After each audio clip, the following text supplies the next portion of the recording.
Okay. Go on. Shalom, Houston. Shalom. We are S.O.W, Stream of Wisdom, the Houston chapter. We got other locations. We got our brother school out in San Antonio. Shout out to them.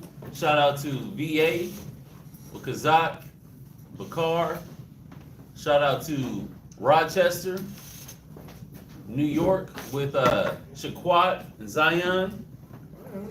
You know, class days and times have not deviated. We are here to celebrate the Shabbat and get some of this word in. Y'all do know that Passover is coming up. Passover's coming up. Don't forget, set your schedules. If you haven't requested the PTO yet, get it in so you can make it in. And that death can pass over. Yeah. Mashaba got the Podbean going on. Y'all can check that out. We got different social media platforms you can subscribe to and check us out. If you're still looking for, you still want to get your fringe game up, don't forget him. Scoot over. Real tight. Yeah. We still got the what's it called, the fringed up. Hey, give us some space. We still got the fringed up. If you want to increase your fringe game, if you're like, hey, I got a few fringe shirts, but I want more. Hey, if the brothers, the sisters at Fringe, at Chosen Creation, Fringed Up, Israel Wear, you can get your garments together. Hebrew Academy, y'all know about Hebrew Academy, Rochester, Houston, VA. Those of you who attend already know when it is. If you need to reach a priest or teacher, you can reach Kazakia at 757-300-4047. You can reach Priest Quatazaf at 303-557-8979. Priest Zion Nala, 346-234-8340. Yep. Shabbat Shalom to all Israel, everyone that's in attendance, and everyone that is watching online. That boy flipped to them announcements.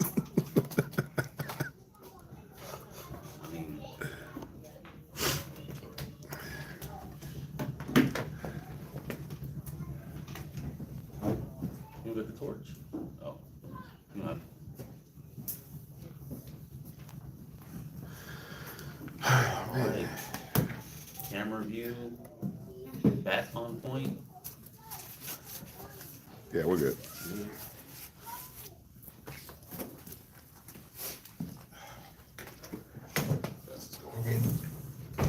Ready?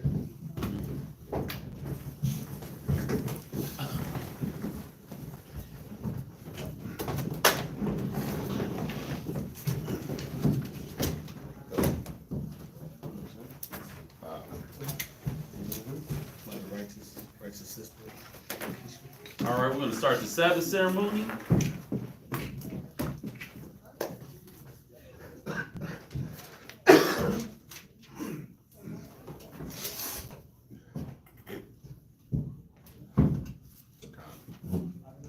Barakatah Yahweh. Barakatah Yahweh. Ba'ashem Yahushai. Ba'ashem Yahushai. Hawa'ah. Hawa'ah. Nathananahu. Nathananahu. Awar. Awar.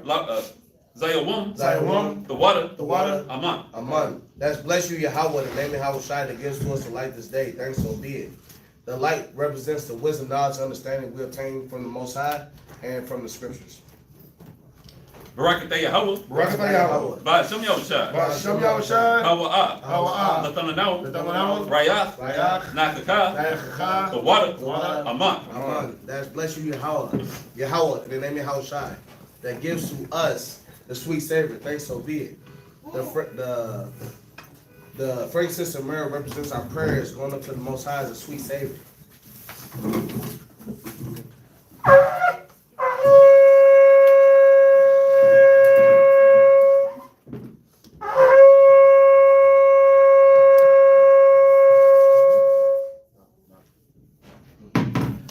Hadim Wapungiwa Yerushalayim. Rise and face Israel.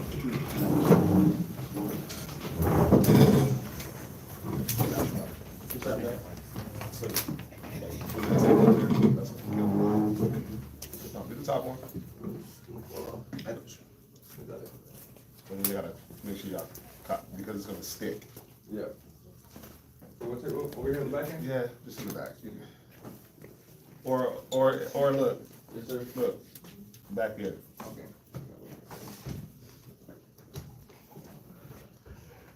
I'm ready.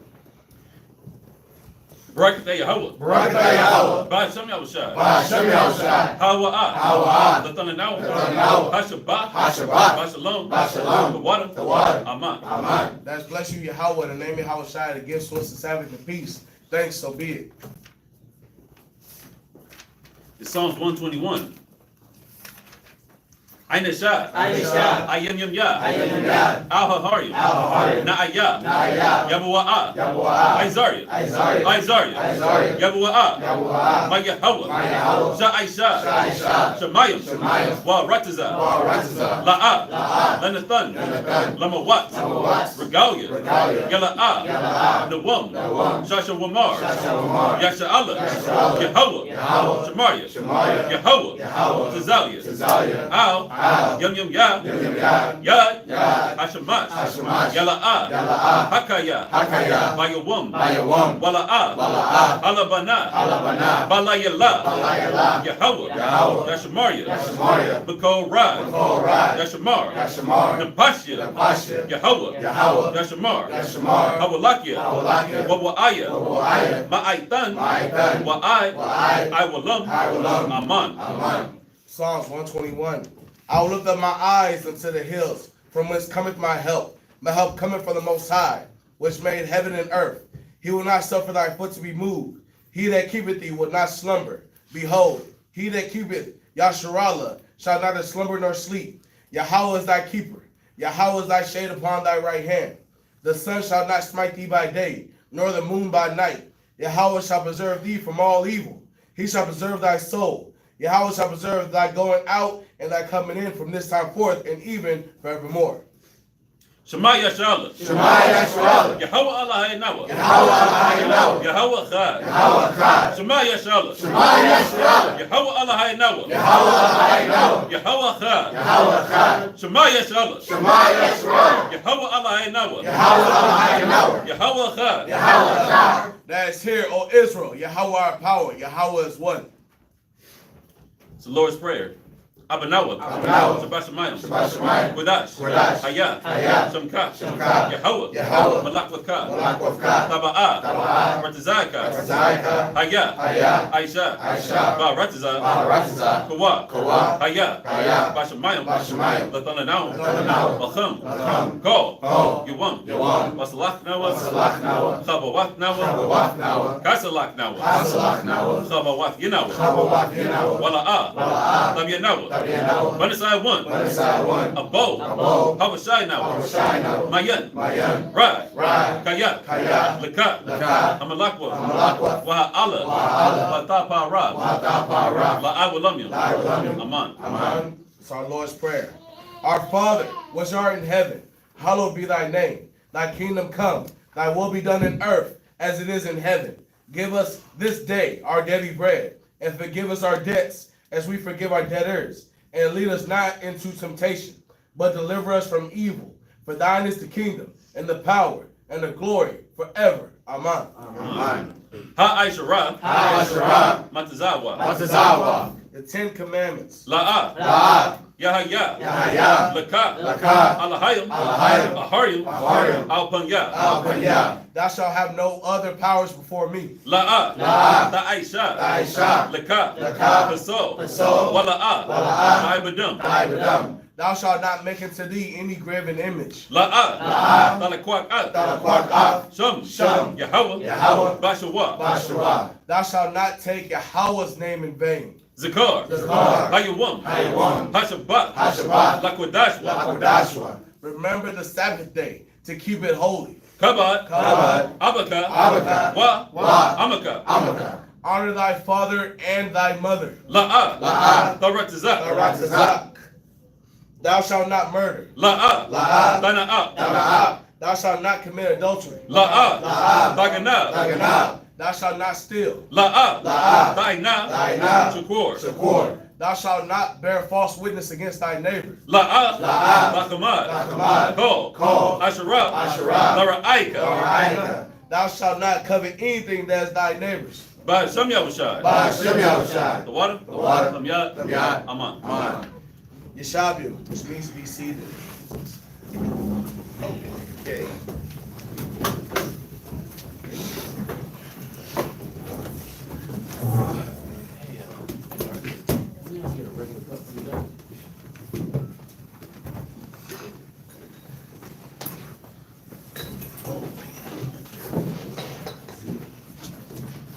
Yeah, hopefully everybody got some, hopefully everybody got a little rest from the, from the Purim festivities that went down.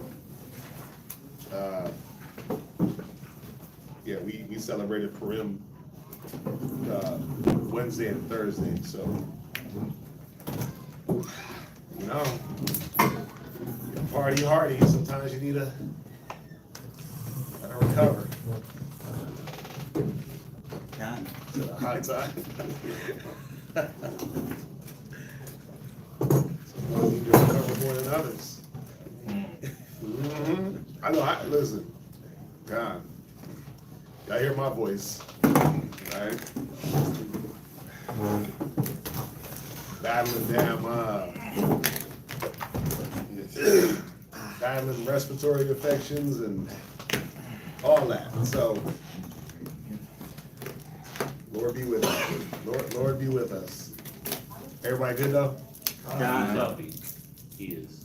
Everybody online, y'all good? We can hear y'all. Throw some sevens in the chat. Alright.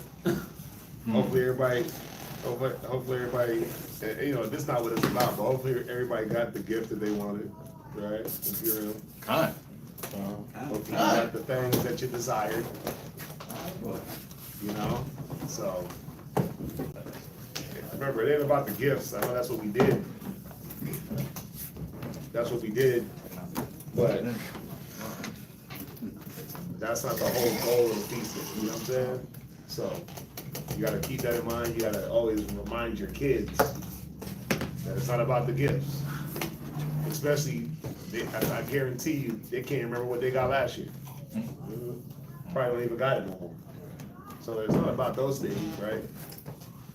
It's not about those things, but it's a good time to come together and commemorate our history. So,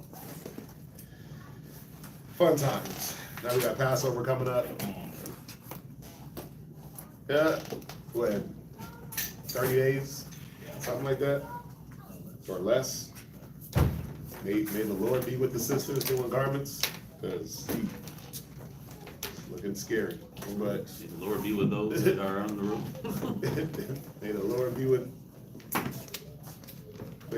with us all. Amen. Right? Class over. But we're gonna be in Psalms. We're gonna be in Psalms 114 to 118. So it ain't super long, but you know, let's try to get through it. So let's call it the first reader. Let's get to the business.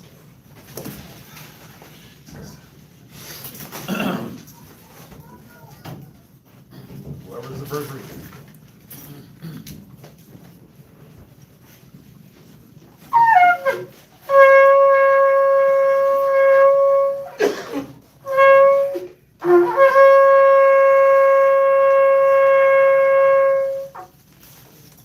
Elijah Shabrashah, Yashikad Banya Shala, Elijah Sabbath, Yashikar, Ban Yashala, Mib Israel, Amadu, Barak. Yahaba Shimya Sharakta, Yahweh Ba'ashem Yahushai Barakatah. Gosh.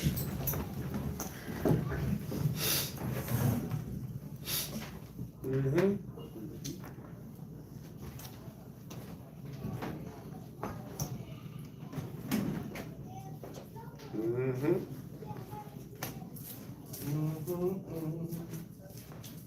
So we have Psalms 114 and 1.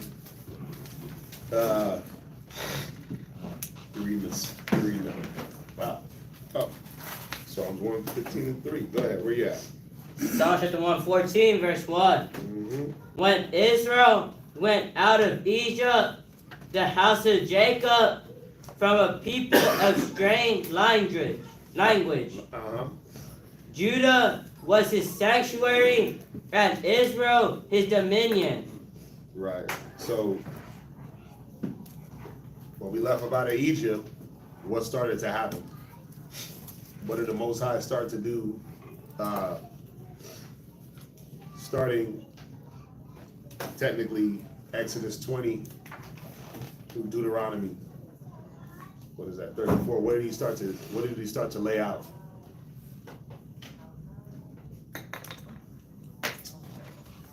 What?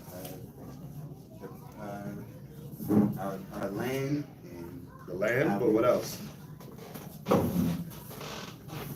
He started to lay out how we were supposed to carry ourselves and how we were supposed to conduct our nation According to what?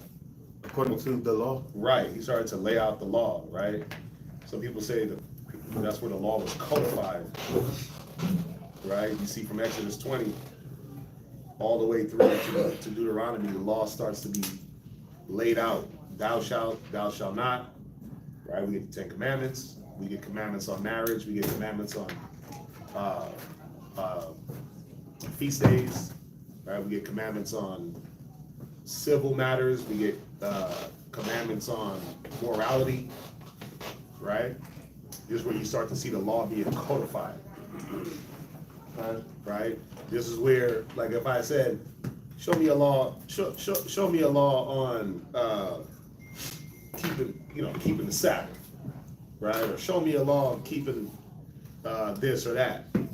We go right to Leviticus 23, right? We go right to Leviticus 23. Or show me a law on marriage.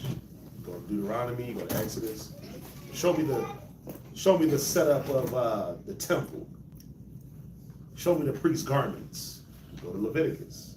Show me what the priests do, right? So everything starts to be laid out where now we can go right into the Torah and actually pull out the laws, right? As far as thou shalt not. So Judah was his sanctuary. Israel was his dominion. So it's just talking about he started to sanctify us and set us apart from all the other people, right? And also certain prophecies you see, like when it says Judah was his sanctuary, that word sanctuary, it's just kodesh. It just means sanctified. It's set apart, right? What was Judah set apart for? Go back to Genesis. What was Judah set apart? What was the last time's prophecy? What did it say? That the scepter would not depart from us. Right. The scepter shall not depart from Judah. So they got that role, right? And then the rest of Israel, what? The Levites would be the priests. The nation should be kings and priests and set apart from other nations. And also, this is where the Most High would this is where he would be. He would be with these people. So if you didn't know in Genesis who he was going to be with, well, you know now. Israel's being established as a nation after the book of Genesis into Exodus and so forth and so on.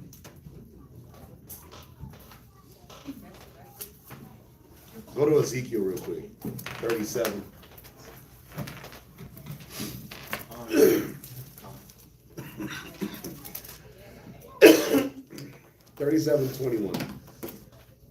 Ezekiel chapter 37 and verse 21. Right. And say unto them, Thus saith the Lord God, Behold, I will take the children of Israel from among the heathens, Go ahead. whether they be gone, and will gather them on every side. So we know that in Exodus, that happened. We were taken, it says we were taken from a people of a strange language, right? We were taken from the Hamites.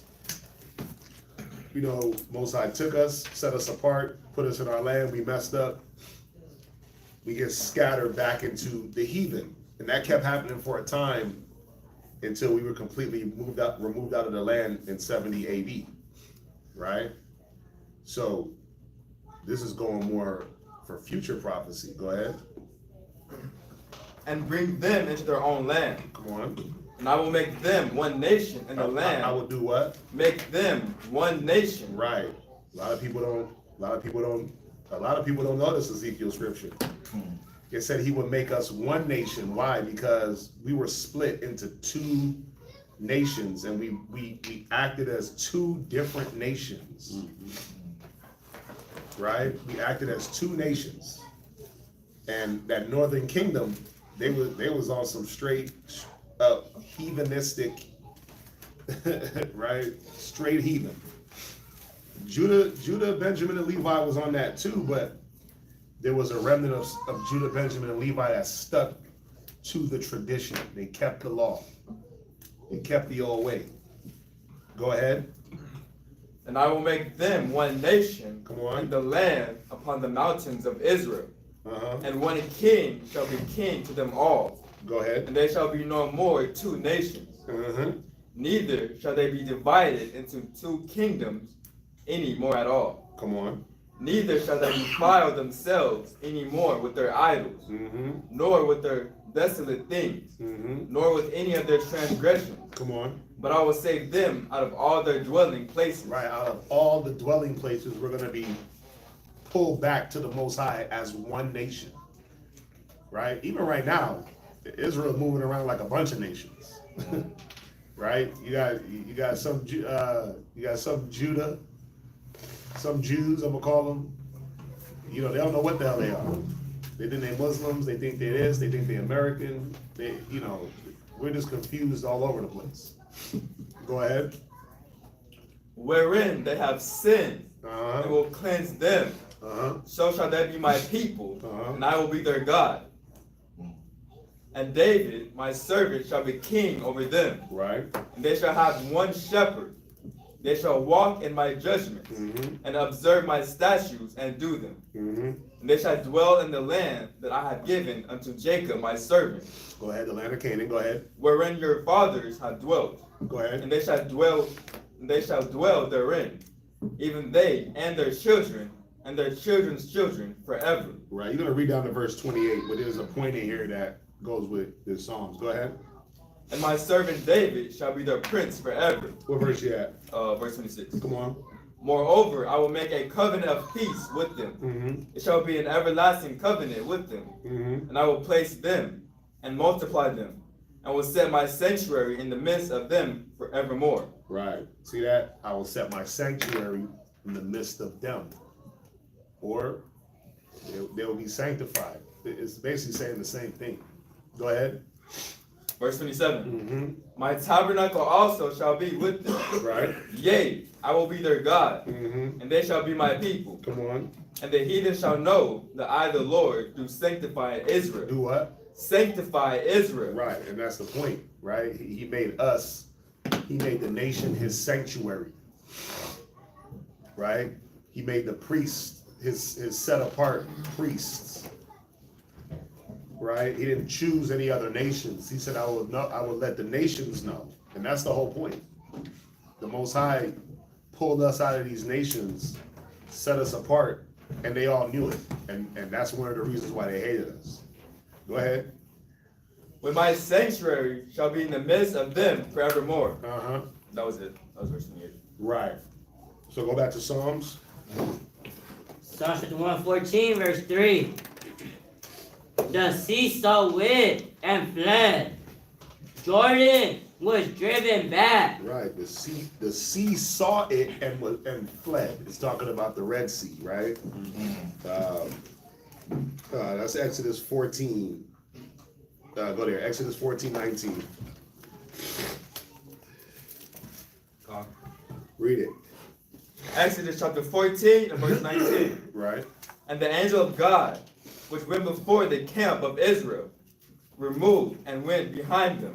And the pillar of the cloud went from before their face and stood behind them. And it came between the camp of the Egyptians and the camp of Israel. And there was a cloud and darkness to them. Is that 14 and 19? Yeah, I'm on verse 20 now. Want to read 19 again? Yeah, read that again. Hold on. Read that again. Exodus chapter 14 and verse 19. And the angel of God, which went before the camp of Israel, removed and went behind them. No, that's not it. Will he stretch out his hand? Yeah. Verse 21. Oh, read verse 21. Verse 21. Yeah. And Moses stretched out his hand over the sea, Right. and the Lord caused the sea to go back by a strong east wind Right. all what I that wanted. night. That's what I wanted. So the sea saw it. That's talking about the Red Sea and fled. Talking about the parting of the Red Sea. Right. What's the next? Read where you at again. Yep. Psalm chapter 114, verse 3. The sea saw it and fled.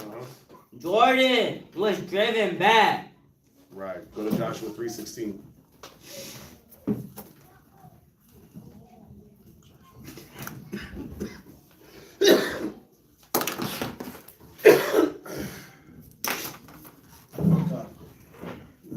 Read that. Joshua chapter 3, verse 16. That the waters which came down from above stood and rose up upon a heap very far from the city Adam, that is beside Zartan, and those that came down toward the sea of the plain, even the salt sea, fell and were cut off. Right. So this is when the priests, this is when the nation was crossing over the Jordan, right, from Gilead. And when they stepped into the water with the Ark of the Covenant, said all the water backed up to the city Adam. I believe that was about 5 or 6 miles. The water backed up to that city, and then it was cut off downstream another 5 or 6 miles. Something crazy, right? But the water heaped up for the children, for us to be able to cross over the Jordan. As soon as that ark, the priest's feet went into the water, that's what it's talking about. So you can drop that. Go back to Psalms. Psalm chapter 114, verse 4. So all that's happening in the Psalms is just some references. I mean, that's what we've been seeing the whole time we've been reading Psalms anyway. It's just references back into history. What would be their history of that time, right? That would be their immediate history, or the immediate miracles and blessings that the Most High was doing for the people that they could reflect back on, right? Remember, they didn't go through Babylon yet. They didn't go through Babylon yet. In some of these Psalms, David, he didn't go through Babylonian captivity, Assyrian captivity. David was well gone before that. So we see that their history is going to be more referencing the things that happened with Egypt, because that was like the main thing. That was the most significant thing. So why do we keep jumping back into Joshua, Exodus, Deuteronomy? Because they keep referencing these events because they were highly significant in our history at this time. Go ahead. The mountains skip like rams, and the little hills like lambs. Right. Speaking of Mount Horeb and Sinai, right? It said that the mountain quaked. Right. Go to Exodus 19 and 18.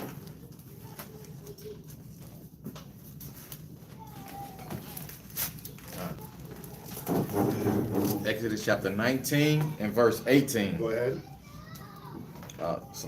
And Mount Sinai was altogether on a smoke, because the Lord descended upon it in fire and smoke, therefore ascended as smoke of a furnace, and the whole mount quaked greatly. The whole mount quaked greatly. When it said it skipped like rams, that's what it's talking about. That mountain was moving. That whole area was on on skates, on an earthquake. Go ahead. Verse 19. And when the voice of the, That's it on that. Y'all can always read the rest. All right, go back to Psalms. Psalm chapter 114, verse 5. Mm-hmm. What else big, O thou sea, that thou fleddest, thou Jordan, that thou was driven back, ye mountains, that ye skipped like rams, and ye little hills like lambs. Tremble, thou earth, at the presence of the Lord. Right, so that's what it was. The presence of the Lord had the place trembling. Go ahead. At the presence of the God of Jacob, Mm-hmm. which turned the rock into a standing water, the flint into a fountain of waters. So where can we find that at?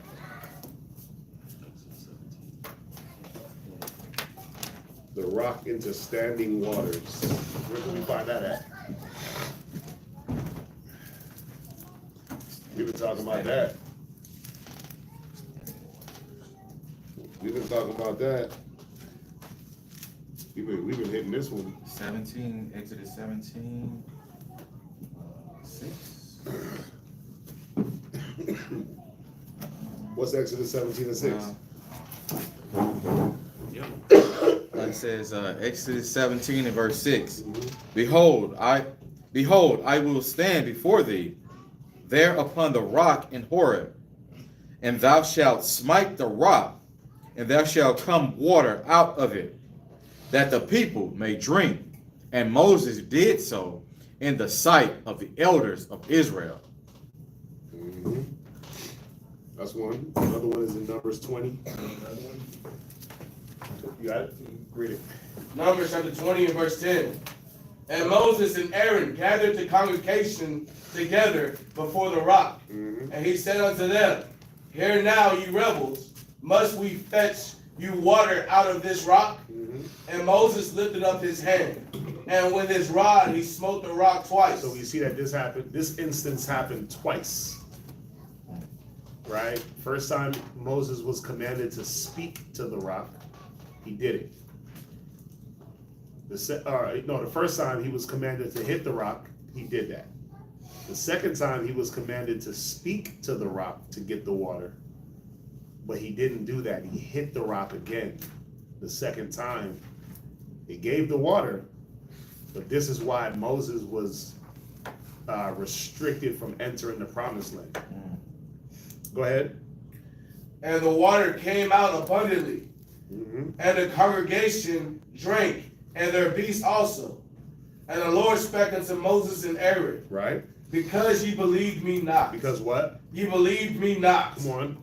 To sanctify me in the eyes of the children of Israel. Right, go ahead. Therefore ye shall not bring this congregation into the land which I have given them. Right, and we see from here, I mean, again, Numbers is the death book. Numbers is the book where Cassius is falling in the wilderness, dying 40 years, right? Just dropping dead. A lot of the plagues hit, the manna, fiery serpents, right?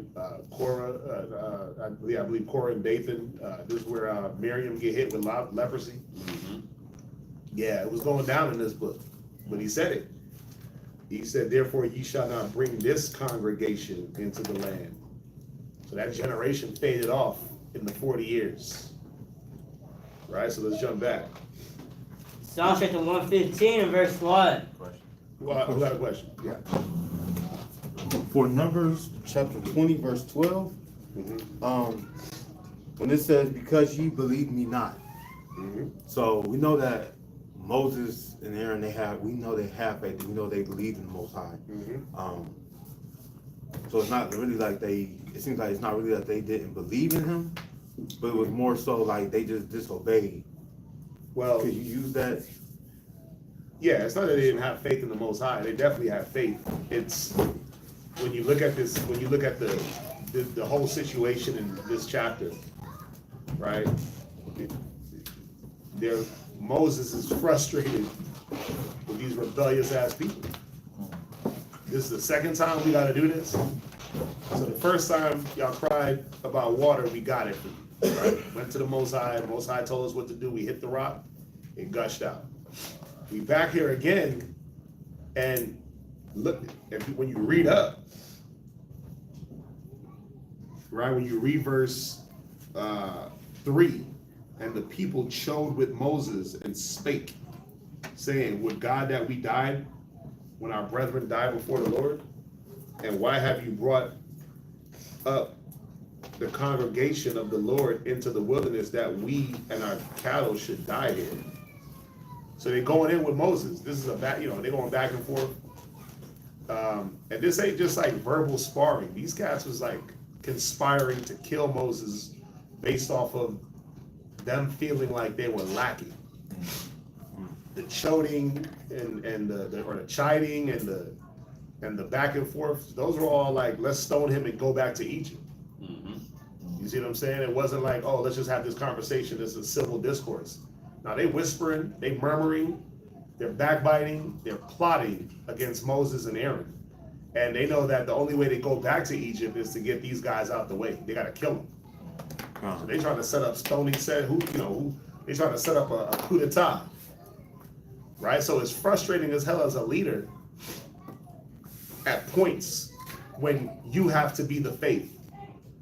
Right? And when you got to carry the congregation with your faith, and you can see the thing. You can see the light at the end of the tunnel, but nobody else around you can see it. Right? And sometimes it can be, and I'll speak as a leader, and sometimes it can be frustrating when you can see it and everyone else is not only doubting, but speaking against you because of your drive forward, or because you want to push forward or push past the weakness. Because that's all it is. It's pushing past weakness. And weak ass people, they get mad when they got to do that. When they got to perform, they get upset. And sometimes it can, I won't lie to y'all, it can be frustrating, right? Being put in that situation time and time.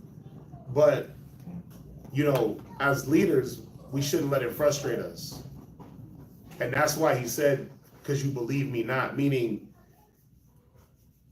you didn't just go through it what I said. You kind of took it upon yourself to bring forth whatever it was that was going to come to pass. In this situation, it would have been the water, right? Instead of speaking to the rock, like I said, you allowed the weakness to infiltrate and influence you for the moment. And then now that shows that you didn't believe in that moment. But it's not that Moses didn't lack faith at all, or Aaron. It's just they let that moment get to them, right? I can only imagine, you rebellious niggas, man. Oh snap! I was supposed to talk to them. Yeah. Dang. Well, too late. Too late. You know what I'm saying? You already hit it in that moment. So that's more what it's going into. On another level, same premise, but not as a leader. Let's say you get counsel, right?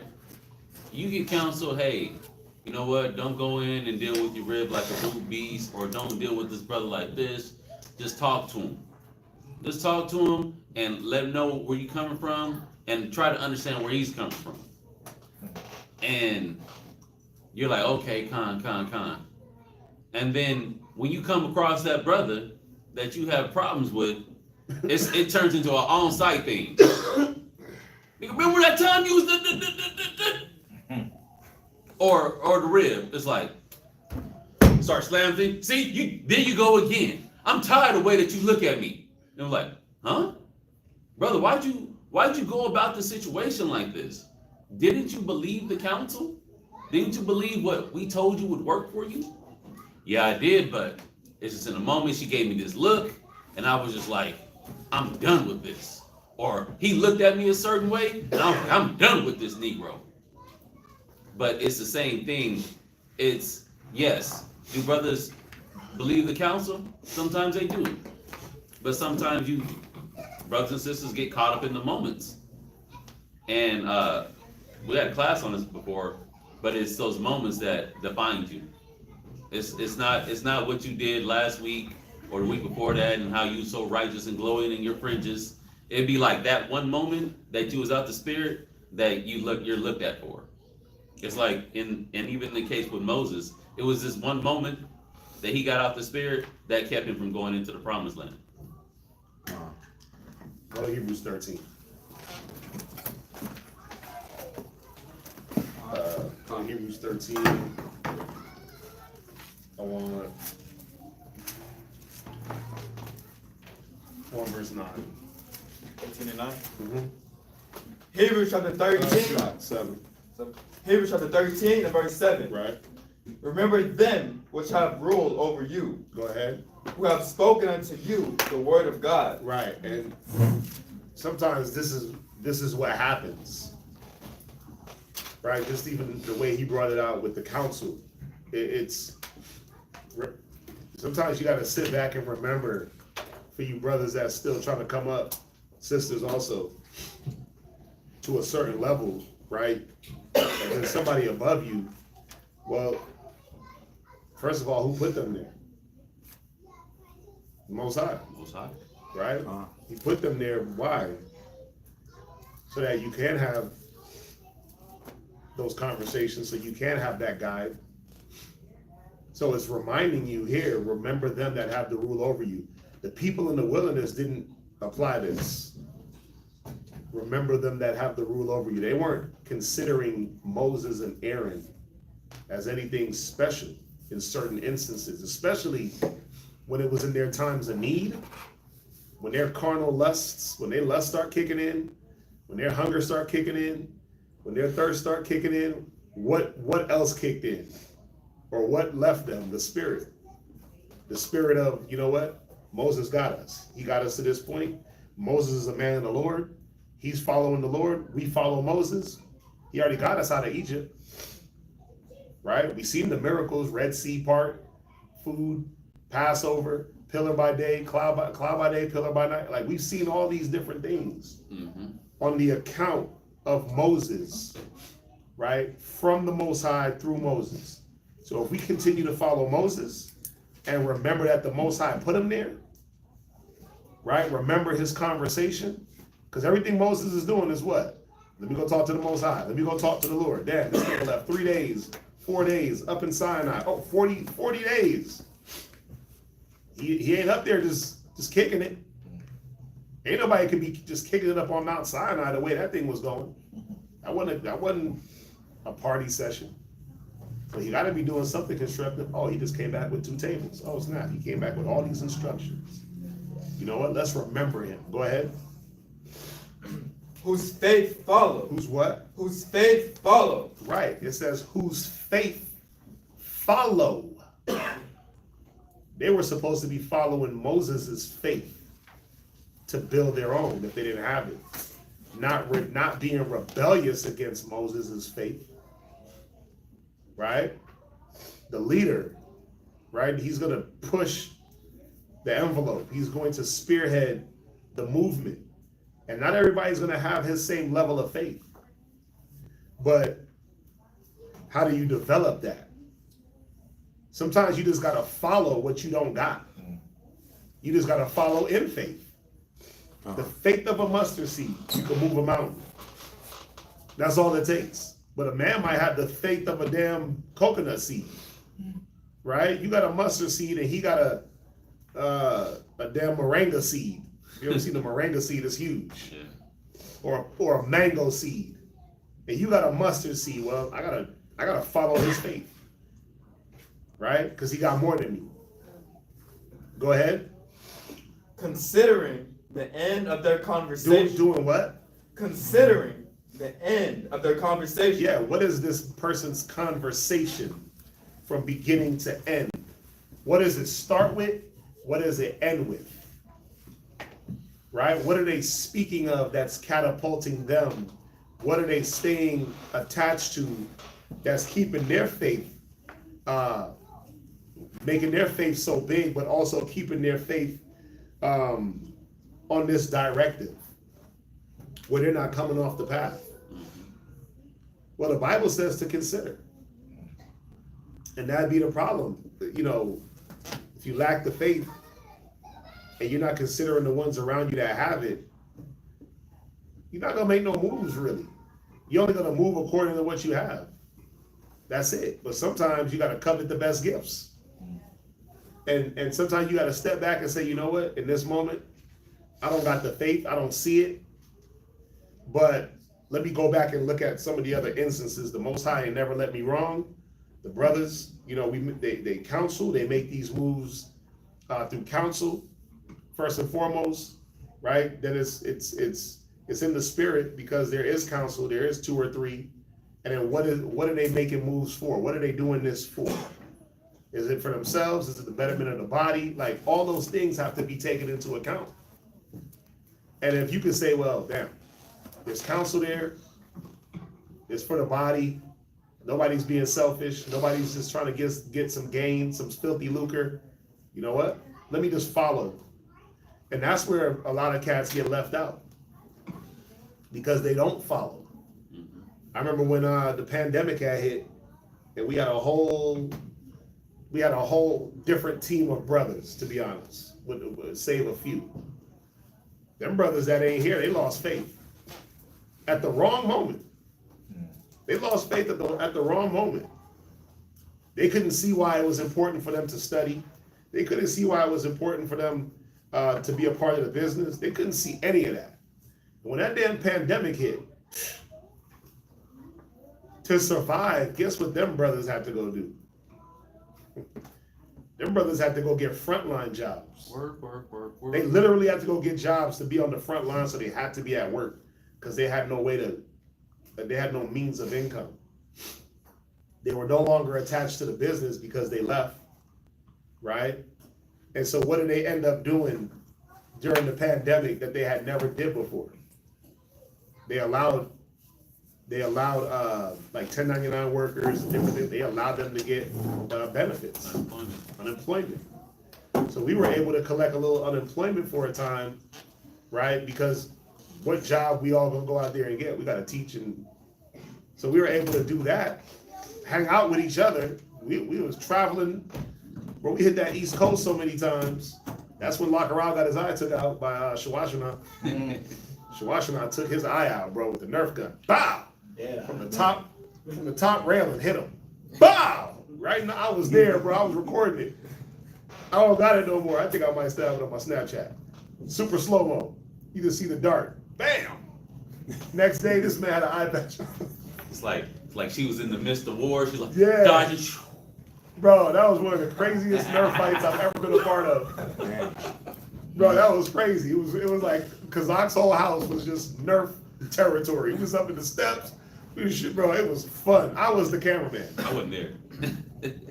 It was fun, bro. That was just one of the times we went to VA, right? But we were able to do that while the brothers that lost faith, they had to go sit up under the white man and be trash workers, right? I gotta go work. I gotta go get this frontline job so I can have employment, right? Where we were able to sit back and dodge a lot of the nonsense. Nobody went homeless. We were still able to pay our bills, and we was able to be around each other. And that's the point. Sometimes you don't see the far off goal, but what you looking at? What were they looking at in the wilderness? The immediate suffering of hunger and thirst, and forgetting that the Most High always took care of that. He took care of that in Egypt. He took care of it when you got past that Red Sea, and he kept taking care of it, right? And so it's a good lesson for two things: for the ones that don't have the faith, and for the ones that have it. But sometimes as leaders, you get frustrated. Don't get frustrated. Just keep following what's laid down through the Most High, because that could be a way to disrupt the movement, right? That'd be a way to disrupt also, is that frustration. So we can jump back. Psalms 115, verse 1. Not unto us, O Lord, not unto us, but unto thy name give glory, for thy mercy and for thy truth's sake. Right, just like remember when the Most High told Moses to step to the side? I'm gonna raise up stones, or I'll raise up the nation in your name. And then Moses came back and said, "What? Nah, you know, save us for your name. Don't remember the heathen? They gonna say this, they gonna say that. What they gonna think? What they gonna think about you that you can deliver us? Do it for your name's sake, right?" So this is what the psalmist is kind of echoing that same sentiment. Not for us, not for no man. Whatever the Most High does, he does it for his name, for his name to be glorified. So everything he does through man, all the prophets, right? All the different men that we read about in the scriptures and men that we don't read about in the scriptures, right? That the Most High used and moved on the account of his name's sake, glorifying him. That's what it's about. What verse you at? Verse 2. Mm-hmm. I get one? Yep. Odie buddy goody. Ecclesiasticus and Apocrypha. 43 and 30. 4-inch contracts. Right. Ecclesiasticus chapter 43 and verse 30. When ye glorify the Lord, exalt him as much as ye can. Go ahead. For even yet will he far exceed. And when ye exalt him, put forth all your strength. All what? All your strength. Read. And be not weary, for ye can never go far enough. You can't glorify the Most High enough. You can't say enough positive attributes towards the Most High. You can't talk about how great the Most High to an extent that actually reaches the level of his greatness. Glorify the Most High as much as possible. Let his praise be continually in your mouth, because he's worth it. Think about all the things that he's done, even just from the last verse in chapter the Psalm 114, that verse 8, where it says that he out of the flint a fountain of water. And we went over that a few times about how it wasn't just like a little stream of water. It wasn't no cup of water. Yeah, it wasn't a cup of water. He watered flocks. It turned into a river. Yes. Yeah. Watered flocks and millions of people. There was a lot of people that had to drink, and a lot of animals that had to drink. So the Most High does wondrous things. Even when you sit back and you recount what happened in Egypt, our Exodus. It was wondrous. It's something that no one has ever seen before. And then future dating, when we come up out of here, it's going to be something nobody's ever seen before. We can't glorify the Most High enough and speak of his wondrous works, because this is beyond our capability of putting into words. It's beyond it. So we got to glorify the Most High as much as we can. And it's not to us. Like when things happen, when you look at these great men and these great women throughout the scripture, like David, right? He don't attribute his greatness to himself. He was like, yeah, I was in the gym hard. I was pushing them weights, pushing them plates. I was taking my protein, my creatine, my supplements, and I was just getting it in. That's why I'm able to wield that sword like that. No, David never attribute what he did to himself. He said, the Most High taught my hands to war. Blessed is the Lord that teaches my hands to war. Right. It's nothing about me. Oh, the Lord delivered them into my hands. Not that I'm so mighty, big, bad, and powerful that I'm able to subdue giants. He said, I'm able to subdue giants. He could have said that, right? He took out Goliath. That'd been easy to say. Oh, David, the giant killer. He's like, no, the Lord wrought the victory. So, just looking at this, watch, I got one more. Psalms 8 and 1.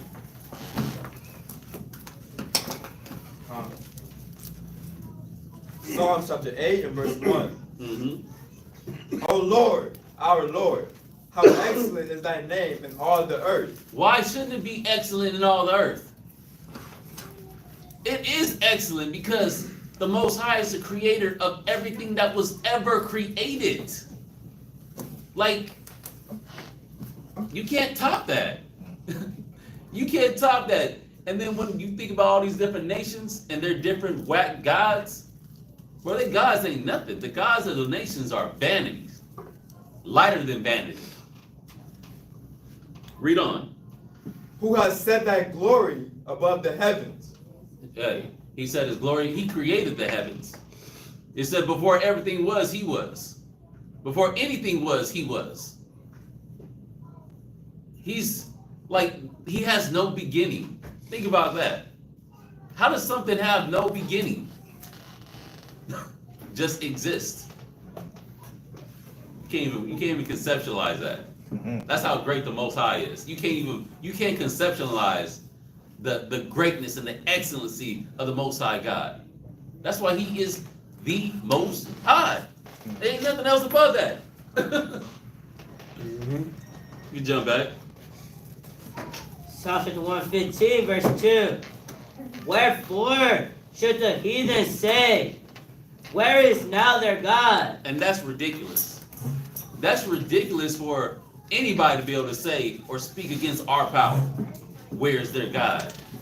Well, who is your God? A damn statue? Damn 8-figure half horse or half goat, half woman, half man type of figure? Where's our God? Well, your God is sitting up in your house under a shrine.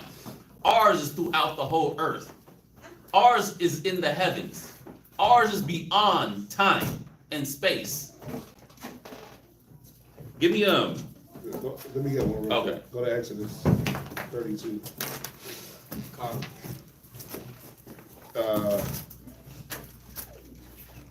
Read verse 10 real quick. Exodus chapter 32 and verse 10. Uh-huh.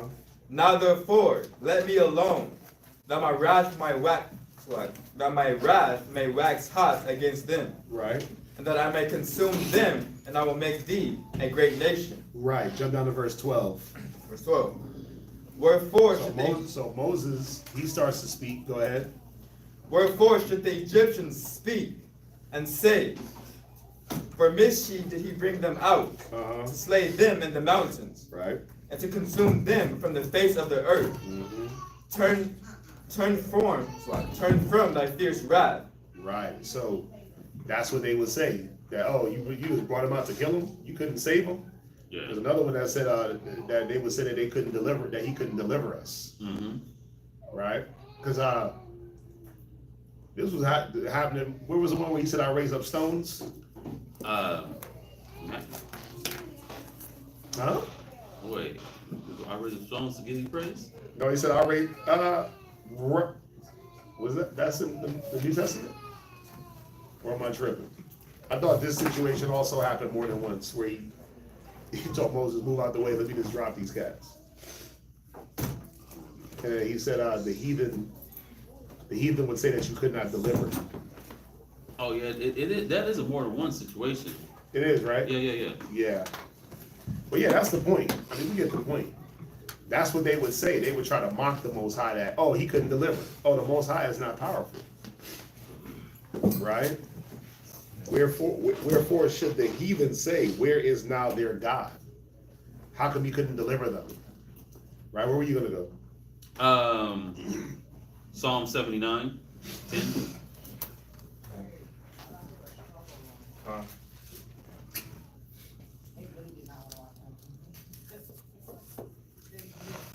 Go ahead. Psalm chapter 79 and verse 10. Wherefore should the heathen say, where is their God? Go ahead. Let him be known among the heathen in our sight, by the revenging of the blood of the servants which is shed.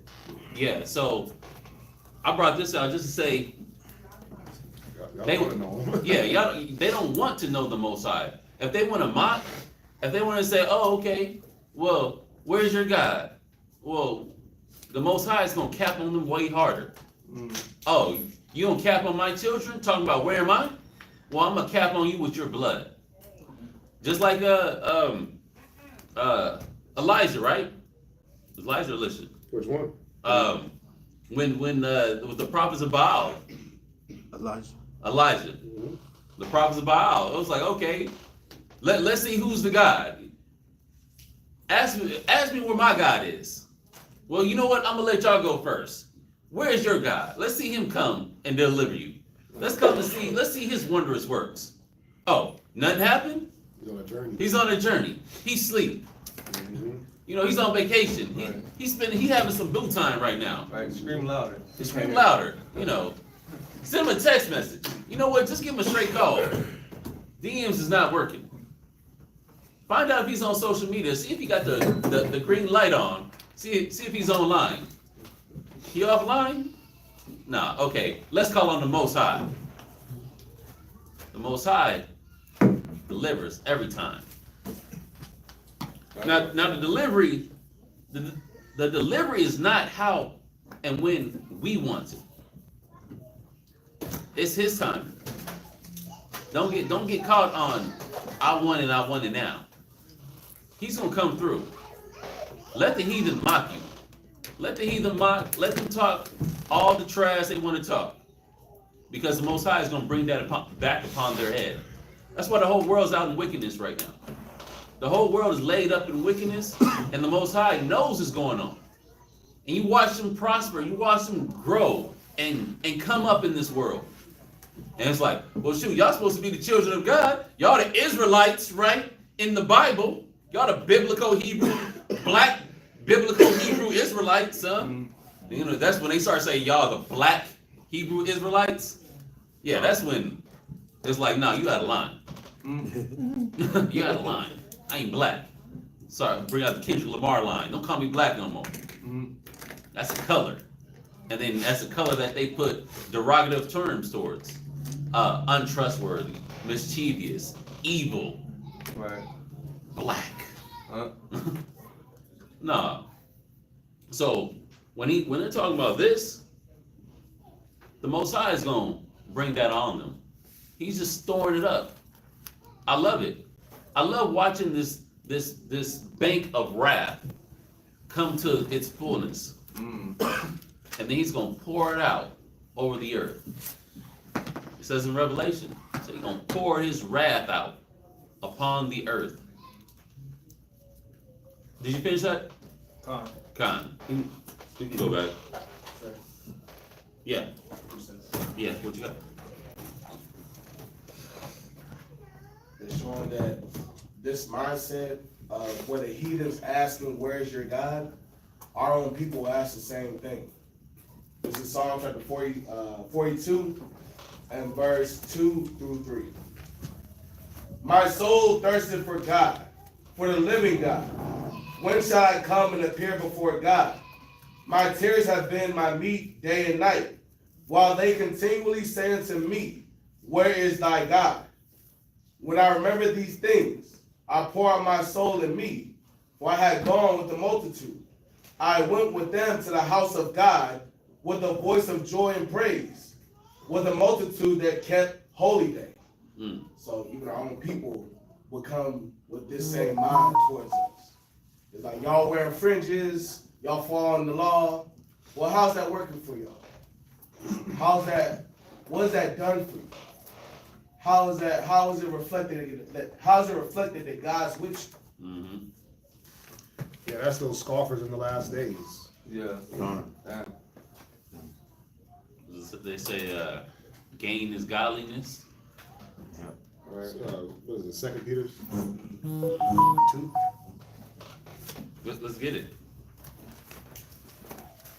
2 Peter chapter 2, 3. So in Peter chapter 3, verse 3. Knowing this first, that there shall come in the last days scoffers, walking after their own lusts, and saying, where is the promise of his coming? Right. For since the fathers fell asleep, all things continue as they were from the beginning of the creation.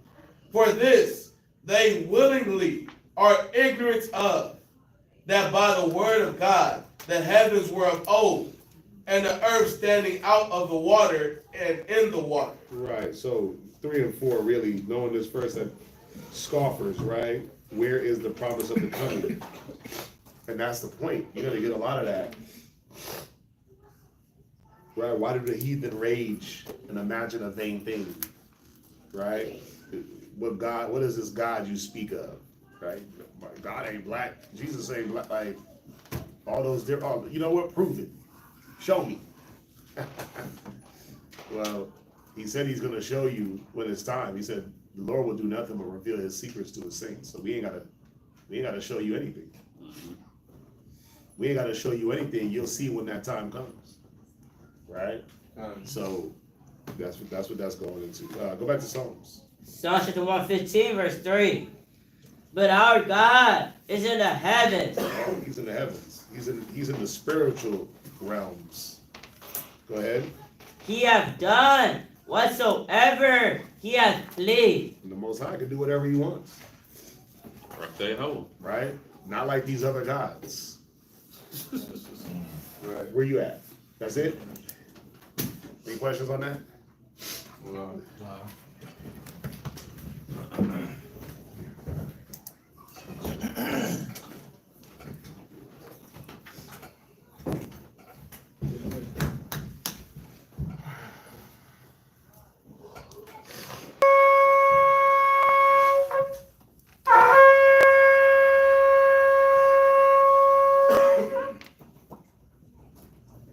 Yashkar, Shabbat Shah, Yashkar, Banya Shavalas. Yashkar, Shabbat Shah, Yashkar, Bang Yashala, Men of Israel, Amadu.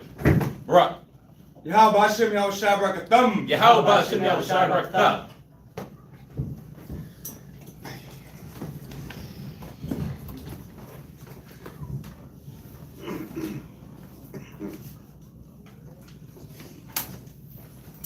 Cool. What's wrong? Losing weight. Breaking. All of the above.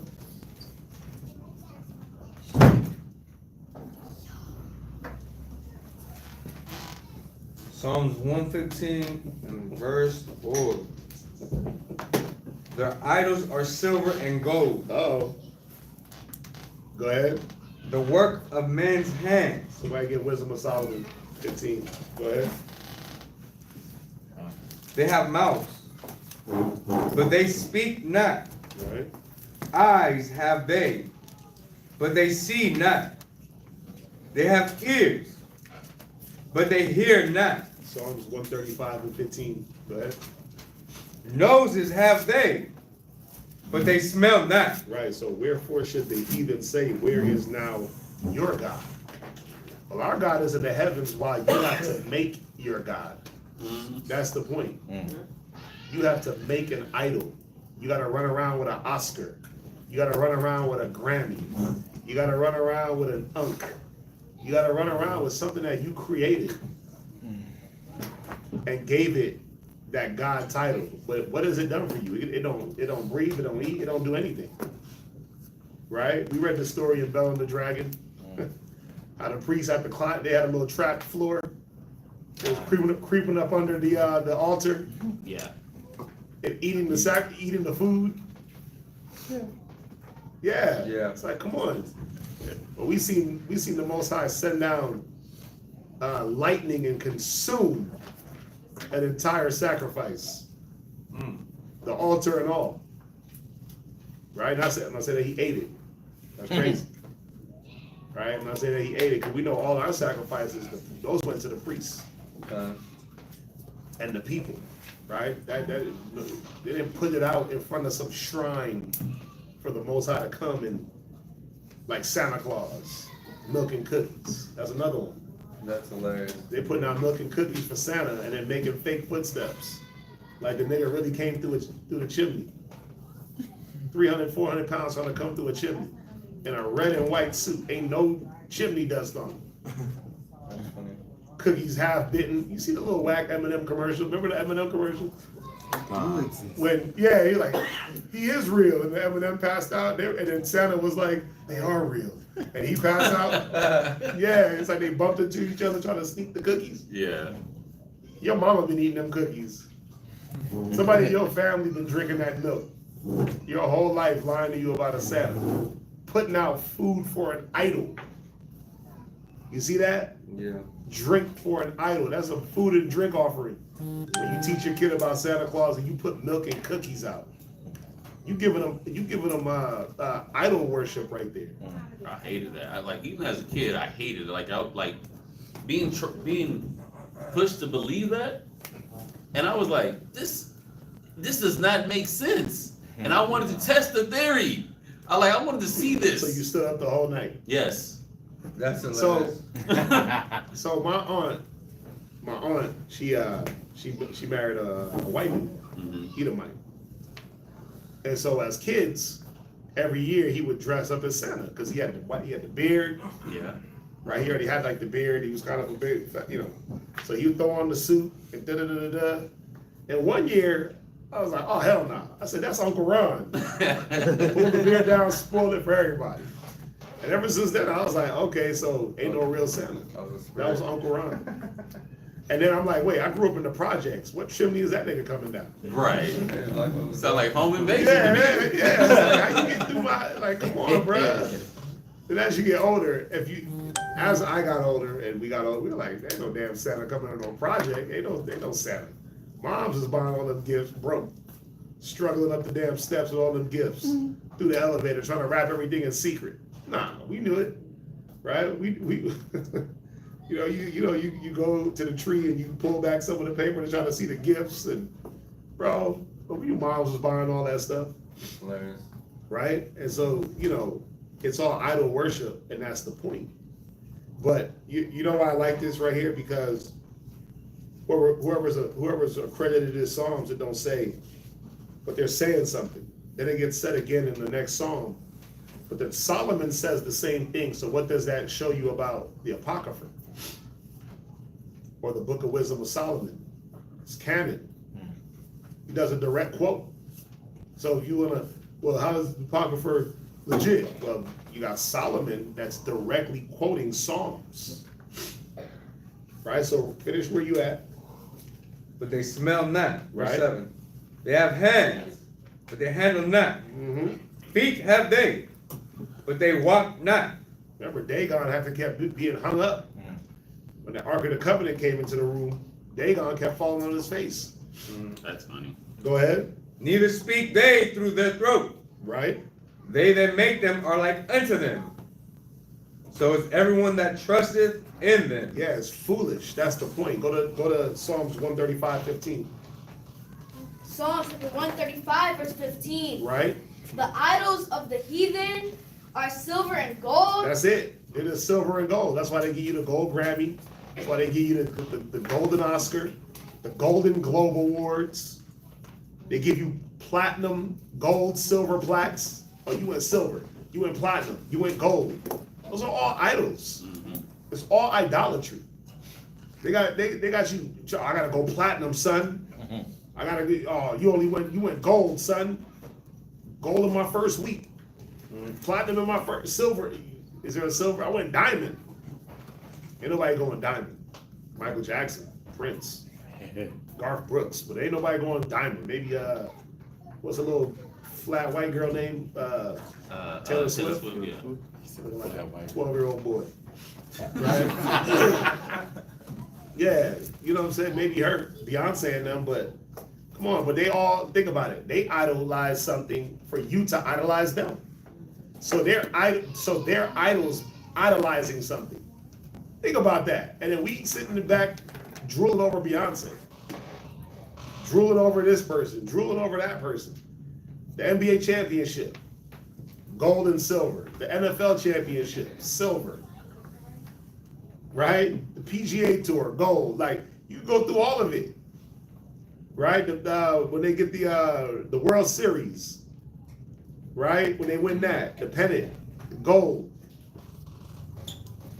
Don't those men live for those trophies? Yeah. Gold, silver, and bronze. Track, the championship. Yeah, it's like they idolize to get there, right? And then we idolize them for idolizing something. Not us up in here though. We ain't idolizing nobody. But the world, they idolize these people for being idol worshipers. Listen, just go back to all you gotta do is just do your research. Just go back to every type of trophy, every type of like music industry type of accolade, and you'll see, especially the big ones, right? You'll see, like I said, like the Oscars, Golden Globes, all those different things. You'll see that it has an origin in some wicked ass God that they're idolizing. And that's why the entertainment system is so wicked. Yeah. Right? Because they're idolizing these gods. They're idolizing this God. They're idolizing that God. And they give you a statue to show you how much you are idolizing it. Right? Think about it, you cats is winning Grammys and Oscars. How much, they gotta look at the roles they gotta play to win a Grammy, to win an Oscar. Gotta be gay. You gotta do you gotta drop your morality. Right? I believe what was that show? What was the one where Halle Berry won the Oscar? Monsters Ball. Monsters Ball. Right? What was she up in that one doing?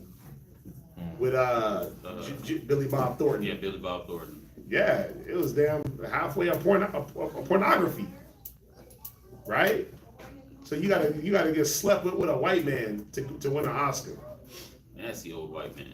Denzel got the Oscar for Training Day. What he had to be? A crooked drug dealing cop, a murderer. Right? That they'll only glorify those roles. Our women being whores, and they'll give you the Oscar. You did it, girl. Us being drug dealers and killers, you did it, my nigga. Yeah. Here go this Grammy. Here go this Golden Globe. Here go this Oscar. Right? Here go this Oscar. And then you look at that whole award ceremony, it's just shame tactics. Right? But our people glorify that. But remember, our God is in the heavens. He controls all this. And he's allowing the heathen to worship their idols. Read where you at, Noah. Psalm 35, verse 15. Uh-huh. The idols of the heathen are silver and gold. Right? The works of men's hands. The what? Works of men's hands. Come on. Verse 16. That's it. Go to Wisdom of Solomon 15. We're going to read this. Start at verse 4. Wisdom of Solomon, chapter 15 and verse 4. Right? We're going to be reading a little bit. We're going to probably hit this chapter. It's important. It's important. Read this. 15 and 4. For neither did the mischievous invention of men deceive us. And that's the point. The mischievous invention of men should not deceive us. The very elect. The godly. We should not be deceived by the mischievous invention of men. Whatever it may be. Right? It says that we won't be deceived by the wiles of the devil. Because we know his tactics. We know what he puts out there to deceive us. Read on. Nor an image spotted with divers colors. Uh-huh. The painter's fruitless labor. Right, these fruitless images, right? Diverse colors. Oh, I need that. I need that. Come on. Verse 5. The sight whereof enticeth fools to lust after it. Yeah, fools are enticed to lust after these things. Come on. And so they desire the form of a dead image. Yeah, but not the form of the living God. They want a dead image. But who's desiring the living God? Who's desiring this word? The living word. Come on. That hath no breath. No what? No breath. Come on. Both they that make them, Uh-huh. they that desire them, Uh-huh. and they that worship them Uh-huh. are lovers of evil things. Bottom line. Evil. Evil. The Bible said it. So yeah, your celebrities are evil. They know good ones. Oh, well, she's laid back and she's she's evil as hell. They donate to charities and, Yeah. and they give to the homeless. She's evil. He's evil. It says it. Anyone that creates, worships, and desires them are evil. Come on. And are worthy to have such things to trust upon. And that's all they're worthy of. That's it. Dang. Go trust in your damn gold and silver, man. Read on. For the potter, tempering soft earth, Uh-huh. fashioned it, every vessel with much labor for our service. Right. So there's a man that makes these. He grabs the clay, and he fashions it. Vessels of honor, vessels of dishonor from the same clay. Come on. Yea, of the same clay, he maketh both the vessel. He maketh both the vessel that serve for clean uses, and likewise also all such are severe to the contrary, but Also, likewise, also all such as serve. As serve to the contrary. Right. But what is the use of either sort? Right. The potter himself is the judge. And that's the point. Is the clay wicked? Is the gold and silver wicked? No. Solomon had, man, come on, 6-7 foot solid gold lions lined up towards the throne. The whole sanctuary overlaid. The whole crib overlaid in gold. Was the gold wicked because he had it? Because he had statues and lily work and a golden menorah? No. It only becomes wicked when you take it out of its purpose. When you start to worship that menorah or worship those lions, that's how now you're changing. The fashioner is dictating what it's for, right? So remember, there's all types of work that was inside the sanctuary of the Most High, that was for the service of the Lord. Nobody was bowing down to snuff dishes and the menorah, right? Cats running up to the Holy of Holies, bowing down to the Ark of the Covenant. Only an idol worshiper did that. Imagine the Ark of the Covenant, the power that it had, right? It would have been something to be worshipped, but not, because you never seen any of the idols of the gods do anything that the Ark of the Covenant has done. So I can see worshiping the idol of the Ark of the Covenant. I can see that, like, damn, cats walked in the water and backed up water a whole city. They bring in the battle and they win the battle. They dropped the walls of Jericho. Yeah. But the people were still they were sensible enough to know that it wasn't the ark. The ark was useless without the power of the Most High. Just like anything, just like us. Just like the idols. Remember, Paul said it. We know that idols are nothing in this world. Right. Right? But the power is of the Most High. Read on. Verse 8. And employing his labors lewdly. He employs his labors what? Lewdly. This fashioner of clay, he's lewd. Right? He's mischievous in his works. Come on. He maketh a vain god. He does what? Maketh a vain god. Come on. Of the same clay. Come on. Even he which a little before was made of earth himself. So the idol worshiper is worshiping something that he come from. Think about that. So you come from the same clay that you fashion an idol with. That's wild. Wasn't that just a lump of dirt? Yeah. Cause we all dirt and ashes. That's it. When we die, we just turn into dirt, bruh. Everything that breaks down just breaks down, and I don't know if y'all realize it. Paper breaks down into dirt. All organic material just breaks back down into dirt and dust. Come on. And within a little while, after returneth to the same. See that? Come on.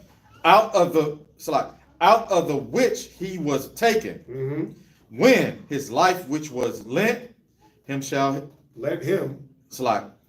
When his life which was lent him shall be demanded. Right, when the Most High says, give me back that spirit, your frame is just going to go back. Remember, he said he knows our frame is weak. It's just going to go back into the dirt. But you over there fashioning idols out of that same weak-ass dirt. Yeah. That's the point. It's weak. Come on, read on. Verse 9. Notwithstanding, his care is not that he shall have much labor, nor that his life is short. Right, he's not caring about how much work he got, how short life is. Let me live it to the fullest. in the Most High, keeping the commandment. Come on. but striveth to excel, goldsmiths and silversmiths, Come on. and endureth to the to do And- like the and endeavoreth. Salah, and to endeavoreth to do like the workers in brass and counted it is glory to make counterfeit things. So instead of excelling in life, right, in the commandment, I want to excel the goldsmith, the silversmith, the brassmith, and make counterfeit idols. That's what it's saying about this man, because he's lewd. Right? Somebody look up the word lewd. It's going to go into like nakedness and showing your body, but there's other little meanings. Go ahead, read on. Excuse me. Verse 10. Mhm. His heart is ashes. His heart is what? His heart is ashes. His mind ain't nothing, man. He ain't thinking straight. Come on. His hope is more vile than earth, Damn. Come on. and his life of less value than clay. Yeah, that's talking about this person that is worshiping, building, creating these idols. Come on. For as much as he knew not his maker, Uh-huh. and him that inspired into him an active soul, Come on. and breathed in a living spirit. Right, the spirit of wisdom. You didn't take into account. That's why it says worshiping the creature more than the creator. That's Romans 1. See that? You didn't take into account the wisdom, the knowledge. But that's why it says, for neither did the mischievous invention of men deceive us. Because what? We're looking at the Most High. We're looking at the creator, not the creature. We're looking at the God of the heavens and earth, not these idols. Read on. Verse 12. And for y'all out there, this is what you should be asking yourself on a real level. What is my idol? What do I idolize? What do I pedestalize? What do I put up there? And if it's the Most High in Christ, if it's the Most High, cool. You won. No one is half the battle, right? G.I. Joe. But if you can say that, man, I'm struggling between the Most High and, you know, my rib. Damn. Okay, well, we're gonna keep reading to show you something, right? Or if you're struggling between this worship of this thing, meaning giving your spirit and all to this thing, but the Most High is over here, he gotta wait in the wings for you. Oh, okay.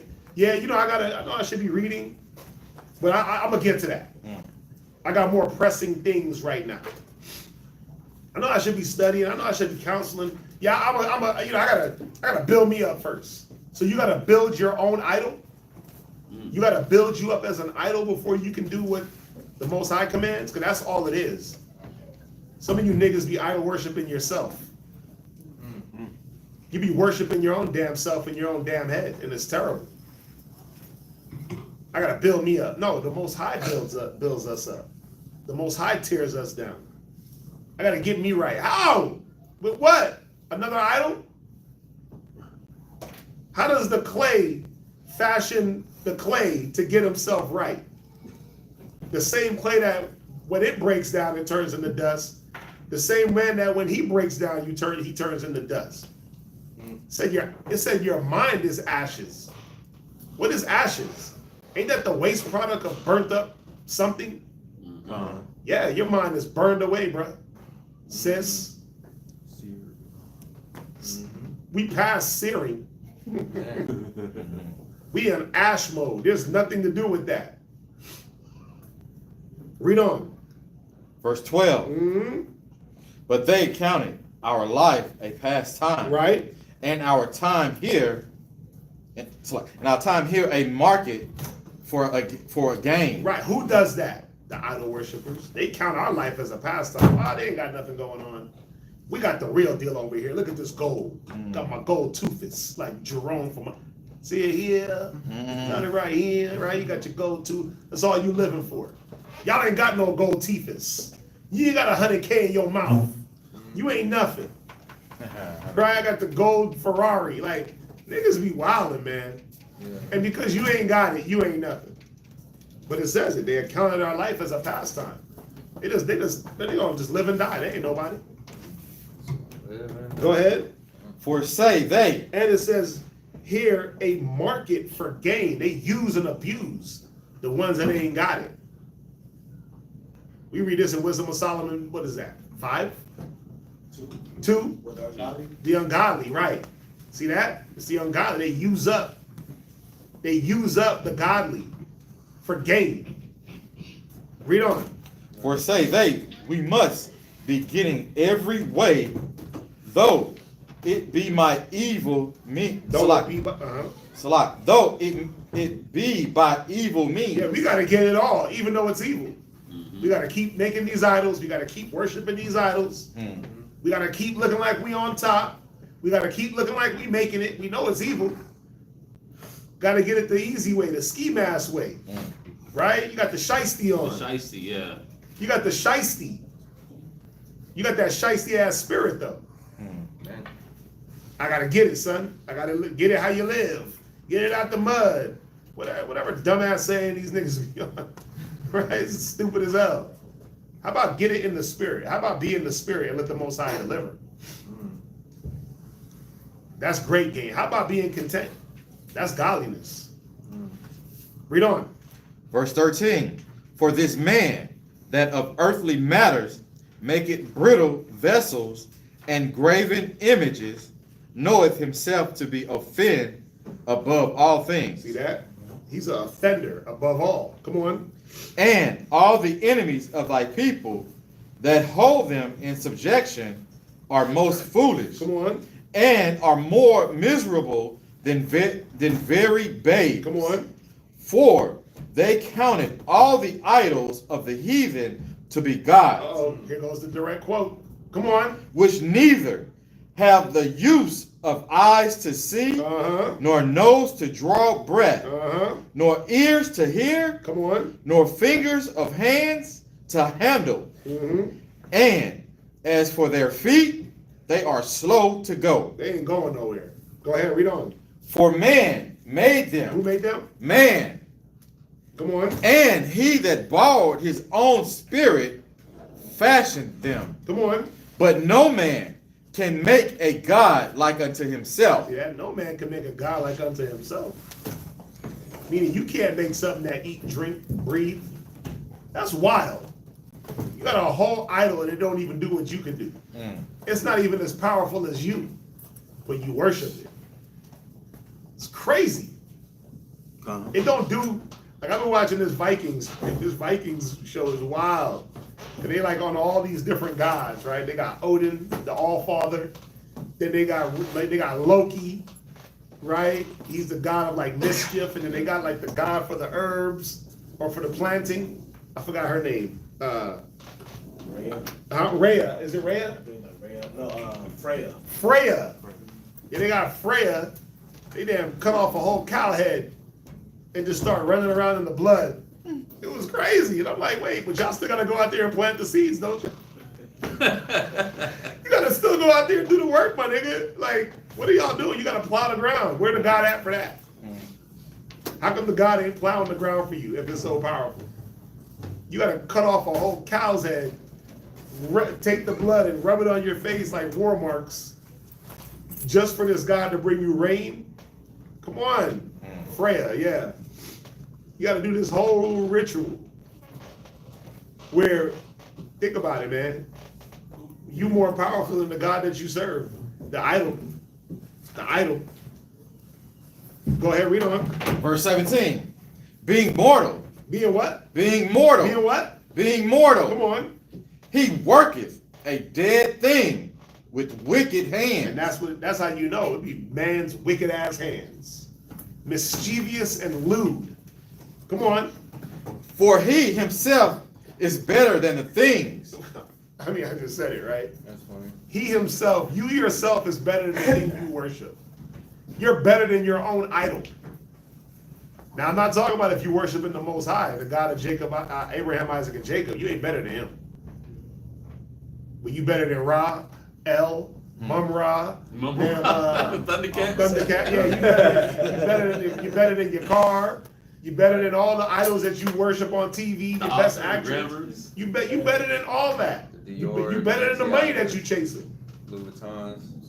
You better than the money that you idolize because you got to go out there and get that money.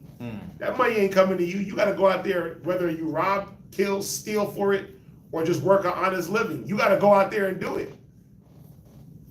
And then it comes to you. You got to go do a thing. It don't just come to you. You better than it. You got more power than it. But it's a weird, but that's why it says his mind is ashes, because you gone. You don't even get it. You put more power into this thing, be immortal, and then you can't even work this dead thing. You can't bring it to life. Go ahead. For he himself is better than the things which he worshiped, whereas he lived once, but they never. But they what? Lived, but whereas he lived once, Come on. but they never. But yeah, you live once, but they don't never live, these idols. The Dagons, the Molech, the Ashtaroth, right? The Chunin, right? All these gods of Molech and Ammon, and you sacrificing babies. You ain't never seen this God. You ain't never seen his angel. You ain't never seen a miracle. You ain't never seen Buddha. Buddha ain't did a damn thing for you. Shiva, white Jesus, he ain't never did nothing. Right? White Jesus is a trap.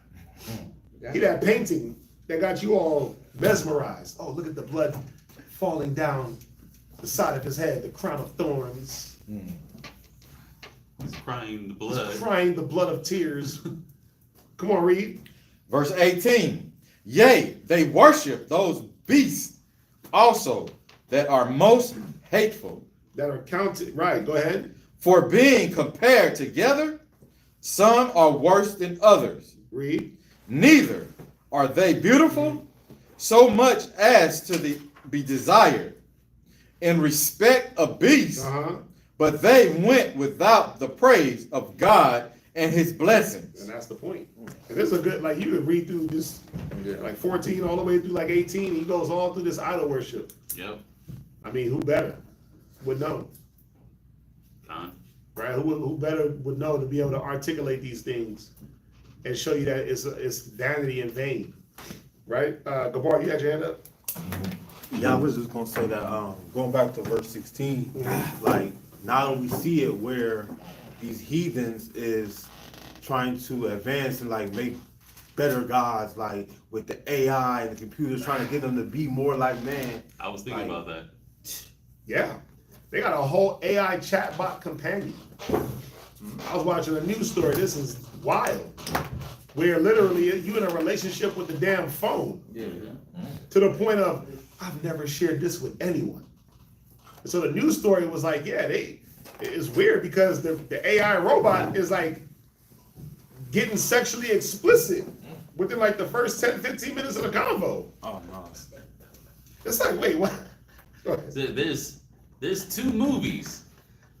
Yeah. There's two movies that exact same thing that he's saying before this is actually started to come out. Yep. So there's one, it's called Her. Her. Joaquin Phoenix. Yeah. That's my one. Dude, he was in a relationship with the operating system. Yeah. The OS. Yes. And until he found out that it was a whore. Wait, what? He's like, at the end, he's like, Everybody can use you? I was calling you and you weren't replying when she was like, oh, I'm sorry, I was with other families. I have thousands of other relationships and they're just as meaningful as you. He's like, what? What do you mean? I thought it was just me and you. Yeah. Joaquin Phoenix. Yeah, Her. That's one. What's the other one? The other one, I can't remember the name. It was a comedy. And in the comedy, like how you said, like they get sexual. Well, the phone wanted to be plugged up and unplugged. Oh man, come on. That's That crazy. is hilarious. That's crazy work. There's one that Megan Fox is an AI robot who actually. That's a newer one. Yeah. Megan Fox. She starts having relations with the husband and stuff like that, but I mean, The ideas of Esau. Machina, That's another La one. Machina, Mother. They're like, yo, Mother. there's a gang of these movies that they've been putting out. So, remember when Neuralink was first getting Yeah, Neuralink, introduced yep. and the Tesla robots and all that? Mhm. So, and then you had the sex dolls was coming out. They were Yep. talking about that stuff. The silicones. So, Elon Musk, they had I remember seeing an article where Elon Musk started investing with the guy that was doing the sex dolls. God, Yeah, bro. I get it. They're trying to do iRobot. That's where it's going.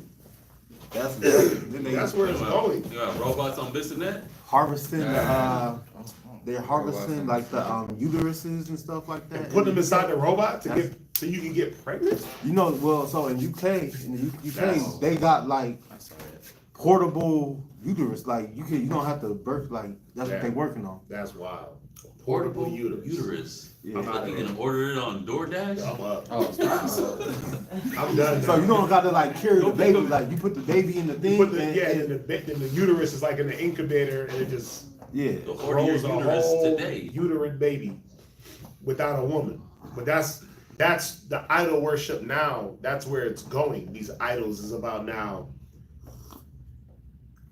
One side of it is to get the man out the way, and the other side of it is to get the woman out the way. So you don't need no man to get pregnant. You could get a whole uterus and his sperm, and now pretty soon they're gonna tell you don't need sperm. I mean, they've already said that women can get themselves pregnant. The Amazonians, Dinah, right? Diana. That's what it was. They was worshiping her in Galatia.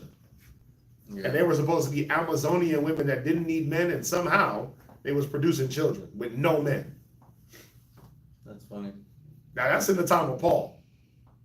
When they was building them idols to Diana, and he went up in Ephesus, Mm-hmm. and them niggas trying to kill him because he got that statue worship out of there. And they wanted to kill him.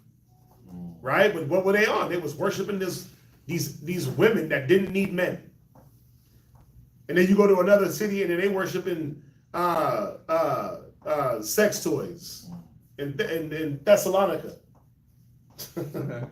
That's what they are. They got a whole cult, the dildo cult. The dildo. Yeah, yep. They're a whole cult of just prosthetics. That was all going on. You know how many different factions was going on just in Paul's time? We're not even in Paul's time in this psalm. We ain't there yet, but the devices that are created through time, man. The idols, the gods that they create. That's why you got to be careful what you give your. Like when I start seeing, like I keep talking about, like on TikTok, it's National Pizza Day and it's National Taco Day and take a selfie with the filter. I was like, oh no, they got you worshiping a day now. They're giving you a day besides like birthday, Christmas, this. Now they're gonna give you a taco day, so you're gonna go kill yourself to go get a taco at Taco Bell, coffee day, pizza day, this day. They create in these days, and then they create other things behind it, and then next thing you know, you worshiping something else other than the Most High, 365. Y'all gotta be careful. Yeah. That's why you gotta stay off of so every trend ain't trending. You shouldn't be. Let me read something real quick. Every trend you shouldn't be trying to follow. Why? Because for neither did the mischievous invention of men deceive us. Stop being deceived by every little thing that happens on social media. Every little thing they put out there, you're like, I gotta go see what that's about. No, they got you worshiping idols. They got you worshiping other gods. Straight up. And you're thinking like it's just innocent and it's this and it's that. Yo. Yeah. Yo. That quick compromise of the spirit, compromising the integrity. Both they that make them and they that desire them and they that worship them are lovers of evil things. It ain't what you think it is. And that's why we gotta wake the hell up. Understand what you're giving. I get it. Oh, well, the kids need to have fun and this. No. Well, hey, I'd rather my kids not have fun and not be idol worshipers. Right. Yeah. I'd rather that. And they can worship idols on their own time when they get older. Yeah, you can go do that on your own time, my G. But on my time, for me in my house, we don't serve the Lord. So I look for things to make sure that they don't coincide with some type of negative. And can we get past all of it? No. Right? We in a wicked ass world. The earth is given to the hands of the wicked. But the things that you do see, don't let it ride. Fight against it. Don't let your kids ride with it. Don't let them give into it. Fight against it. Show them how to fight. Yeah. Right? And the things that you can't see, the spirit will take care of. If you in the spirit. Go back to Psalms. You know, we was reading Psalm 15. I was just thinking about how I grew up seeing my family worship and give sacrifices. You know, those things, water, food to the statue of the Santa Muerte. Santa Muerte, yeah. And as we were reading chapter 15, I was thinking of one. The Santa Muerte doesn't have like a book of laws or anything like that. And in this particular house that I grew up in, all the boys trapping, selling drugs, doing drugs. All the girls before like 20, 22, 23 had more than like 3-4 babies.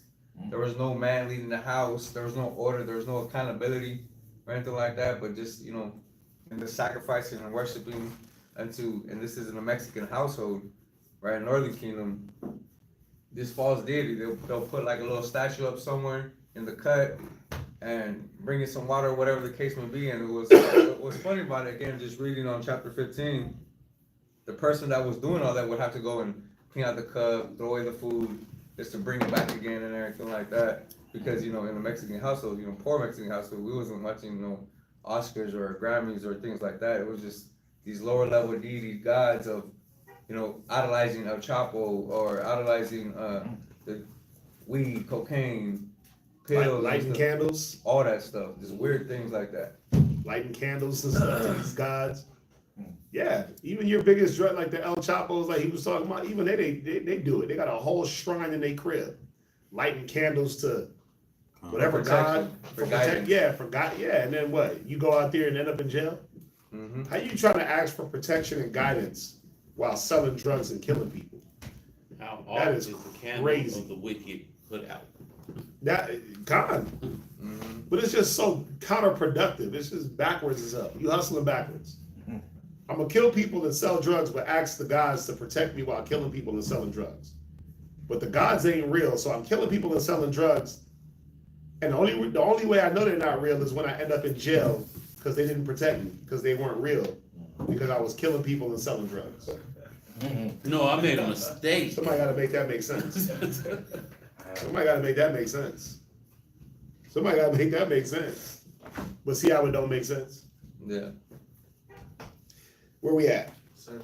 Yeah. All right, precept, but we don't have to go into it. It's Baruch chapter 6 and verse 8 down through 12. Go ahead, just read it. Baruch chapter 6 verse 8. As for their tongue, it is polished by the workmen, and they themselves are gilded and laid over with silver. Yet are they but false and cannot speak, and taking gold as if it were for a virgin that loveth to go gay. They make crowns for the heads of their gods. Sometimes also the priests convey from their gods gold and silver, and bestow it upon themselves. See that? You stealing the sacrifice. You stealing the offering. Yea, the damn offering, man. You put it on yourself, a crown of gold. Come on. yea, they will give thereof to the common harlots. And you giving up you giving up what's being given for the God to the harlot. Pay for this harlot real quick. Give you this gold wedge, girl. That's the offering. It's all good. Ain't no God. The God ain't real, so you know what I'm saying? He ain't gonna miss it. Yeah. You gotta go back and watch like some of these shows. Like even like the Vikings when they were raiding the Catholic churches. Yeah. It's crazy. Because one thing he was like, yeah, he's like, God is fake. They ain't gonna miss this. Right? Like when you watch that Vikings, they believe in many gods, but the one God that they staunchly hate is the God of the Christians. Right? So they like banging hard. So they raiding through these churches. They getting all the vessels, all the gold, breaking stuff. They like, God ain't real anyway. He ain't gonna miss it. Tell them to come down. That's what they said. Yeah. They're like, tell them to come They fight. strung one priest up, start hitting him with arrows in the church. Yeah.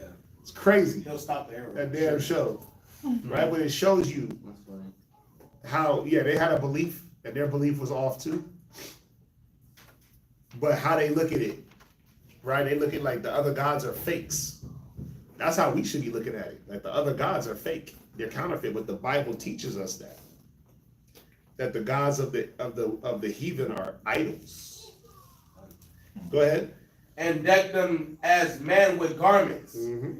being gods of silver and gods of gold and wood. Mm-hmm. Yet cannot these gods save themselves from rust and moss. Yeah. Think about it. They got to go polish the Statue of Damn Liberty every week. Because that thing would just be. Dang. You know why it's green, right? The damn ocean is turning it colors. Oh. That's algae. Statue of Liberty wasn't originally green. What was the color? It was brown. Oh yeah. Yeah, it's a copper statue. It's green because the algae from the Statue of Liberty wasn't even a whole statue. It was just a head. When they brought it to America, they built a body and a statue, a platform on it. But if you go into the Statue of Liberty or the Lady Liberty, right, it's modeled after a black woman. France gave it as a present, and it was just like a head with the torch, right? It was a copper statue, and they built it down when it got to America. But it's green. They got to go go to what is it? What is the one in Rio? They call it Render, something like that. the Redeemer, the Redeemer statue. Yeah, the white Jesus. Yeah, they call it the Redeemer, Christ Redeemer, right? Yeah, they gotta go on that thing. There's little compartments they gotta climb through. They get on top, and they gotta clean that thing every week. Bird doo-doo, animals, rust, corrosion. The way it's built in compartments and sections. So they gotta replace those panels, or else they'll rust up. They'll decay. Think about it. You built a whole damn statue that you gotta go every week and replace parts. That's your God? That's your God? You gotta replace his parts? Yeah, man, Jesus, he had a finger switched out. Damn, we gotta, man, you know that Christ Redeemer, man, we gotta go ahead and replace one of his teeth.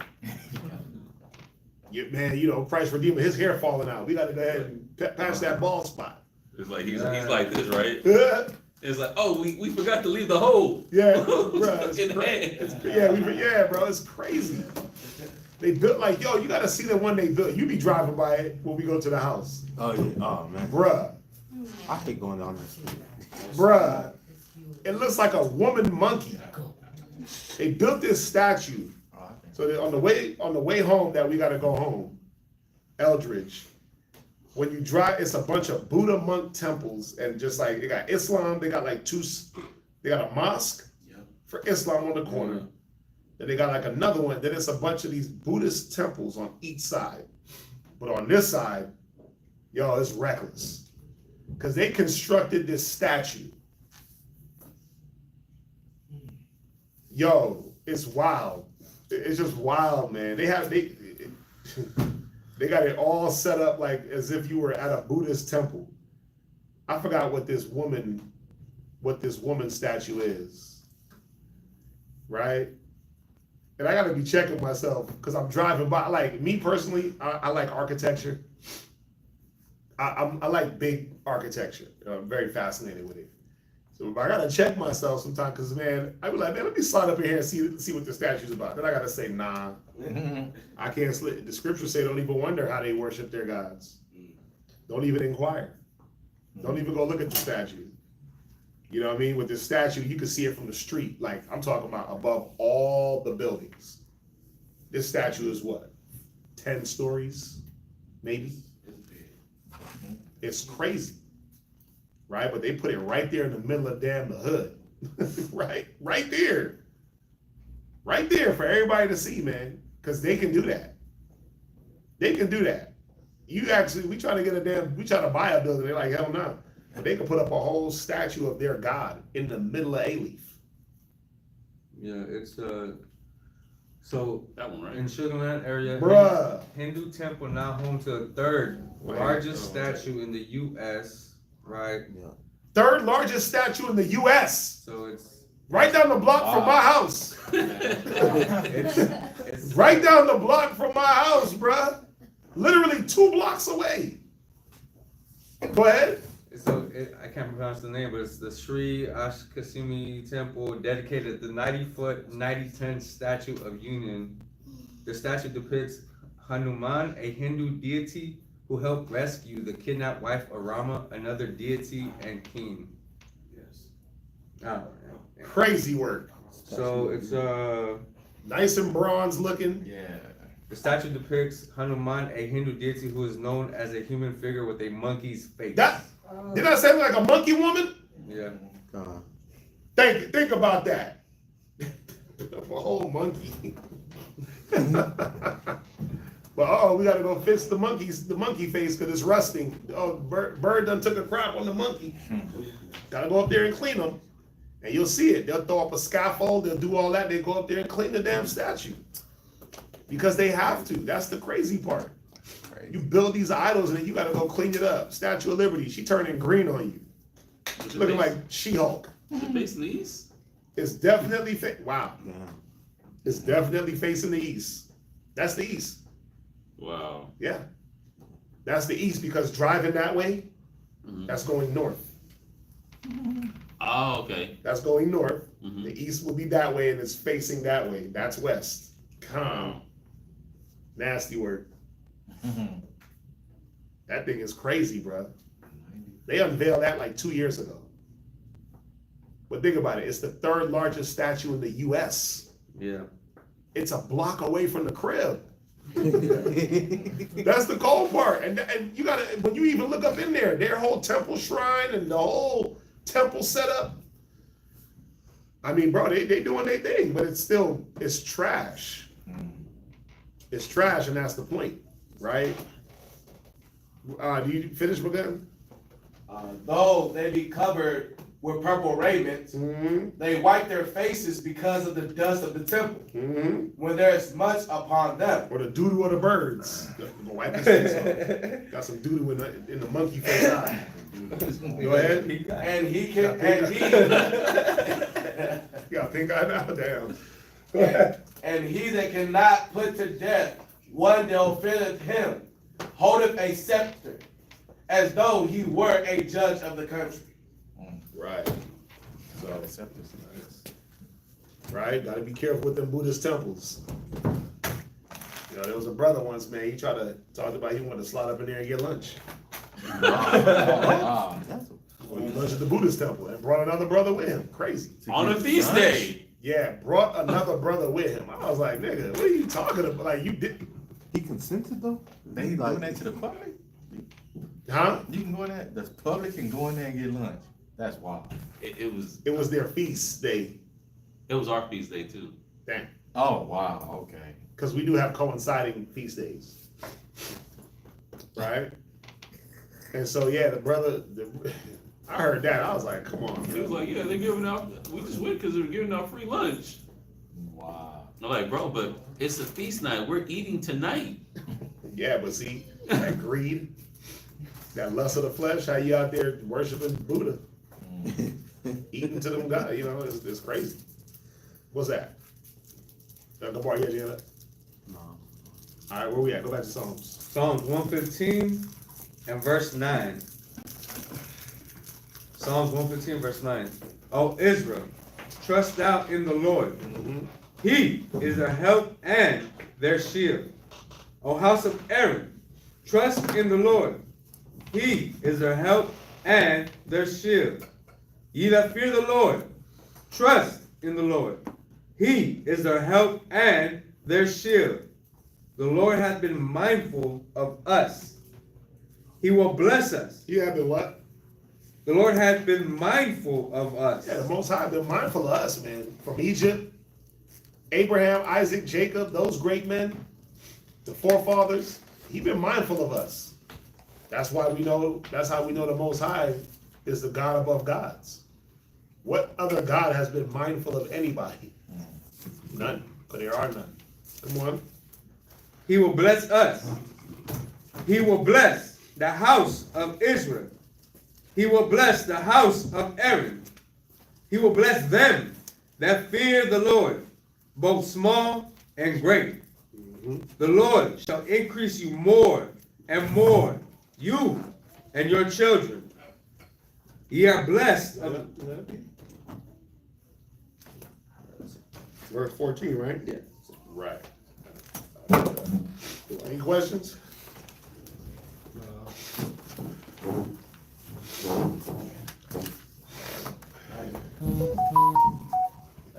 Yeah. Sorry. No, you- Just thinking about what y'all was talking about, so he was saying that somebody was trying to eat with them on their feast, but these other nations, are we not supposed to eat with them at all? Because the reason why I asked is because, a few days ago, I had a patient, and I think they were Muslim, and she came from the hospital, and I set them up at their home, and you know, although the women were in the kitchen, they were like breaking their fast for Ramadan, so they were like getting all the food together. I mean, they had a whole spread to break that fast. And then I was leaving because I was finishing, and they were like, come, like sit down and eat with us, like to break the fast. And I was like, no, I'm okay, I'm fine. And it smelled amazing, I'm not gonna lie. But he like, the one guy, he like gave me some dates and stuff just to take with me. And I was just like, nah, I'm good. I'm like, my spirit already was just like, no, I wouldn't eat with them because it wouldn't even, what would I even sit at the table and talk about with y'all? Like, it wouldn't even have been right. So I just wanted to know, like, are we not even allowed to, like, really eat? Like, I know we eat at their restaurants sometimes, though, these other nations. Yeah, like, am I, like, I'm not gonna eat with, just like that situation. I wouldn't eat. That's y'all breaking y'all fast. That's for y'all holiday. That's for y'all's worship. Y'all prepared food for that worship or that sacrifice in the name of that God. So I'm not partaking. Neither should any of us, right? You're not gonna partake in that. You're not gonna. They're doing it in the name of that God, right? So no, you wouldn't sit down and eat with them in that situation, right? Oh, I got a coworker that they going to Chipotle and I'm going to Chipotle too. Well, shit, you know, so hey, let's go to Chipotle together. I don't know. You might grab you a burrito. You might sit, eat, right? That's different. But I'm not. You in a Muslim house. They on they Ramadan fasting. Nah, you did the right thing. Yeah, no matter how amazing it smells. You don't know what they put in that food. That's another thing, right? Yeah, just because they don't eat pork, they eat shrimp. Yep. And some of them eat dung cakes. Straight poo. Right? Remember, they worship. It depends on what type of house you into. If you like in a Hindu house, they got different things that they worship, the cows and all that. It's wild. So I wouldn't really trust it. You got your hand up? In Acts 10 and 28, answer your question? Nope. No? No. I know where you're going. Say to keep my company? Yeah, no. Because even Acts 10:28. Watch, read Acts 10 and 28. I'll teach it.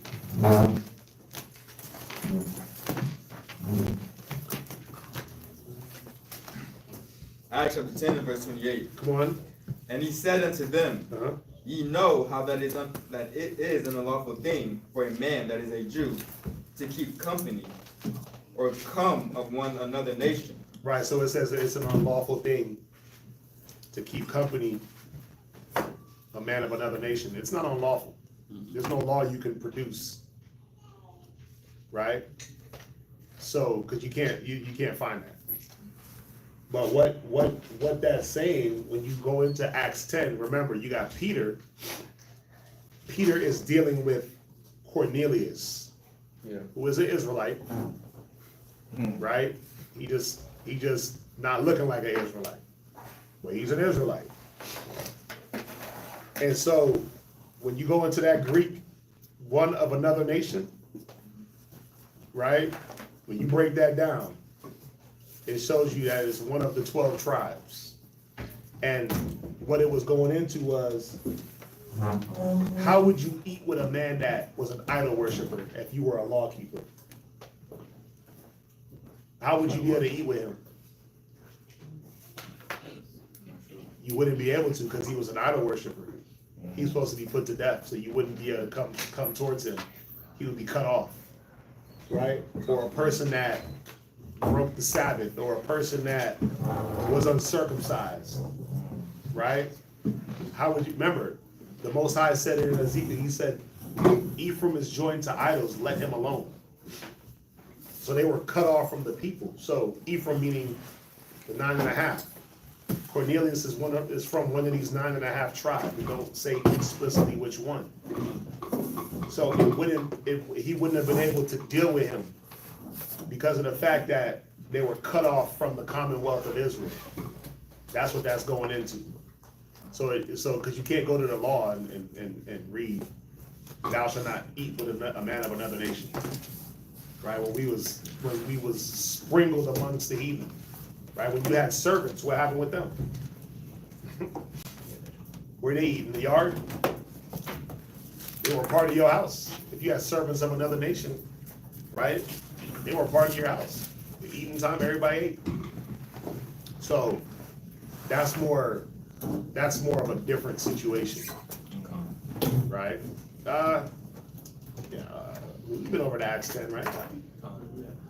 Yeah, so that's what that's called. Alophilos is the word. Alophilos, right? Other nation. When you go into that word nation, los, I think it's los. It tells you one descending from one of the tribes of Jacob. When you go into that definition, it's the only time that word is used in the whole Bible, right? But Peter wouldn't have been able to deal with the 9.5 because they were supposed to be cut off from the people. They were supposed to be killed, idol worshippers, adultery, all those different things. Just like what we're talking about right now, like this idol worship, that was punishable by death. Thou shalt have no other gods before me, right? That was punishable by death. If it said it, mother, father, this, that, worship, come and said, let's go worship other gods, said you should put them to death. So your hand should be the first upon them. You see that? So, go back to Psalm. Next reader. Next reader. Anybody, it don't matter. Yahweh.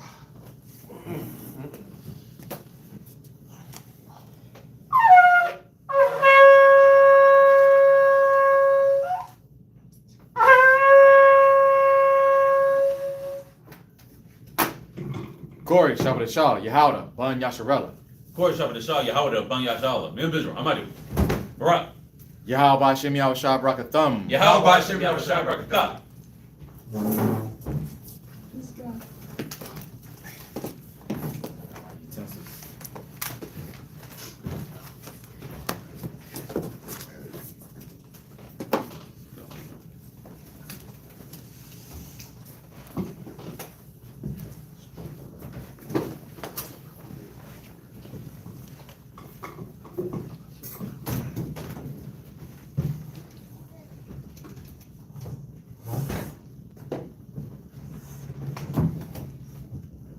Yeah, don't be out here fasting with them Ramadanians. No fasting for Ramadan for you Israelites.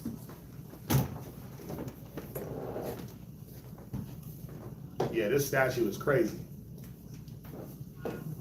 This thing, I knew it was a monkey. I just never got close enough. This thing got a whole monkey woman's face, looking like Planet of the Apes. Bruh. A block away from the crib. I seen it.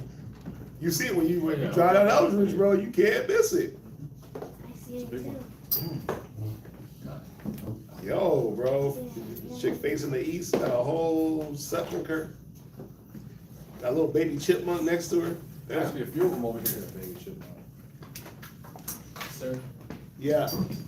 You know, So in the Hindu culture, you got that, right? With the woman with the monkey face. In the Oriental culture, you got Sun Wukong, which is the monkey king.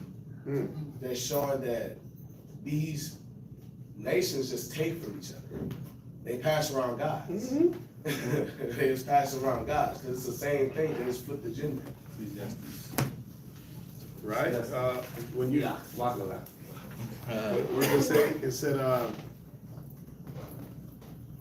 yea, they, Wisdom of Solomon 15 and 18, it says, yea, they worship those beasts also that are most hateful. For being compared together, some are worse than others. Neither are they beautiful so much as to be desired in respect of beasts. Like, nobody wants a damn monkey.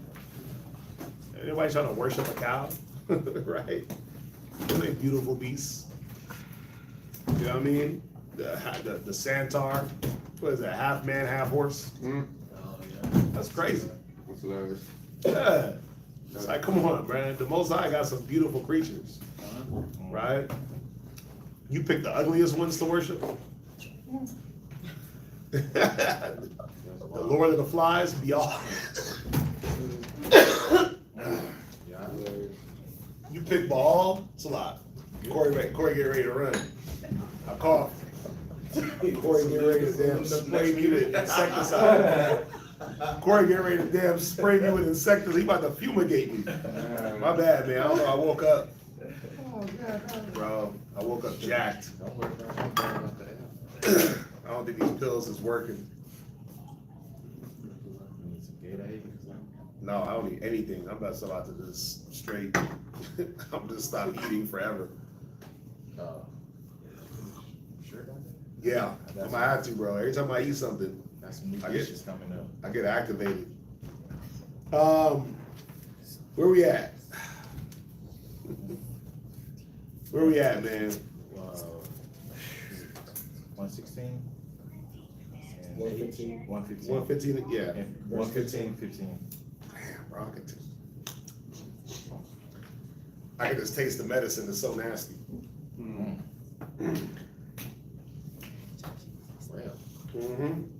You got allergies? You good? I'm good. No, bro.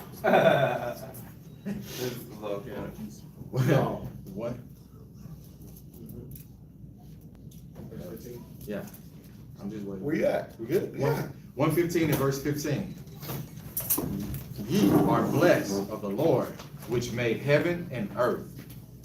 The heaven, even the heavens, are the Lord's. Right? But the earth hath he given to the children of men. What's that mean?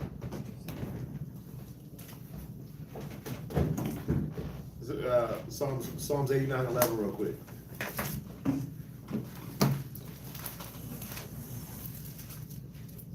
The book of Psalms, chapter 89, verse 11. The heavens are thine. The earth also is thine. So is that a contradicting statement? You said the heavens are thine, but the earth also. But then the psalm we just read, it said heavens is most high when he gave birth to man. What are we doing? Well, obviously it's not saying what you got. I was gonna say it's kind of just like with like the Roman Empire. You had the Caesar, so there's king, but then he let governors kind of like rule over it for him. Right. And that's it. Go to Genesis. That's it. Genesis 1:28. It's easy. The Most High gave us the earth as our dwelling place to have dominion. It's still his earth. It's still what he created. And we're just creations in it that he said, you know what, you govern that. You'll have dominion over the fish and the beasts, right?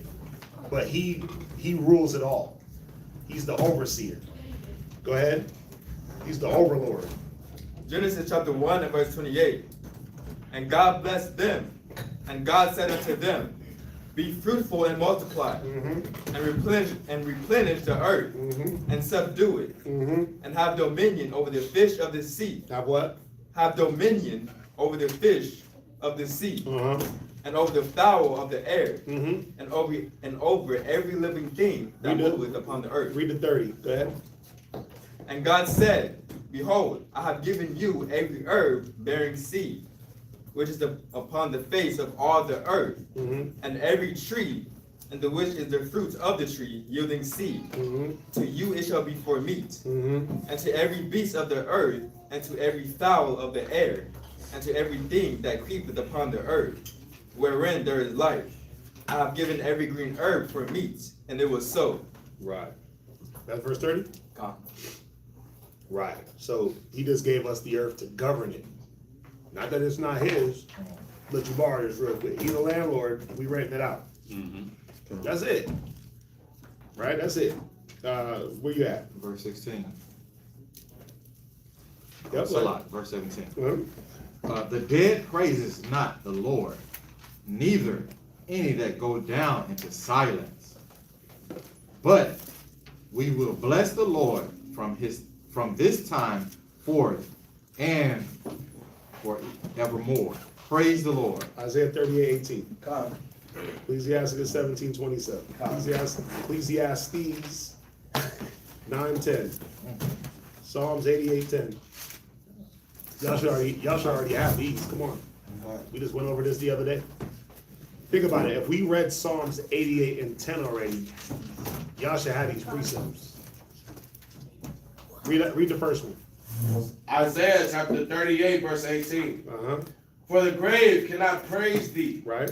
death cannot celebrate thee. Come on. They that go down into the pit cannot hope for thy truth. Mm-hmm. The living, he shall praise thee. You shall what? Praise thee, Mm-hmm.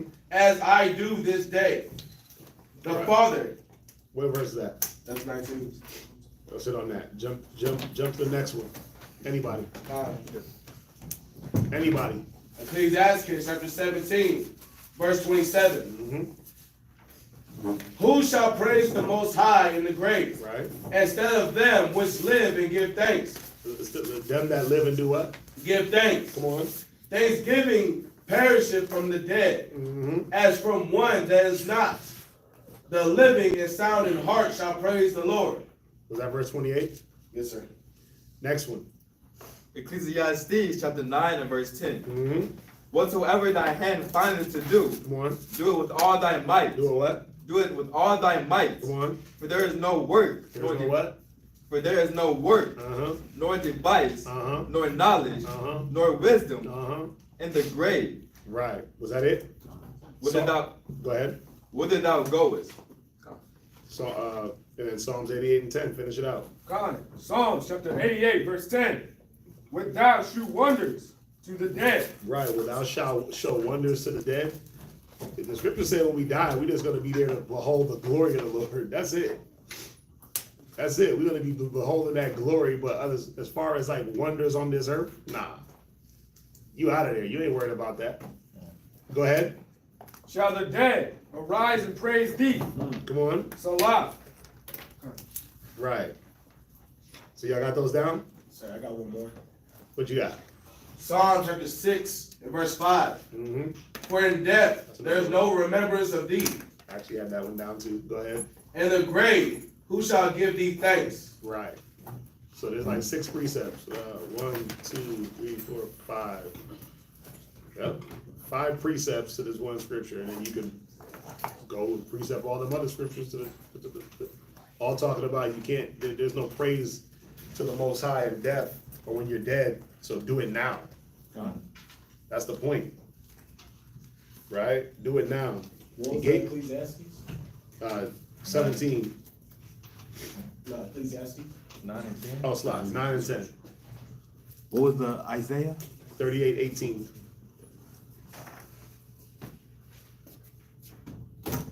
So do it now, right?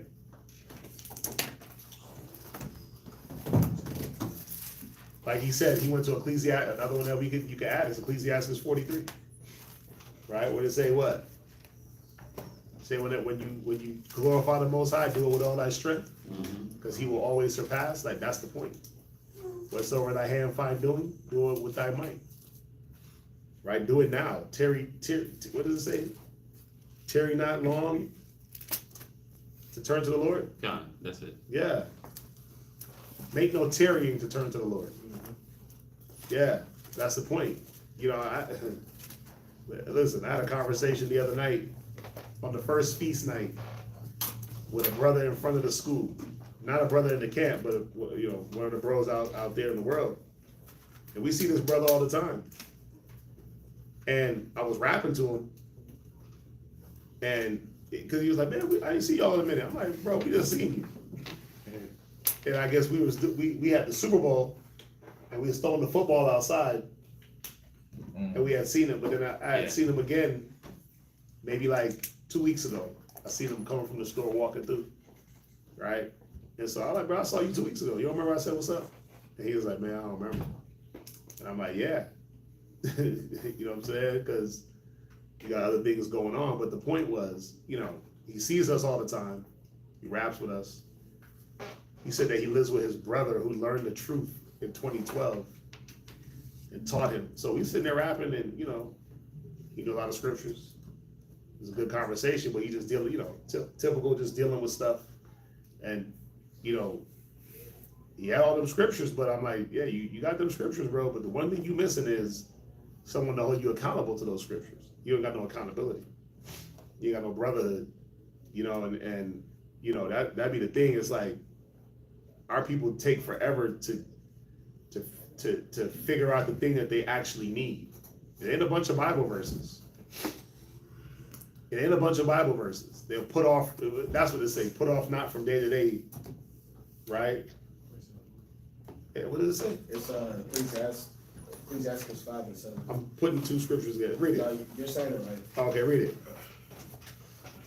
Ecclesiastes chapter 5, verse 7. Make no tarry to turn to the Lord. Right. And put not off from day to day. Oh, it's one. Okay, it's two. Con. Go ahead. For suddenly. Because what? For suddenly. Wait, no. Because when I'm ready. For suddenly. Nah, man, look, I got that grace.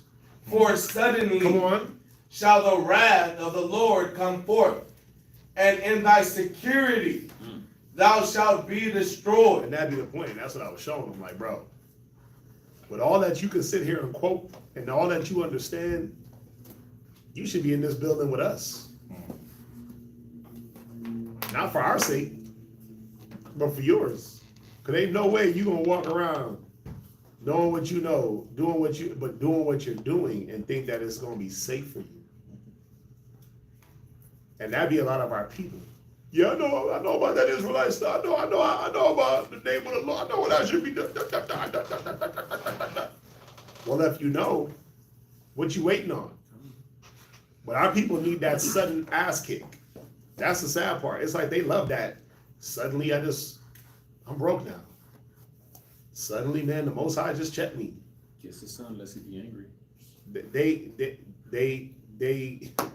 ain't doing that. They rather just put it off. I'll get to it when I get to it. My vices are more important. My idol worship is more important. The idol that got me, alcohol, drugs, and our people idolize those things. Alcohol, drugs, right? That's the thing that got them the stronghold. So we got to remember that, right? You don't want to. You can't hold the word of the Lord deceitfully, man, and think that He ain't gonna check you harder for that. You gotta feel it, right? Anyway, where we at? Psalms 116 and verse 1. Mm-hmm. Any questions on 115? Pretty quick, straightforward. Read. Psalms 116 and verse 1. I love the Lord because he hath heard my voice and my supplication, because he hath inclined his ear unto me. Therefore will I call upon him as long as I live. The sorrows of death compassed me, and the pains of hell gat hold upon me. Mm-hmm. I found trouble and sorrow. Then called I upon the name of the Lord. O Lord, I beseech thee, deliver my soul. Mm-hmm. Gracious is the Lord and righteous. Yea, our God is merciful. Why? Because he'll deliver you from that shadow of death. Though I walk through the valley of the shadow of death, I should fear no evil. Right? He prepared us a table before me in the sight of my enemies. Like we can sit back and complain about what we ain't got, what we want, what other people got. You can complain, but are you sitting back and seeing that the Most High been preserving you through all the road rage that happens on your commute that you don't even have to deal with? Through all the things that happen in your neighborhood that you ain't got to deal with? You get to just move around like a ghost in this society. You literally get shielded in this society, right? You get to move around anonymous in this society. Nobody ain't checking for you. Meaning nobody ain't checking you for no evil. They ain't really checking for us for too much good either, but they at least check for us for the good. Y'all got that Bible? Yeah, we got that. Right? They're not checking on you for evil, to do evil towards you, or to commit evil in your sights. That right there is good enough. And that's what, we sometimes think the Most High ain't blessing because you ain't getting what you want. But what about the safety that he provides? Where they ain't breaking in your car, they ain't breaking in your house. Bro, I've made mistakes. Damn, left for the weekend, San Antonio, whole family gone, left the whole front door open. Yeah, not unlocked. I mean front door open. Only thing that's closed is the screen door, and it ain't locked. Right? Come, look, everything's still there. Everything still there. For the whole weekend, I've done that multiple times. Sometimes, bro, back door unlocked, front door unlocked at night. Right? Hey, lock the front door. To the text, gun, and it don't get done. You're like, oh wow, nobody locked the door. Okay. Right? But the Most High don't allow nobody to run up through your crib. Leave the cars unlocked. Wallet right there on the seat. Boom. Most High don't allow nobody to run through your car, run through your neighborhood. Not that you just continue to be careless, but in our carelessness, the Most High, you protecting us, our goods. You keep people out the way, right? You keep negative people away from us. Like, you got to be happy about that. Like, you ain't dealing with a bunch of, and if you are, you better figure out why. Why you dealing with hostile, contentious people? Why they coming at you?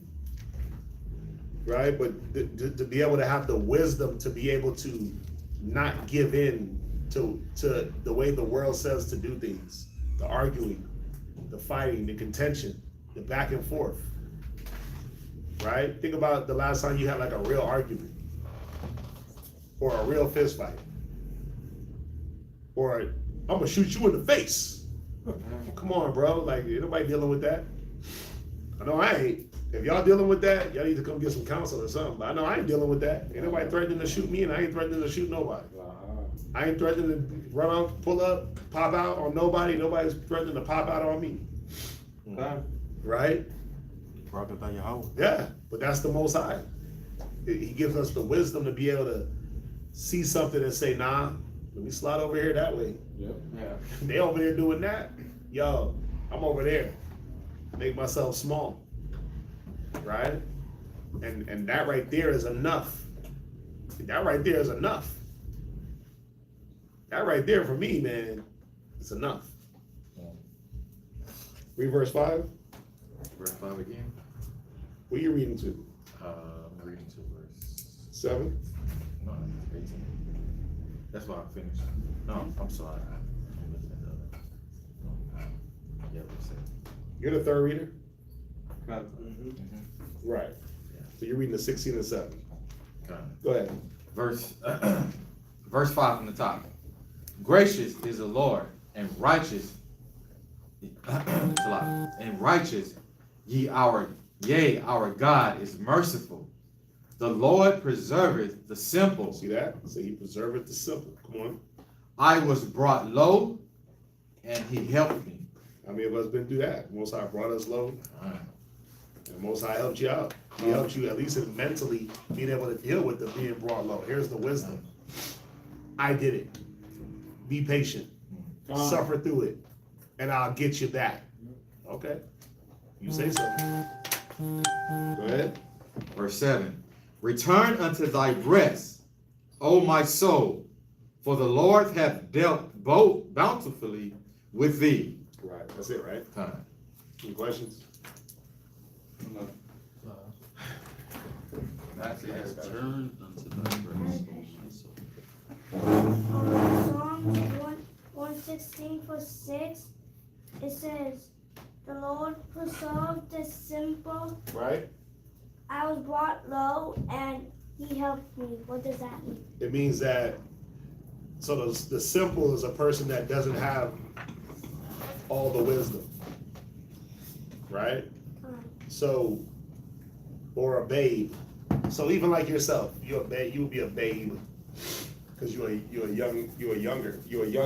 But then you have men that are older than you that are still babes, right? They're young in the spirit. So the spirit, the Most High, He preserves them or He protects them for them to be able to grow up in the spirit. Just like how Yashakar would protect you as a babe or as a simple child. He protects you and teaches you things so that way you could use those things and then you'll be able to grow up and be able to teach those things to other people. You get it? You sure? Next read. Max is cat.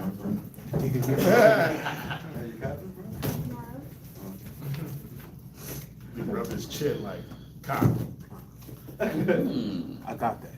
Got that. Good breakdown, brother. Right. Will teach you.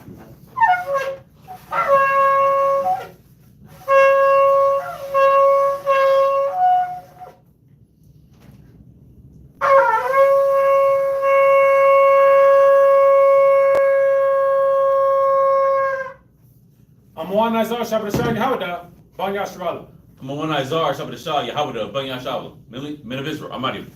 Right. Yahweh Shem Yashah Brakatam. Yahweh Shem Yahweh Brakatah.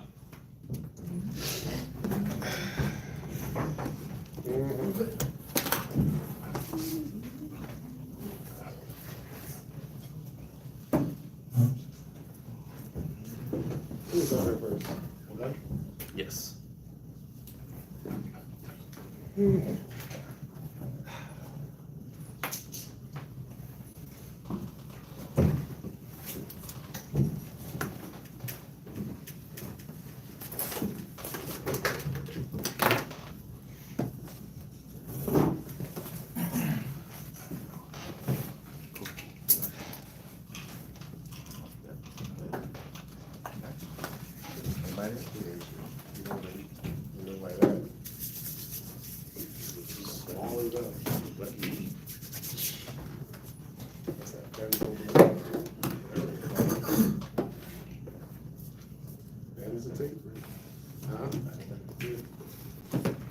Yeah, it's for cost, right?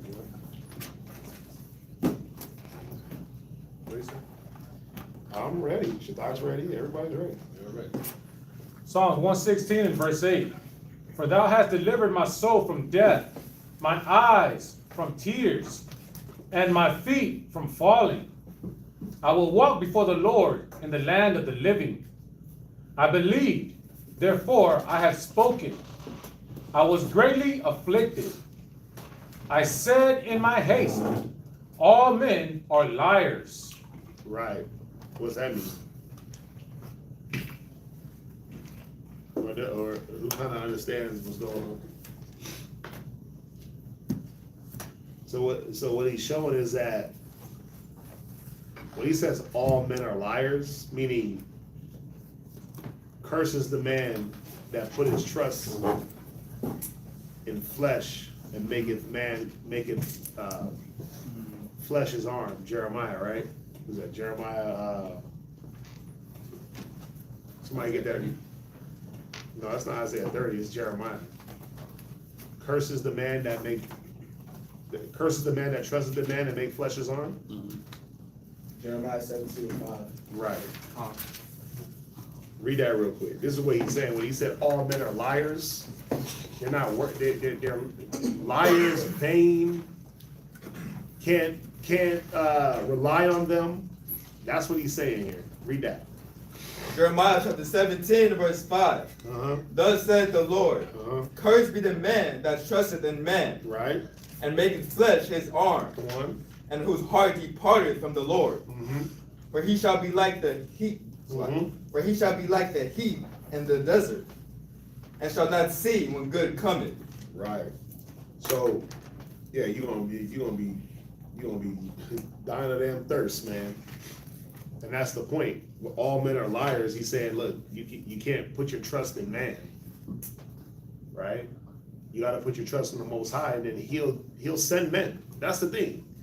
That'd be the killer part, right? There's a joke, right, of a man. He's stranded on a boat, and he prays to heaven, God save me, God save me. So then he looks in the distance. And a boat comes and it's like, hey, you need help? And he's like, no, I'm waiting on God. So the boat guy leaves. He prays to God, God, save me, send me some help. Come save me. Right? Now the boat guy comes, hey man, you good? You need some help? Yeah, I'm stranded, but I'm waiting for God. I looked at it. Man, I thought you said you was gonna be with me, Lord. Da, da, da, da. The Lord spoke to him and said, look, I sent you help and you rejected it. Right? I'm not going to come down. What do you want me to do? Put my hands to the heavens? Push the boat? No. The Most High is going to send you that help in the form of man. But I believe it's the way in which it's the way in which that help comes, right? That prayer gotta be there, because that's what the Most High wants, right? He wants you to acknowledge what's going on, and I think that's why people don't pray. You don't really want to acknowledge what's really happening with you, that you're really going through this thing, whatever it is you're going through. So you'll avoid the acceptance part, but then you'll want the help. I ain't gonna accept what's happening. I ain't gonna talk about it. But the Lord's gonna help me. Nah, He wants you to pray about it. Show that obedience, acknowledge what's happening with you.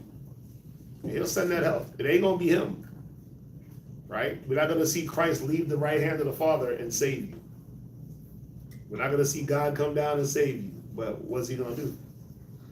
He's gonna put men and women in your lives that's gonna act as that secure, like with Paul. When he was naming all those people, and he said, this person had been a secure in my times of need, and salute Phoebe, and salute this person, and Aquila and Priscilla with the church in their house. They was looking out. The Most High didn't put those people in Paul's path?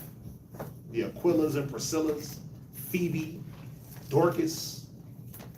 Yeah, he put them people in his path.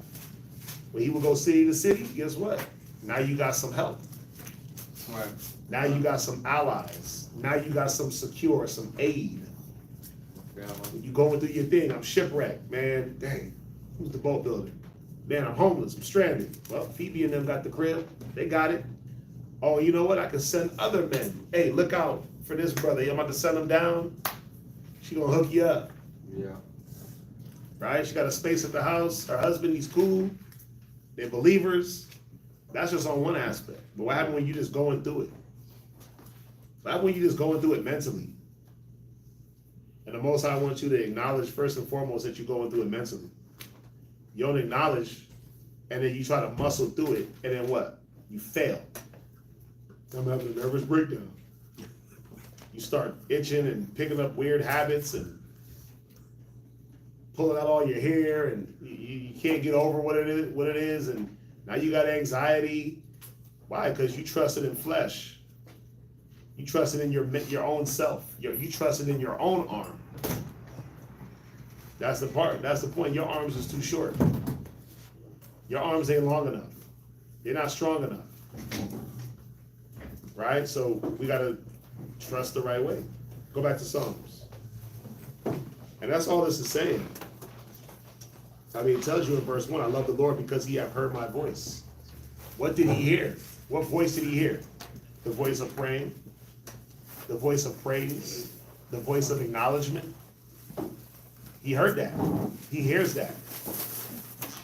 Right? And then he'll show that he hears that. You got to be able to see.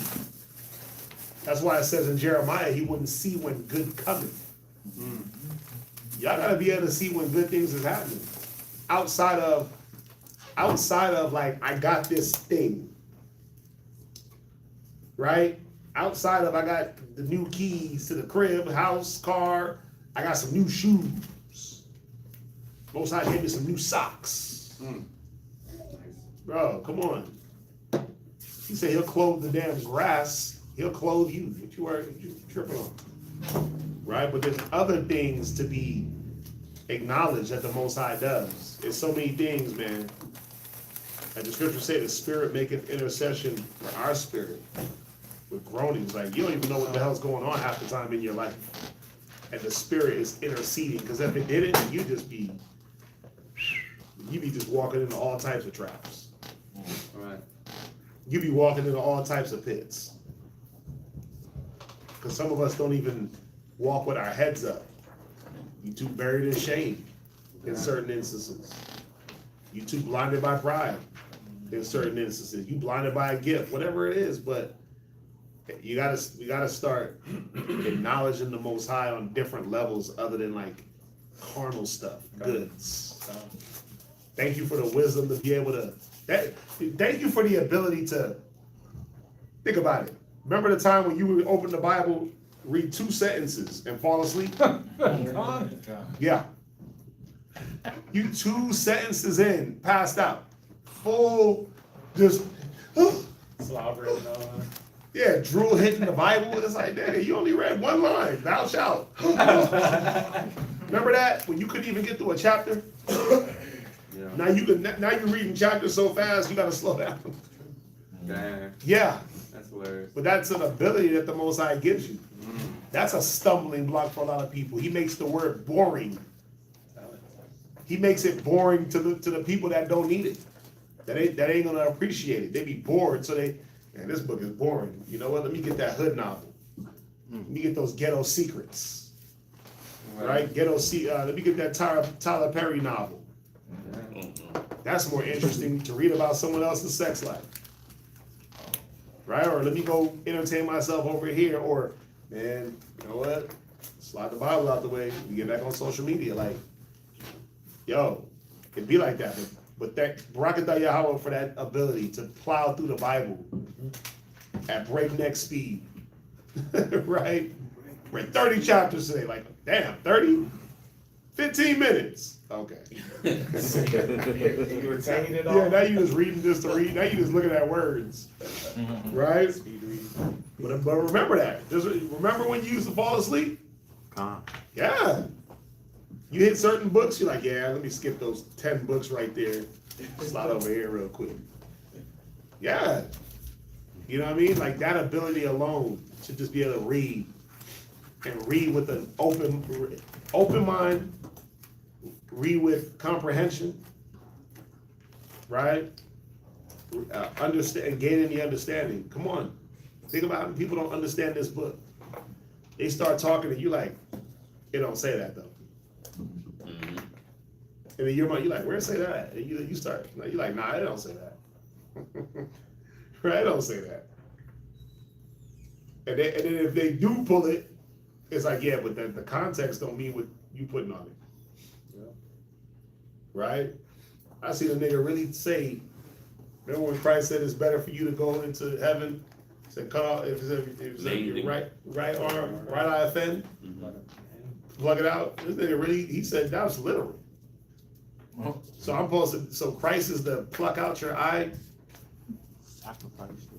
He's that man. jam out your own eye, cut off your own right hand.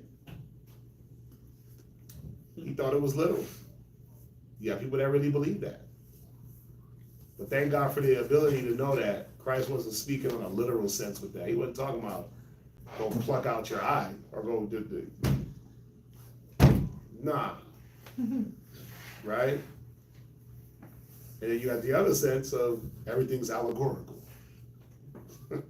It's all allegory. Ain't none of it real. It's all a metaphor for something else. The whole Bible. Or my new favorite one, the whole Bible happened already. 70 AD, everything happened. All the prophecies. All the prophecies already happened. Right? You take them to one chapter and their heads start rolling. Everything happened, so we in hell. We in somewhere in hell and somewhere in spiritual heaven. Right? All that foolishness, but at least you get to do what? Read and be like, nah, that ain't happened yet. What about this right here? That ain't happened yet. Let's go to this book right here. That ain't happened. This whole thing right here ain't happened. Right? So it's those things to be thankful for also, the understanding. And understanding ain't just about doctrine, it's about being able to understand situations and be able to get through situations.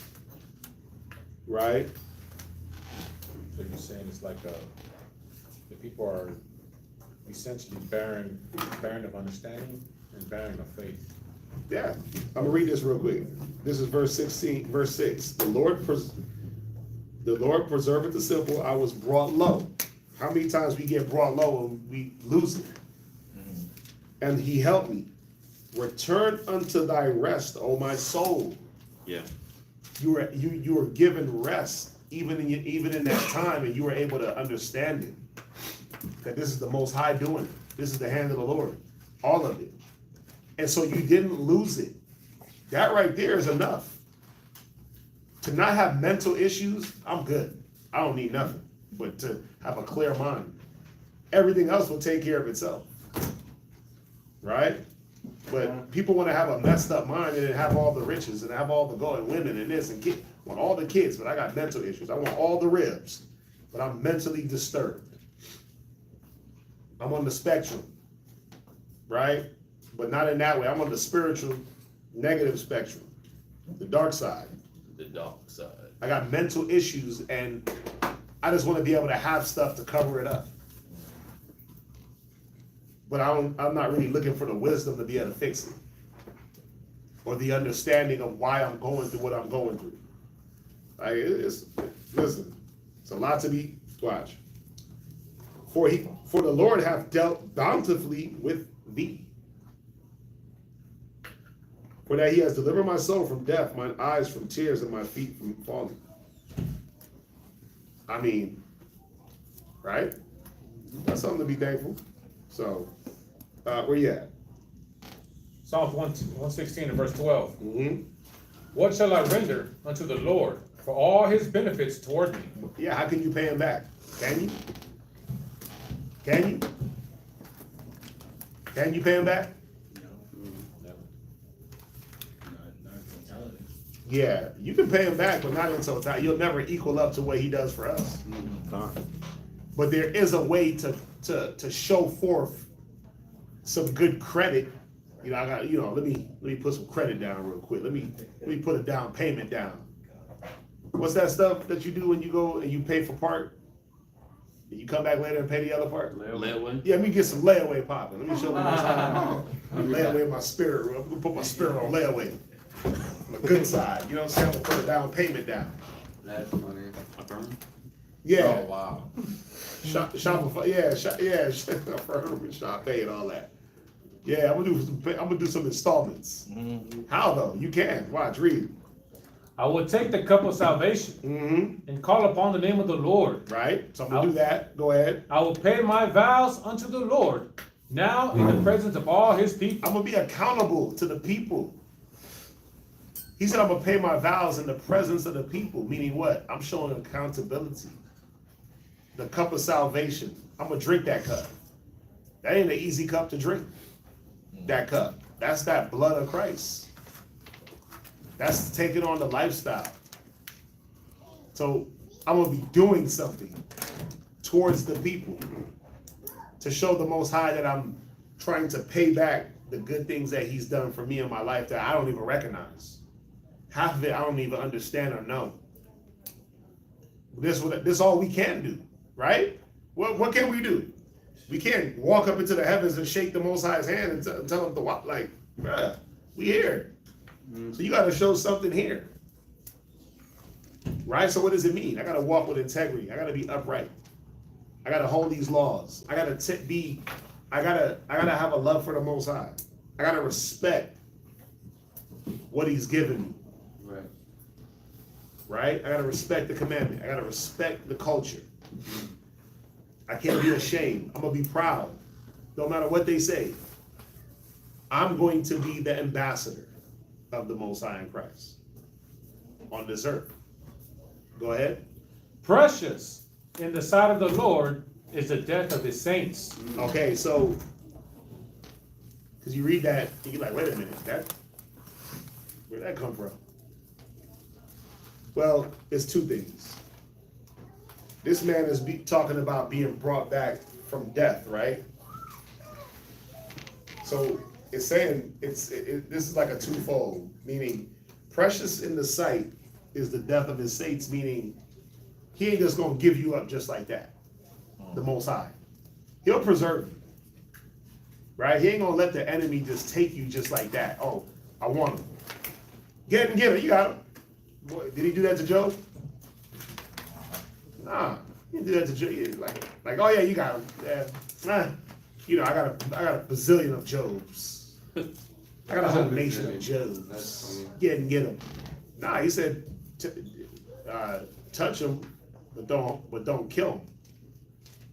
Right? Touch him, but don't kill him. So, in one aspect, He's not gonna just let you be overtaken to the point of death so easily. Right. And in the other aspect, if you are taken, and depending on how that go down, that the Most High holds that in a high esteem. He don't forget that blood. Right. Right? like when you read with Saul said it to David and Samuel's. He said, my life is precious in thy sight. Remember when he said, you're better than me. You're a better man than me. Right? Because you didn't kill me. He said, my life is precious in your sight. Right? So, you know, it's in those ways that you look at that. Meaning, He didn't just let this man just go to the grave and die off. He preserved him. Because precious in the sight is the life, the death, the blood of the Most High saints. He ain't just going to let them be taken just like that. He's going to fight, but at the same time, if they are, He going to hold that. Remember, He said it about Abel and Cain. He said, the blood of thy brother Abel cry out under us blood. He said, the blood of Zerubbabel from was it Zerubbabel? From the altar. Yeah, I know, I ain't making it up. Watch. Slide the Matthews real quick. Yeah, read it. Psalm chapter 72, at verse 13 through 14. Yep, go ahead. He shall spare the poor and needy, and shall save the soul of the needy. He shall redeem their soul from deceit and violence. And that's the point. It's about redeeming that soul. Go ahead. And precious shall their blood be in His sight. Precious shall their blood be. Meaning, does the Most High want our blood to be shed? No. So He'll try to preserve us from that bloodshed because it's precious to Him. But then also, if it is shed, it's precious in another way, that I'm holding that. I'm remembering that. I ain't forgetting all the prophets y'all killed. Yeah. I ain't forgetting all the people of Israel that y'all killed. That's why it says in the gospel, the day of the Lord's vengeance upon the heathen. Why? Because of all that bloodshed, right? Zerubbabel. Yeah.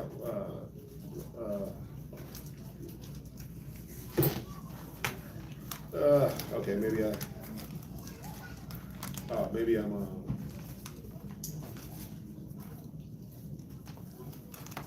I mean, y'all get the point, right? Yes, sir. I'll read on. I'm on. Sir, Yeah. I have one. Yeah, what you got? Wisdom of Solomon, chapter 3, verse 1. But the souls of the righteous are in the hand of God, and there shall no torment touch them.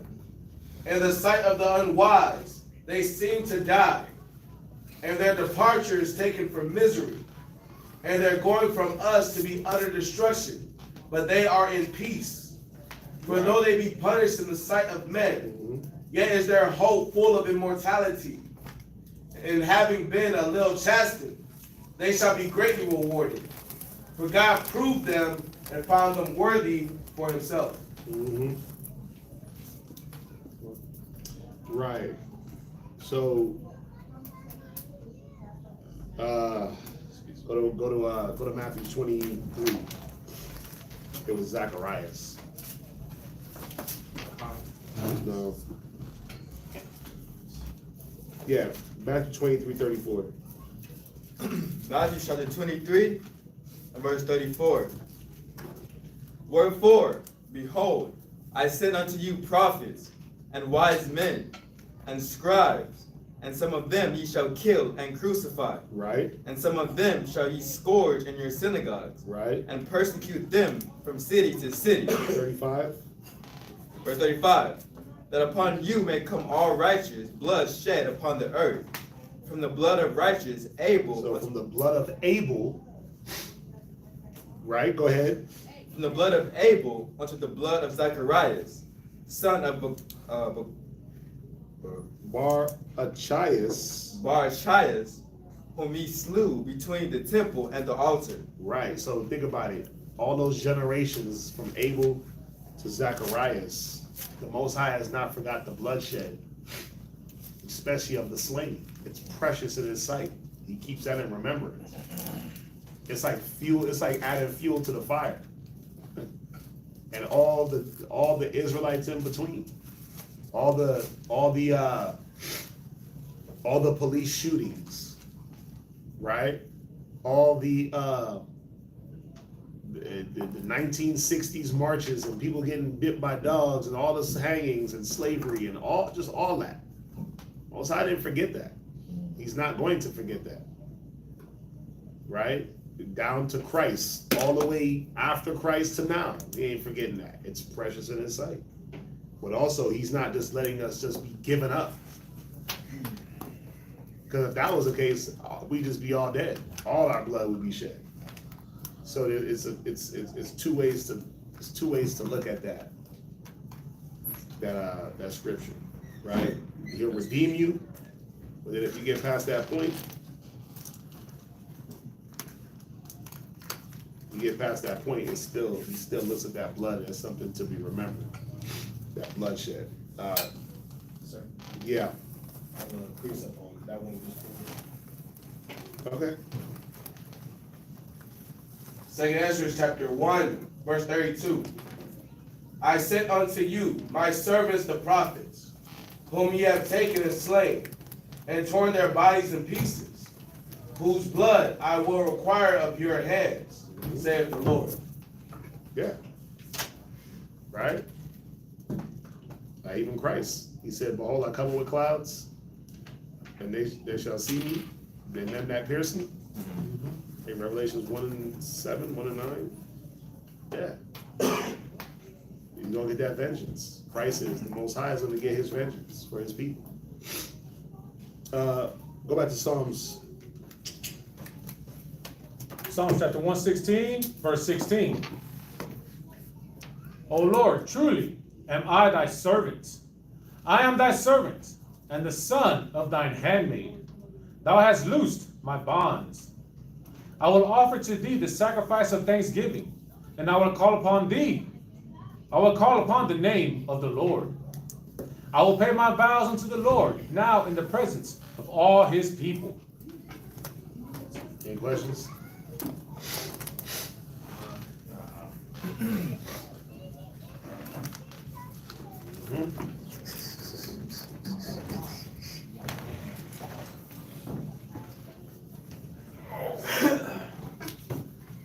Try to make it.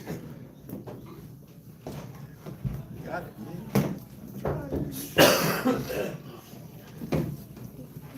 Hold it forward, it's on. Suda pad. I just took one.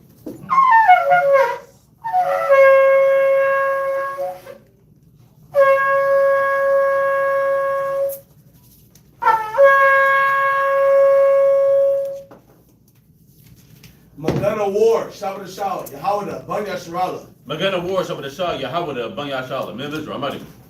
Right. Yahweh Hashem Yahweh Shai Brakatham. Yahweh Hashem Yahweh Shai Barakatah.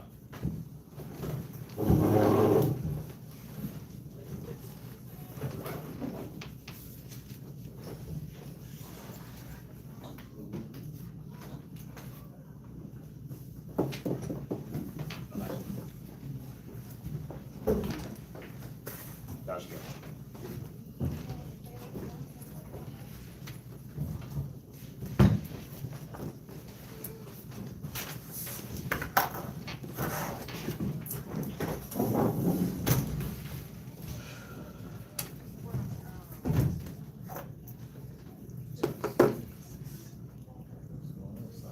Yeah, what?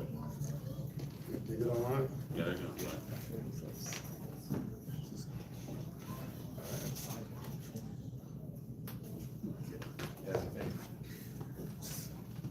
Psalm chapter 116, verse 19.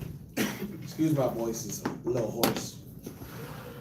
In the courts of the Lord's house, in the midst of thee, O Jerusalem, praise ye Yahweh. Praise the Lord, all ye nations. Psalm chapter 117, verse 1.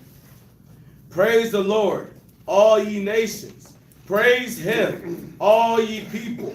For his merciful kindness is great towards us, and the truth of Yahweh endure forever. Praise ye Yahweh. Psalm chapter 118, verse 1. Give thanks unto Yahweh, for he is good, because his mercy endure forever. Let Yasharallah now say that his mercy endure forever. Let the house of Aaron now say that his mercy endure forever. Let them now that fear the Most High say that his mercy endure forever. I called upon Yahweh in distress. Yahweh answered me and set me in a large place. Yahweh is on my side. I will not fear. What can man do unto me? Yahweh taketh my part with them that help me. Therefore shall I see my desire upon them that hate me. It is better to trust in Yahweh than to put confidence in men. It is better to trust in Yahweh than to put confidence in princes. Done. Psalms 20 and 7. Psalms chapter 20, verse 7. There was a pause. Psalms Right. chapter 20 and verse 7. Some trust in chariots and some in horses, but we will remember the name of the Lord our God. John, because in him that's where our trust is. Gone. Our trust can't be in this flesh. Our trust can't be in, the things that this world provides for us, the things that we can see with our eyes and touch with our hands. It's like I've said it before. The Most High is the realest thing that we got. True that. And he's the only one that you can't see. How he's so real you can't see him? Because his works are real. The things that he's done for our nation has been real throughout all of eternity. The things that he's done from the beginning of time has been real. Like I said he's the only one that you can't see But you can see his works all around us. You can see his influence in the nation. You can see his creation everywhere you go. Even to your thoughts and the spirits that move. He created that. So, what you got, Yashikar? 1 Samuel chapter 17, verse 45. It says, Then said David to the Philistines, Thou comest to me with a sword, and with a spear, and with a shield. But I come to thee in the name of the Lord of hosts, the God of the armies of Israel, whom thou hast defied. Isaiah 31, 1. Isaiah chapter 31, verse 1. Proverbs 27. Psalms 27. Isaiah chapter 31 and verse 1.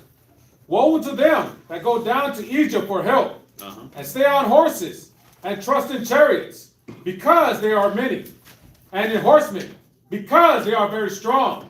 But they look not unto the Holy One of Israel, neither seek the Lord. So it's destruction. Destruction to anyone that put their confidence and their trust in anything that's outside of the Most High. That's why the nations are nothing. That's why the gods of the nations are nothing. That's why they're liar than vanity. That's why the Most High looks at them as a drop in the bucket. Like, they don't put their trust in him. No one is looking to the Most High like we do. And even our people, right? If you start to get caught up in the security of your money, you get caught up in the security of your house, or in the security of your husband or your rib, you are sadly mistaken, because all this will go. But the Lord, the Most High, he will still be there. When all deteriorates and fades away, I got you, Yashikar. The Most High is still going to be there. Like how in the other song, 116 and 6. Yeah. The Lord preserved the simple. I was brought low, and he helped me. Inside I was brought low, and then Trump came and sent me a stimulus check. Didn't say you were brought low, and you know, the Lord sent a good woman your way and helped you out. Yeah, the Most High uses people, but it's not tributed to people. You don't tribute the help to the people, because we know it's from the Most High. That good word, that good hearty counsel that you'll get from a brother, that's from the Lord. The Most High gave you that. He used men and women to speak to you. I mean, men and women of the scriptures, men and women that's using the Bible. Yeah. If they speak not according to this word, there's no light in them. Yashkar didn't.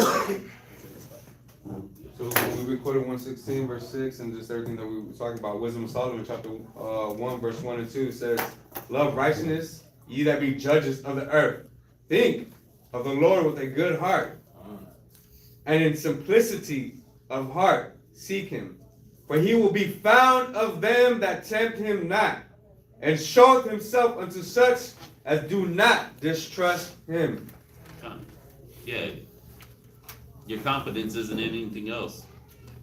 Your confidence is not in a man. A man will fail you every time. Yeah. Every time.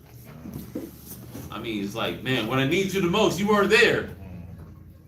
Like, well, you're supposed to lean on the Lord. Stretch out my hand and no man regarded. God, stretch out my hand, no man regarded.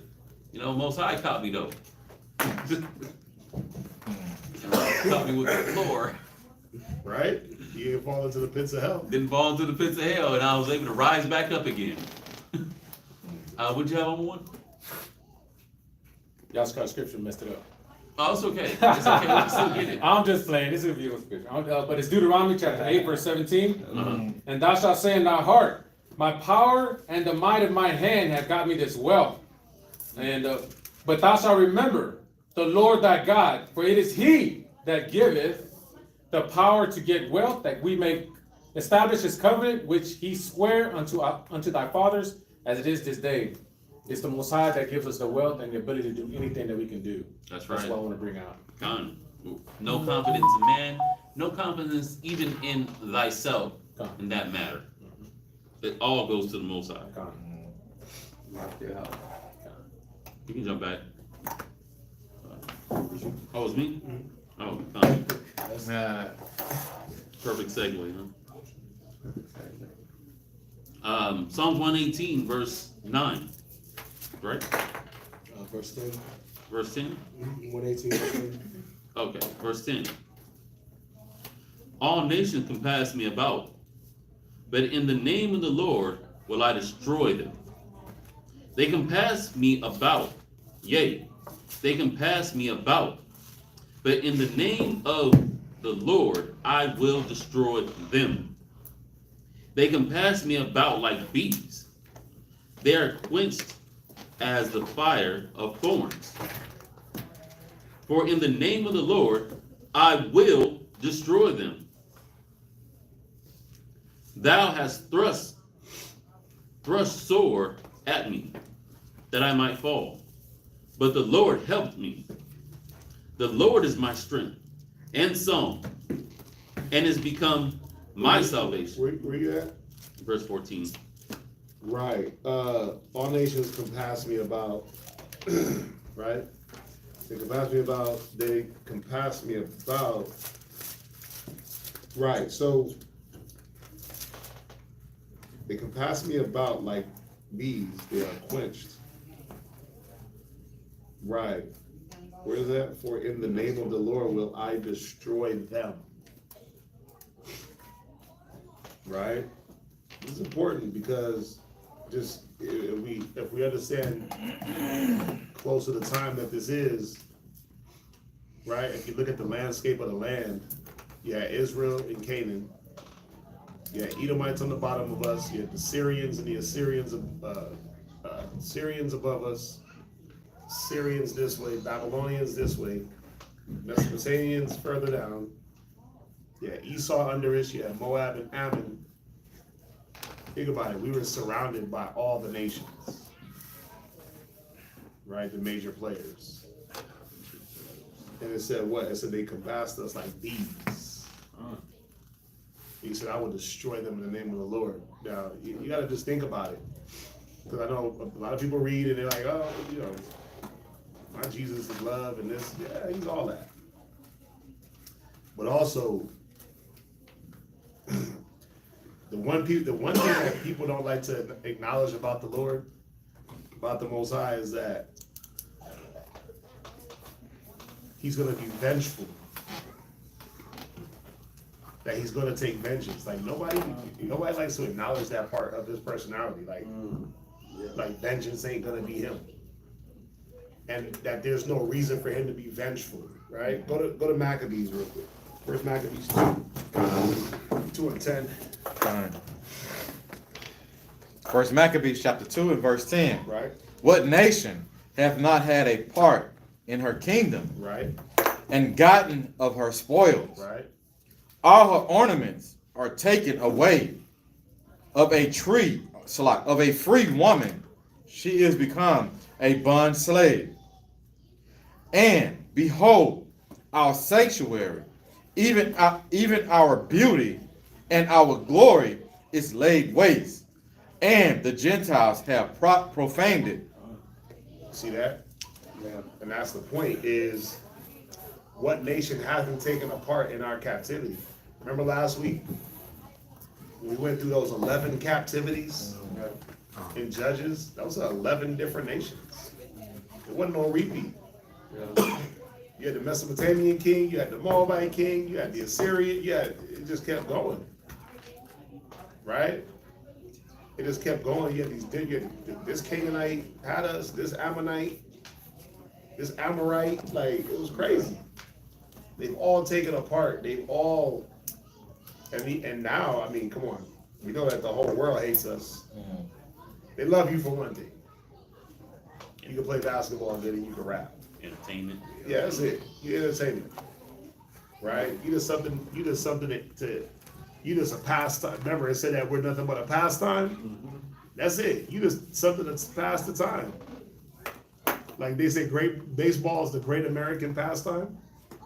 Nobody watches baseball. Niggas just sit at the game, drink beers, eat hot dogs, and just talk. You don't pay attention till you hear. You like, oh, right? You looking for the ball? Oh, is it? Hit you in the forehead, bow. Right? What do I? You go to a baseball game, you there just kick it. You ain't paying attention. It's a passing time. That's what they look at us as. Right. We're their pastime. We're their boxers. We're their singers. We're their dancers. Right. We're our women. There for their entertainment. Right. And that's it. That's all we good for. We just a clown show. That's why they get to hop on TikTok. Think about it. They get on TikTok and who they looking at? They're looking at us do dumb stuff. They're not looking at themselves. They on TikTok making money. Garden hacks and home hacks and this and that. You on TikTok doing dumbass trends, losing your life. They pass the time. Let me see what these niggas is doing on the internet. That's what I say when I get on. I'm like, let me see what these niggas is up to. It's messed up. But that's exactly what I'm saying. When I get on, I'm like, man, let me see what these nigga lights is on. Nigga lights. Yeah, let me see, man, these niggards. And I just start scrolling, right? And I'm like, yeah, I'm about to see something foolish. And what is it? Oh, this person shoots this person. This nigga crashed out. This person beating this person up. This man beating up on this woman. These people brawling. That's all you see. That's all you see online now is our people in brawls and fights. It was some Glorilla concert. Yo, it was so trash. They brawling. As soon as the music came on, they just start twerking. Yo, talking about this chick was getting her face pounded in, and the music came on, and this chick just started twerking. Why she pounding the face in still? I was like, come on, dude. Pick the spirit. Golly. It's like the music came on, and she was punching her, and then starts twerking, and they all start twerking. Even the dude, I'm like, come on. The dudes? It was crazy, bro. It was crazy. I seen that, I was like, man, I give up. I don't know what else to do. I don't know what else to do. You know, but that'd be our people. You can go to the concert to brawl, fight, twerk, get drunk, get faded. That's all I've been seeing is like after this party, after this concert, during the concert. There was a damn fight on the stage at the Glorilla concert. On the stage. That's crazy. Our folk. At the rodeo too. Huh? At the rodeo too. Oh, there was a fight at the rodeo. Oh, come on. Yeah, that was a couple of days ago. There was a fight at the rodeo. That's why I don't go to them places. When they got all nigga access, yo, I'm kind of straight. That's funny. When it's like all inclusive, but there's no standard of who can get in, yo, I'm good. I don't really want to pop out. Unless I go early. Like the rodeo, I'm going there early. Cook off. I'm going there like at 10 a.m. Walk around with the family from like 10 to 1 is family time. Anything after that, it starts to get more niggerish. Right, about an hour. And then by the time you hit 9 o'clock, it's the club rodeo. Sundown. Yeah, it's crazy. Right? They be looking like they going to the club. Oh yeah, booty shorts with fringes on it? Bruh. Why you say fringes though? It's like because they be having fringes. It's like how we went to without the border of blue. It's like how we went to Dave and Buster's for one of the feast days. And by the time it hit a certain time, it looked like the club, like a bunch of dope boys. I was like, wait, this is Dave and Buster's though. And they walking through there just looking crazy. The dudes all looking like they sell drugs, and the chicks just naked. And if it was extra tight. I'm like, man, we should have got here at like 1 p.m. We should have got here when it opened. You have to deal with all that. So, you know, usually things like that, I like to go to early. It's more family friendly. You know what I mean? But the point is, going back, they come past us and they feel like there shouldn't be no repayment. That's how they be feeling, like there shouldn't be a repayment for the things they've done to us. That's how they feel, but they should always be repaid for what was done to them. Never forget 9/11. Never forget the Holocaust. Pearl Harbor. Pearl Harbor. The new one is October 7th. Hamas. Never forget that. Right? Never forget those atrocities, so-called. But the continual beatdown that we get is justified because y'all stupid. It's justified because y'all black. Y'all have higher pain tolerance. Yeah, y'all got higher pain. That's the stupidest thing I heard. Man, oh man. Higher pain threshold. I mean, we do though. We definitely got that. Yeah. We definitely got that, but not to that level. You just like cutting people open, just doing open surgery with no. Come on. Yeah. I had a precept for Yeah. the point you were talking about You got us being a pastime. Mhm. Songs chapter 137, verse verse 2. This is talking about Babylon, right? Con. It's talking about, it says, sing us a song. Go ahead. I'll start at verse 1. Mhm. By the rivers of Babylon, there we sat down. Right? Yea, we wept when we remembered Zion. Carry us away. Go ahead. We hanged our harps upon the willows in the midst thereof. Mhm. For there they that carried us away captive required of us a song. Yeah, sing one of those songs, man, those songs of worship. Yeah. Sing one of those psalms that you sing to your God. We want to hear it. We want to be entertained. Are you not entertained? Yeah, start singing it. Con. That's what they want from you. They just want you to pull your harp down and just start strumming. Strumming away their pain. Go ahead. And they that wasted us required of us mirth. Come on. Yeah, Sing. they want to waste you, but they want you to be happy. It's crazy. They want you to live in the most deplorable conditions, but be happy about it. Suck it up, my G. Go ahead. Saying, sing us one of the songs of Zion. Right. How shall we sing the Lord's song in a strange land? And that's the point. It's like, how you gonna be happy in this? Right? How you gonna be happy in this? How you gonna be in mirth? Well, a lot of our people, they do what? I'm gonna turn lemons into lemonade. Con. I'm gonna turn lemons into lemonade. God. Is that it? Verse 5. Go ahead. If I forget thee, O Jerusalem, Right? let my right hand forget her cunning. Mm-hmm. If I do not remember thee, let my tongue cleave to the roof of my mouth. Right? If I prefer not Jerusalem above my chief joy. Right. So that's how they look at it, man. Right? So go back. Psalms chapter 118. Sorry, verse 14. Mm-hmm. The Lord is my strength and song, and has become my salvation. The voice of rejoicing and salvation is in the tabernacle of the righteous. The right hand of the Lord doeth valiantly. The right hand of the Lord is exalted. The right hand of the Lord do valiantly. I shall not die, but live, and declare the works of the Lord.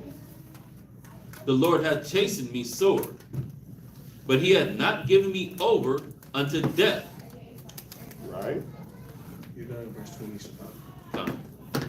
Open to me the gates of righteousness, and I will go in them, and I will praise the Lord. This is the gate of the Lord, unto which the righteous shall enter. It's on you. Oh, no. 21. Where we at? 118, verse 21. This is Psalms 118 and verse 21. I will praise thee, for thou hast heard me and art become my salvation. So it's just really echoing, it's really just echoing Psalms 116, saying the same thing. Right? I will open me the gates of righteousness. I will go into them. I will, where's that? I shall not, the right hand of the Lord exalted, the right hand of the Lord do it valiantly. I shall not die, but live. That's verse 17. I shall not die but live and declare the works of the Lord, because you can't do that in the grave. Right? So this is basically repeating. So these are like psalms of praise. So you're gonna get some repetition in these. That's why we're getting through it so fast. I mean, there's not much to add on. Just be saying the same thing, same precepts. Right? I will praise thee, for thou hast heard me and art become my salvation. The stone which the builders refused becometh the head of the corner. This is the Lord's doing. It is marvelous in our eyes. So you know, obviously you can look at this scripture as a Messianic scripture. You can look at this scripture as Israel, the nation, was the stone that was rejected. We know that later in other instances, Yahushua would be the stone that was rejected. Right? So there's many ways to look at it. It's not wrong. Were we not a rejected nation?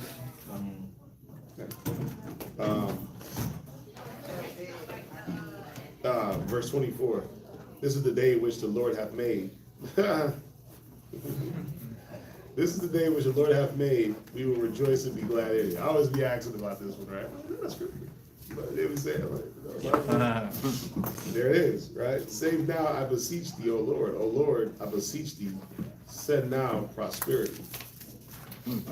Blessed be he that cometh in the name of the Lord.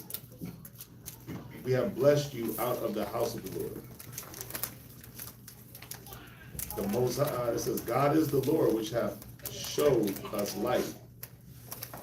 Bind the sacrifice with cords, even unto the horns of the altar. Thou art my God, and I will praise thee. Thou art my God, I will exalt thee. Oh, give thanks unto the Lord, for he is good, for his mercy endureth forever. Right, save now. Right, so it's a psalm of salvation. Sick, right? Any questions on that?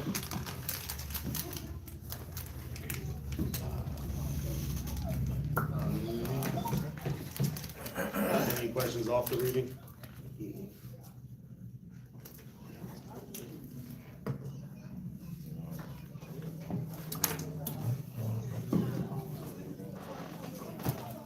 Any questions online? No. Hey, y'all still trying to recover from? Y'all still trying to recover or something? I have a question. Yeah, what's your question? Off the reading?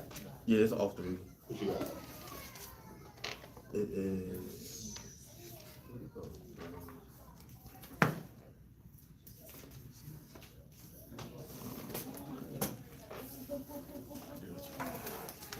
What book you in? Jeremiah. I tried to guess. I thought you was in Isaiah. Close. Jeremiah what? It's like Jeremiah, I think 11, 12. Okay, 12. This is Jeremiah chapter 12, verse 15 through 16. And it shall come to pass, after that I have plucked them out, I will return and have compassion on them, and will bring them again, every man to his heritage, and every man to his land. And it shall come to pass, that they will diligently learn the ways of my people, to swear by my name, the Lord liveth, as they taught my people to swear by Baal, then shall they be built in the midst of my people.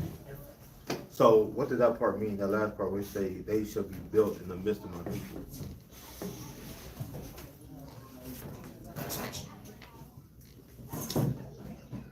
Let's see here. So obviously this is talking about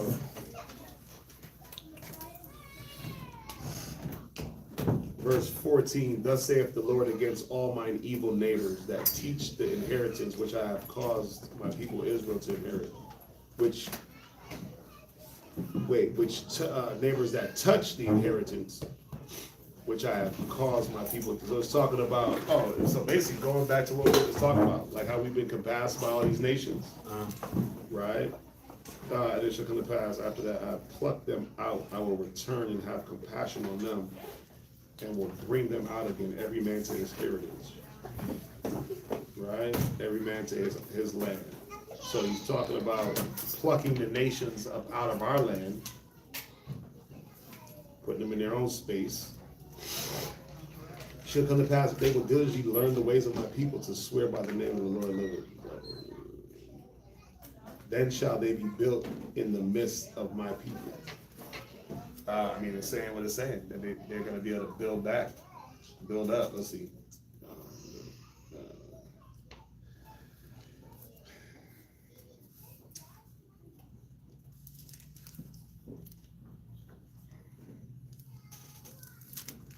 Right, this is talking about them being reestablished. That's it. So this would be after we get the king. That they shall be established in the midst of my people. Then they will build up. Yeah, I mean, yeah. Yeah, because think about it. When you read Isaiah, it says the law shall what is it, Isaiah 2? Isaiah 2, Isaiah 14, it says the law shall go forth from Zion. Go forth from where? It's gonna go forth from Zion to the rest of the world. The only place that's not gonna be habitable is America, right? That's gonna be perpetually burning, but the other lands are gonna be there. So when it says they're gonna rebuild the waste places, remember all these wars and different countries in that time that's gonna be getting blown up.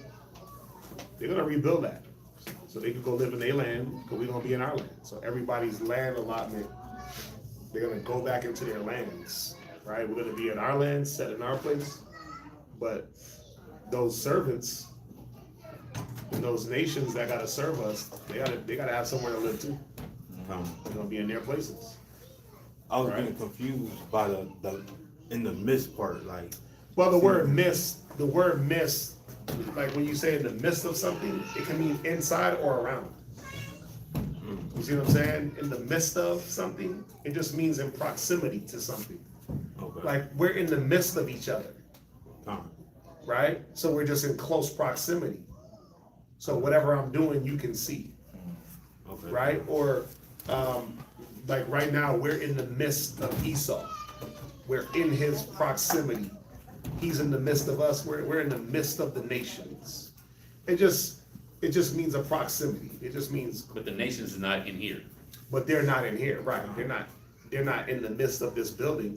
I always looked at it as like being in the like how it talk about in the scripture, we was compassed. So it was like they was around us, they was surrounding us. Right. Whereas now they're in the midst, it's like, are we surrounding them? Are Well, they like where they at? No, it's more of proximity when it's talking about midst here.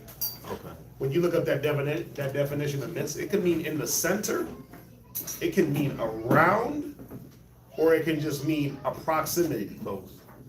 Meaning the midst, I'm in the midst of you. I'm 5 foot away. But am I in the middle of you? Nah, because I couldn't be in the middle of you, right? But then now if there's 10 people and I'm in the middle, that can be the midst of, I'm in the midst of 10 people. I could be in the middle of them, or I could be standing outside of them, but I'm still in the midst. Like the trees in the midst of the garden, right? Were those peoples inside the garden? No, they were on the outside. But they were in the midst. They were in proximity. Okay. Yeah. That makes sense. So they're gonna be, yeah. So in our midst, in our proximity, in our sight, they'll be able to rebuild. But only if they do. Only if they do what it said. Wait, what is in Isaiah? What is this in Jeremiah? Yeah, Jeremiah 12. How did my Bible change to Isaiah? Isaiah 2 and 3. Oh, right. See. That's why you gotta have a brother that remembers stuff. But only if they do what it says. If they diligently learn the ways of my people, to swear by my name that the Lord liveth. So, you see that? They'll be able to be built up in our midst. Come. Yeah. Anything else? Who got a question? Oh, all right, you got a question. Who you got? John chapter 7, verse 7. That book. The whole book of John. Yeah, he said, Juan, that is nasty. John chapter 7, verse 7. The world cannot hate you, but me it hateth, because I testify of it that the works thereof are evil. Now, in the context, is this world Israel, or is it the world as totality? No, let's talk about, where we at? 7? Verse 7. The world cannot hate you, but it hated me, because it testified of me. Because I testify of it that its works thereof are evil. No, it's talking about the world. The world totality. Right. Go you up into the feast. Yeah, it's just talking about, but what does he, remember, all that is in the world is lust of the flesh, right? So what did Christ testify of the world? That it was wicked, it was vain, it was lustful, right? Because remember, he couldn't be speaking about, like when he said, I spoke openly to the world, I ever taught in their synagogues. And I was talking about one world. I was talking about like the Jew world. It wasn't Israel, because all Israel wasn't there. But those were the Jews, right? But weren't there good and bad people in them synagogues? Yeah. So he wasn't talking about that the world of the Jews, Judah, Benjamin, Levi. In this one, he was talking about the world, right?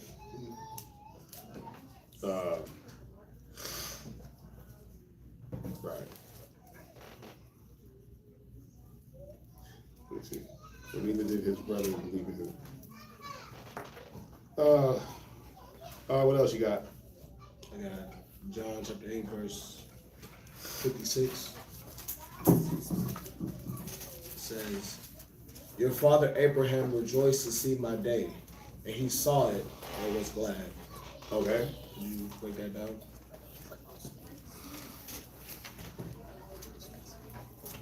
Right. Your father Abraham rejoiced to see my day. What was Abraham? I'm gonna let you answer. What was Abraham looking for in besides the promised land? What was all Israel looking for? What day is all Israel looking for? The day of salvation. Of course, to be restored. The day of salvation, right?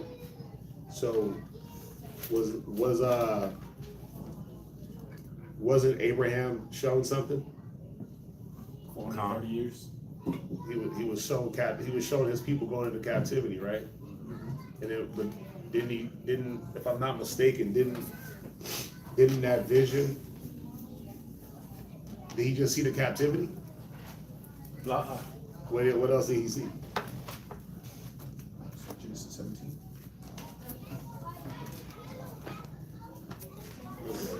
They're gonna be put to hard bondage and What is it? Genesis what?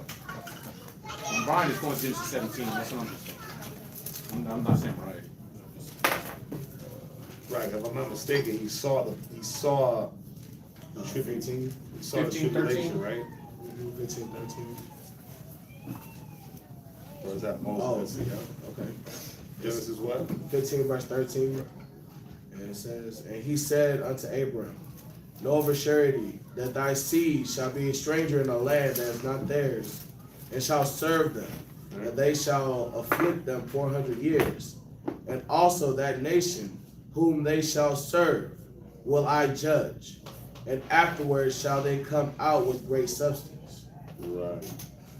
So some people say that this was talking about the Egypt bondage, but remember we weren't We weren't afflicted in Egypt for 400 years. We were only afflicted in Egypt for 80 years, from the time of Moses' birth to the time he came and got us out. That was 80 years. The other time before that, we were rulers in Egypt from Joseph. From Joseph's time all the way to Moses, it's about 200. I got it written down. It's about 200 something odd years. What you got, Lamar? So I remember seeing they was talking about this scripture saying that 400 years was broken up to where it was like there was other texts, the other manuscripts basically say like in Egypt we would be like 230 years, I think it was, and then in Canaan the rest would be like in Canaan. It was talking about both. Canaan what though? How Abraham, how we dwelt as a people. Right. We dwelt in Canaan and in Egypt for 400 years altogether. That's what like kind of like other manuscripts and scholars be kind of saying that this be going into. And that they be getting, like the timeline okay, but then watch stuff this. like that. But then watch this. It says, and they're saying the Canaan, when in Canaan? Before Abraham or after? After, because Abraham was like he was the one that went into Canaan. Right. And he dwelled from like Abraham to Joseph was like 230 or like 200 years, and then from Joseph to Moses, like that's how they kind of like. That'd be more than 200 years from Joseph to Moses. I had it written down. Hold on, let me find it. I don't know the exact date, but I'm just saying that's how they make up the time that we dwelt in Canaan and the time we dwelt in Egypt combined all together was that 400 years. No, let me just find this real quick. I had texted this out today. He asked me this. When did he ask me this?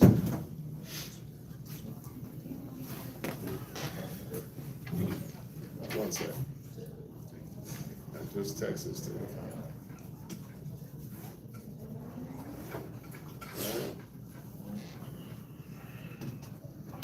Because it's 200. Remember, you have.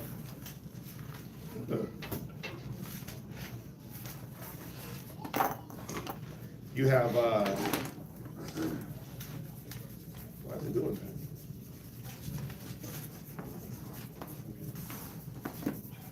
You have, remember, remember, you got 80 years of Moses. That was affliction, right? So it said that we'd be afflicted. So we got to look at, okay, are they talking about the years that we went into slavery in Canaan in the book of Judges and Joshua? Is that what you're saying? No, so basically what they say is like it was I think it's 200. It's 215 because I think it was like 430 actually. They said, but it was saying that 215 years was spent in Egypt, and then the other one was in Canaan. But it was pertaining to this prophecy. You see what I'm saying? Right. Okay. So watch this. So between Moses and Joseph, there was a 257-year gap. Right? It's 257-year gap between Joseph and Moses. But there was no affliction there. The affliction didn't start until Moses. So if you really look at it, because it says that, it says we will be afflicted for 400 years. So we got 80 years of Moses. And then where's the other 320? It would have to be what? No. Canaan? Is that what he's saying? Well, no, they saying that it was like they're not looking at the oppression. You see what I'm saying? But they're looking at just like us, the totality of us being out, we were were our homeland, being wandered. But we were in Egypt for 430 years, though. Yeah, that's what they say. But But that's this what they is say for- that other manuscripts kind of like Right. they show that difference. I haven't looked deep into that. I haven't looked deep into that, right? But all this talking about, bro, is just redemption for the people. That's it. What we're all looking for Christ's day. We're all looking for what? The gospel. Remember Isaiah? What is that? Isaiah 61, the acceptable day of the Lord. We're all looking for that. We're all looking for the Redeemer. We're all looking for Christ the Redeemer. Right?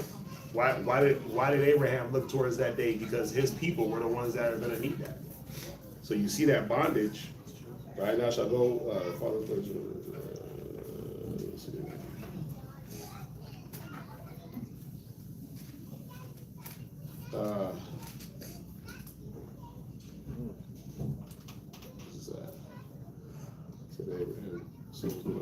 right. So he gave him in chapter 15, he gave him this vision, right? This bondage, right? So, I mean, that's all it's really saying. What other day would Abraham be looking towards? It would have to be something to do with salvation, as far as the people, because the people were going to be in bondage, and then we know that's what Christ was sent for. And you can see all the prophecies. You go to Luke 1, Luke 1. You go to Matthew's 1:21, right?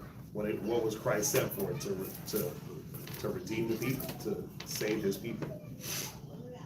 So.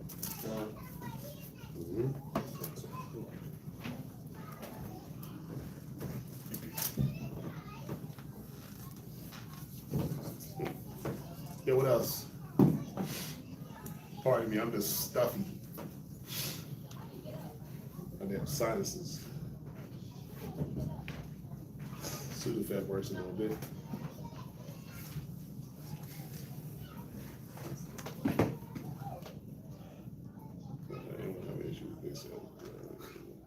Anything else?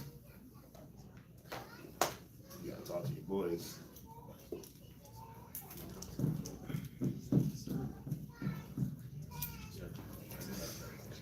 Okay. John chapter 11, verse 15. It says, and I am glad for your sakes that I was not there, to the intent ye may believe. Nevertheless, let us go unto him. This is after Lazarus is dead. Right? So Christ is saying that I'm glad we weren't there. Why? So he can perform this miracle of bringing Lazarus back. Let's see here.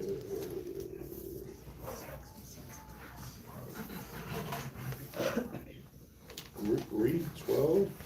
Verse 12. Then said his disciples, Lord, if he sleep, he shall do well.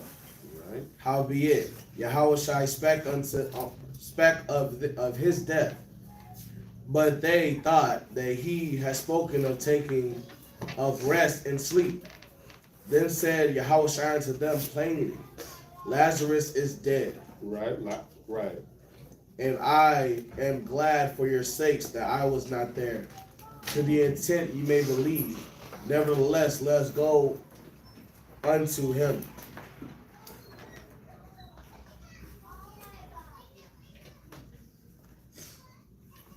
Read verse 16. Then said Thomas, which is called Didymus, unto his fellow disciples, let us also go, that we may die with him. Read on. I'm just trying to understand the context. Then when Yahushua came, he found that he had lain in the grave 4 days already. Now Bethany was nigh unto Jerusalem. Oh, okay. So yeah, 11 and 1, 15. 15.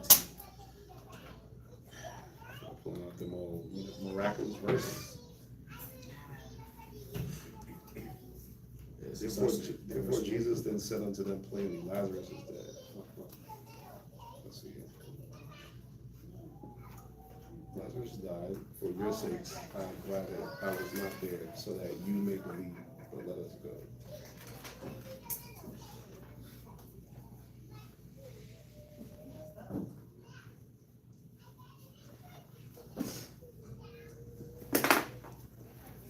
To be honest, I don't know what that says. I ain't gonna lie to you. But for your sake, I'm glad that I was not with him.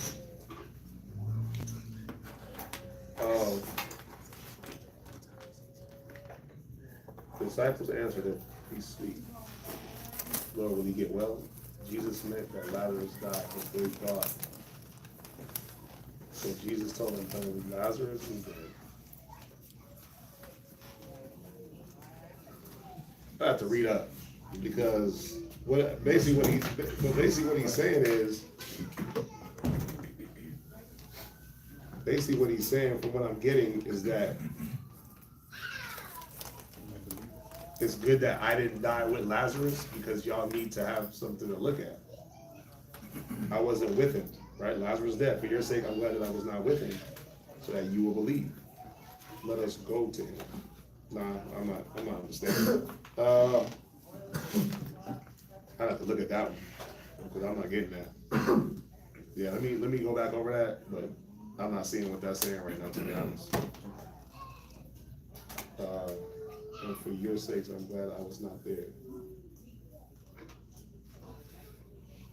Yeah. Got me on that one. I'll look at it. Cause that, nah, yeah, you might. Nah, you'll never get me. That's your bitch. Nah. You know me, I just gotta just look at it. I'm just a little bit. Got up a little bit. Got brain fog. Nah, sometimes, man, it just sometimes things are worded in such a way that you just sent me something, Gabar. That was from the other thing that we were just talking about. Yeah. 11:15. So basically, it says that the Septuagint and the Samaritan Pentateuch. The Pentateuch. Yeah, but those are saying that it was too. They talk about they talk about this saying Egypt and Canaan. Okay, I get that. I can see that.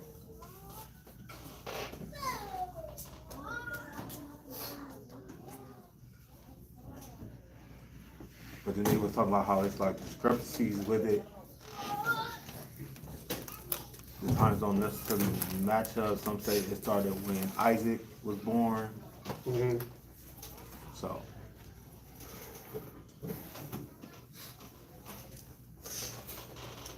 Yeah. Let me look into it. Okay. Let me look. I'll get back to you on that one. And I'll look at that, what you sent me. The Septuagint and the Pentateuch, right?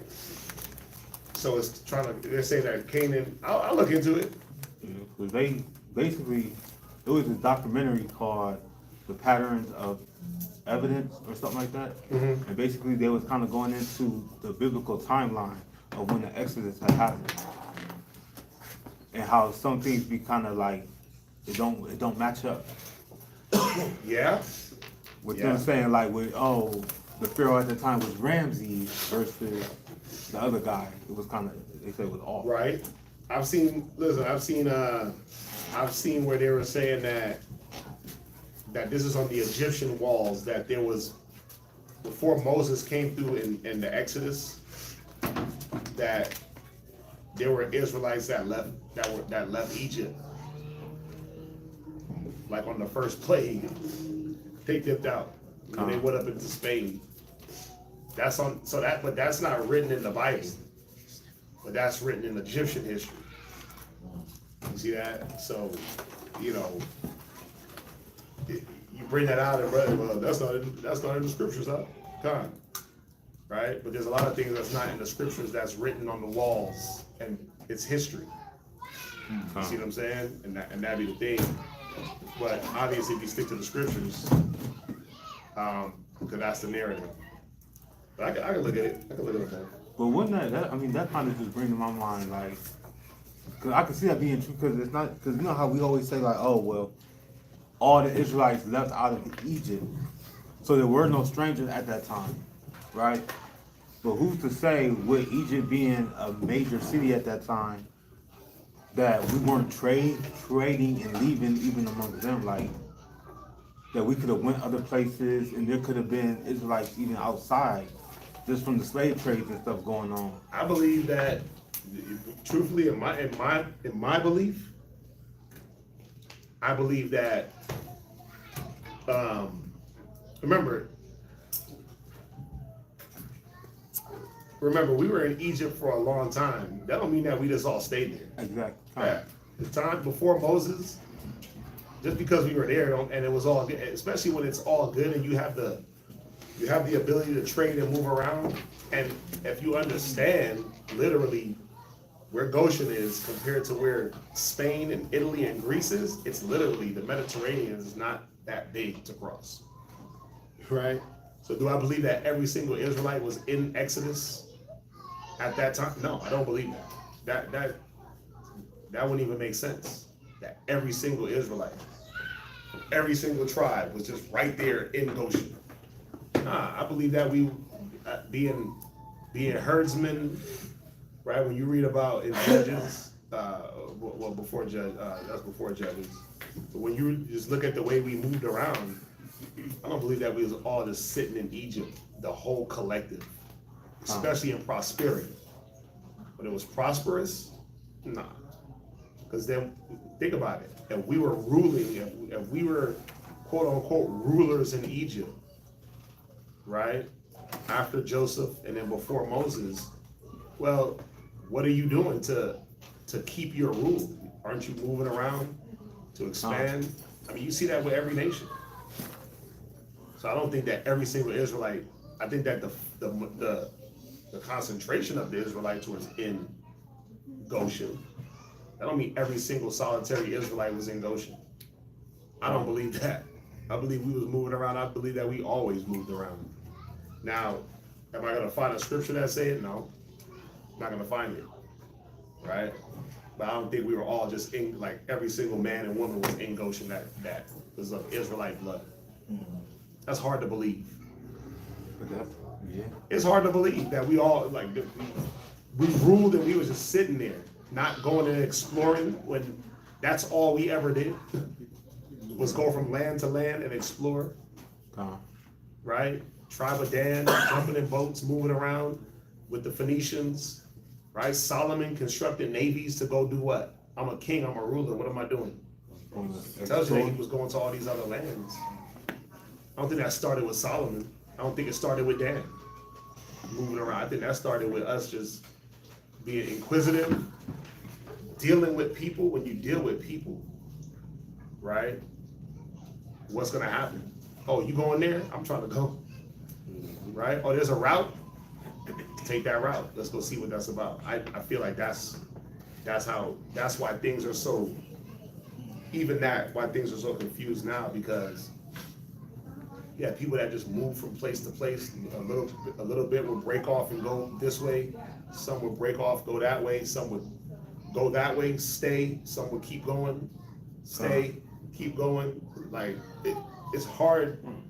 That's the problem. But then that's why but this is the key. I'm gonna show y'all something. That's why you do have to look at other histories, at least history, like verified histories. You know why? Because their history is gonna be concentrated about them. And they're gonna tell you what went on in their history. Like watch this. Do the Bible talk about the civil rights movement and what happened specifically, verbatimly inside of America? No. Wouldn't you have to read American history to understand that we were here going through that? Is it wrong? No. That's the point. You gotta look at other histories. You gotta look at verifiable history, the history that's been verified to be true. Usually when they writing stuff on walls, right? Like, how do we, because the one thing we can't do is be, oh, well, it works for this instance, but it don't work for this instance. Well, we're not gonna use no Egyptian history because it's the Egyptians, but we're gonna use it to support our slavery there. Or we're not gonna use no Assyrian history because those are Assyrians, but then you'll pull out the black obelisk and show Omri bowing down to the Assyrians and say, see, we were slaves with Assyria. So that's the only history that works. But I get it because it coincides with the scriptures. But the Bible don't speak on everything. Historically, that's the point. And when I say everything, it don't verbatimly go into Assyrian history. It don't. They don't talk about all the Egyptian kings. They just don't. It jumps and there's gaps, but did they not write down their history? They do. That's the point. So you might have to go there to say, well, to fill in this 256-year gap between Joseph and Moses, what kings was there? How do you know? You got to go to their walls. You can't go to the Bible for that. What king was in Assyria? Who was the king in Mesopotamia that came down and beat us up before we went into captivity in Judges? Well, who was that king? Right? What was he about? What was going on there? Like, you got to go into their history. They got history too. It's just that the Bible is centered on us, my Israelite history. What's that? And where we are. It don't matter.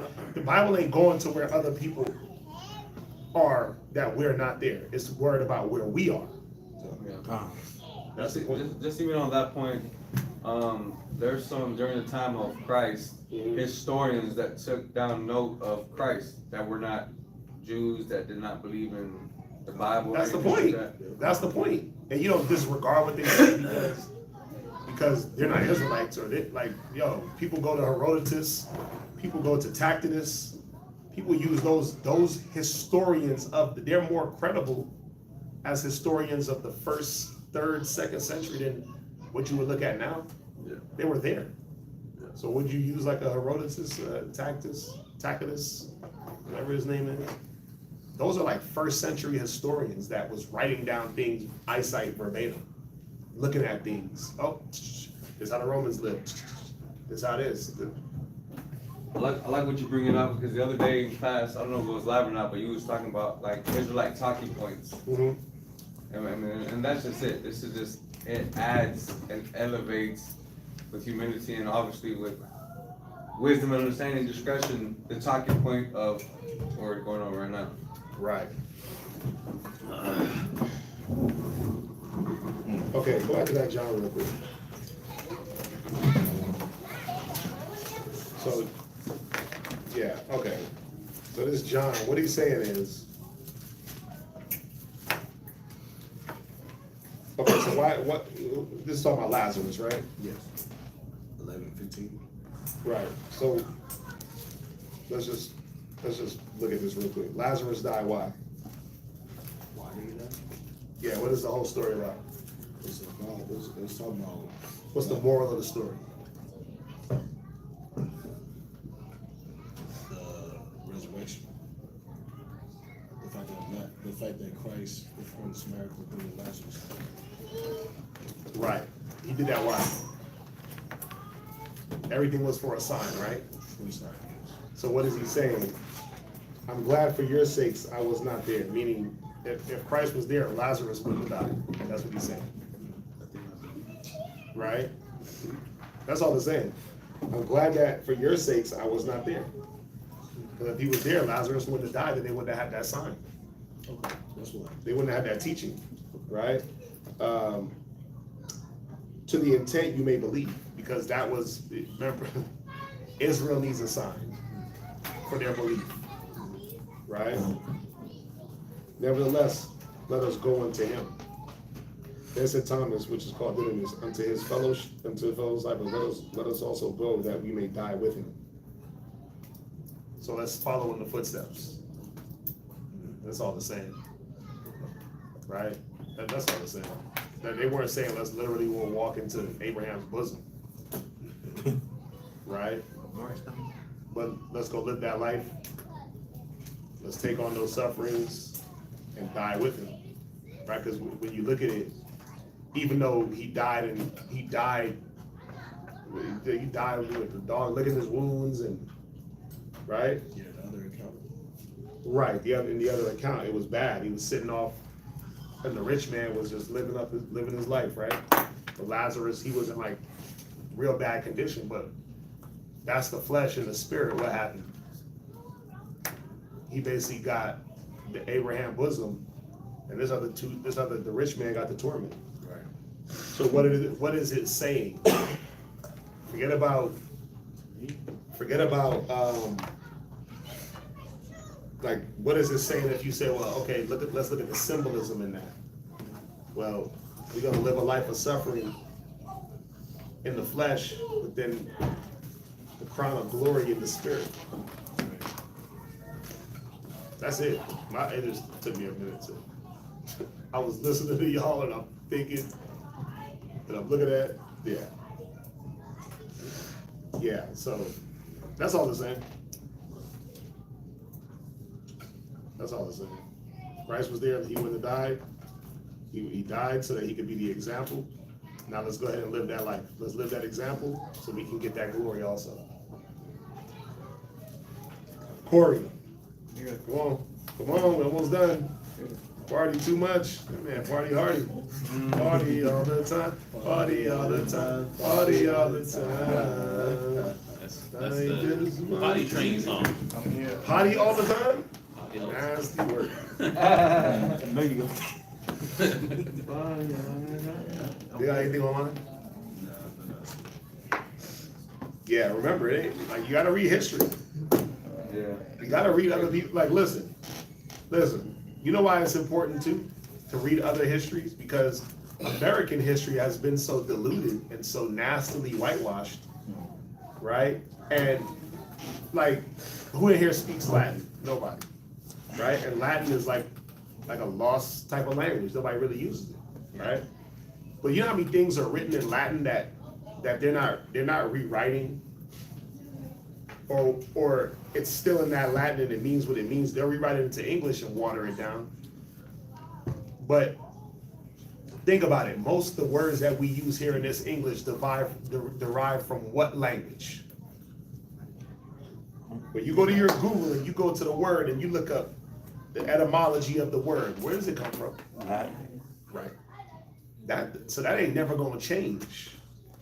You can have semantic changes through a word through time, but that Latin, like negere. We say Niger, which is wrong. It's Niger. Right? The apostles were called Niger. Or Nigar, whatever. It sounds like nigger. But guess what? The word meant black. It's Niger. Watch, I'm gonna play. It's the word. Yeah, I think I did this the other day. It's Niger. Right? It's not Niger. There was no pronunciation in Latin, Niger. It's Niger. That's where you get nigger from. Yes. That's where you get the word, but that is Latin for black. That don't never change. Right? That don't never change. But guess what? You'd have to go into Latin history to understand how they use that actual word. Because in America, they'll say, oh, they just use that to tell you that their hair color was black. No. And they'll tell you, no, in Latin history, nigga, that meant skin color. That's so whack. That's a whack. Oh, I seen one because, you know why I seen one? Because when I'm putting together this band class, and they try to say that dove and swarthy and what's it, swarthy, it don't mean black. It just meant black hair. No. Yes. Right? But when you go into the Latin where these words derive from, like even swarthy, right? It comes from the Latin word black, which is niger, which never was denoting skin color, or excuse me, hair color. When they was talking about hair, they would use like sometimes moreno for hair, but even they use moreno in Latin for skin color. Before they start calling people bronze and brunettes in here, they do that now, like, oh, she's a moreno. Right? She's a brown hair. Or she's a blonde. Right? But they don't use that they didn't use that for skin color. So you gotta know history, like Latin history. Or be able to read, to see it. You gotta be able to go inside their dictionaries, a Latin dictionary, and look up the word, and look that word up. Right? And it tell you, black skin. That's how they define the word in Latin. So you can't just change that now because you don't want it to mean what it means. Right. But I gotta go into those Latin histories. I gotta be able to go into, bro, there's so many, like the world, on a world, you know how much history there is? Each country has their own history that they have written down, and they'll tell you, right? Like you go into the annals of Scotland, the annals of Ireland. They got two different histories on it. They're on the same damn piece of land. Ireland and Scotland is on the same. It's just divided. Like It's like Haiti and Dominican Republic, but they got two different damn histories. There's some of it that merges because of fighting and this. But they'll tell you what was going on. They have historians that wrote down what was happening. Yeah. From a certain time period.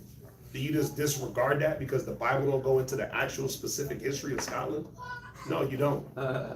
You don't just disregard it. Right? What you do is you fact check it. You make sure that there's more than one source that backs that up, and then you say, okay, that's credible. You make sure the person that's the primary source of that is an actual historian, right? Somebody that actually deals with history and not like some cockamamie folklore type dude, right? Yeah, because you always got people out there trying to debunk. And if you can only use one thing or one side of the history, then it's gonna be it's not all written in one place. The whole world's history is not all written inside the Bible. It just ain't. It just ain't. Like where it says the 9.5, we're gonna go to a world where no man dwelt. Does that mean that no man ever been there before? No. Of course it don't mean that.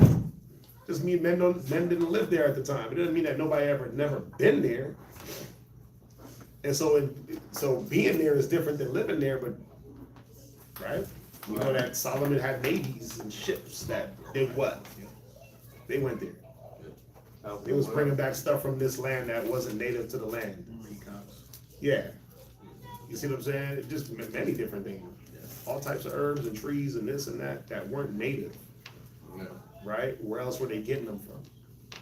And just because there's not like the Bible will go into like a pinpoint history on, and this is how he built the ships and this is the exact route. Nah. You know, it doesn't mean that it didn't happen. Doesn't mean that you got to find a history that's credible though. Yeah. Yeah. Even how like they have the story of Noah and the flood throughout all these nations and stuff. like China has its good history. Yeah. Europe.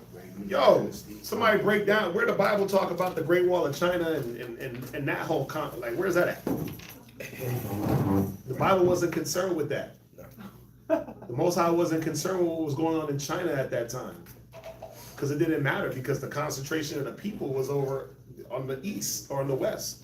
Doesn't mean that, watch this, doesn't mean that there was not an Israelite man maybe moving through China. It don't mean that. I'm pretty sure there was Israelites. We were scattered into the four corners of the earth. So to get to the four corners, we dispersed from somewhere and branched out. So we were literally, Israelites was literally everywhere. The Bible always dealt with the concentration of us. That's the difference. But there was histories that were written. I mean, we can't get around it. I'm learning that only because I've been reading a lot of these books, and all the books they point you back to the history of that country. You see what I'm saying? You'd have to go into the history of that country and what was written for that country. Who was the historian that was writing for that country? Right? You got High Priest Yeshai, he'll bring out all these books on Israelites being in China, Israelites being in Japan, right? And you'll see like a scripture like, what? Israelites in Shinar, and Israelites in, you're like, Shinar, that's lower Asia or whatever. Right? But so they were only in that one little piece of land? Nah, they coming from all over. Did they not have a history because it wasn't written? Yeah, so.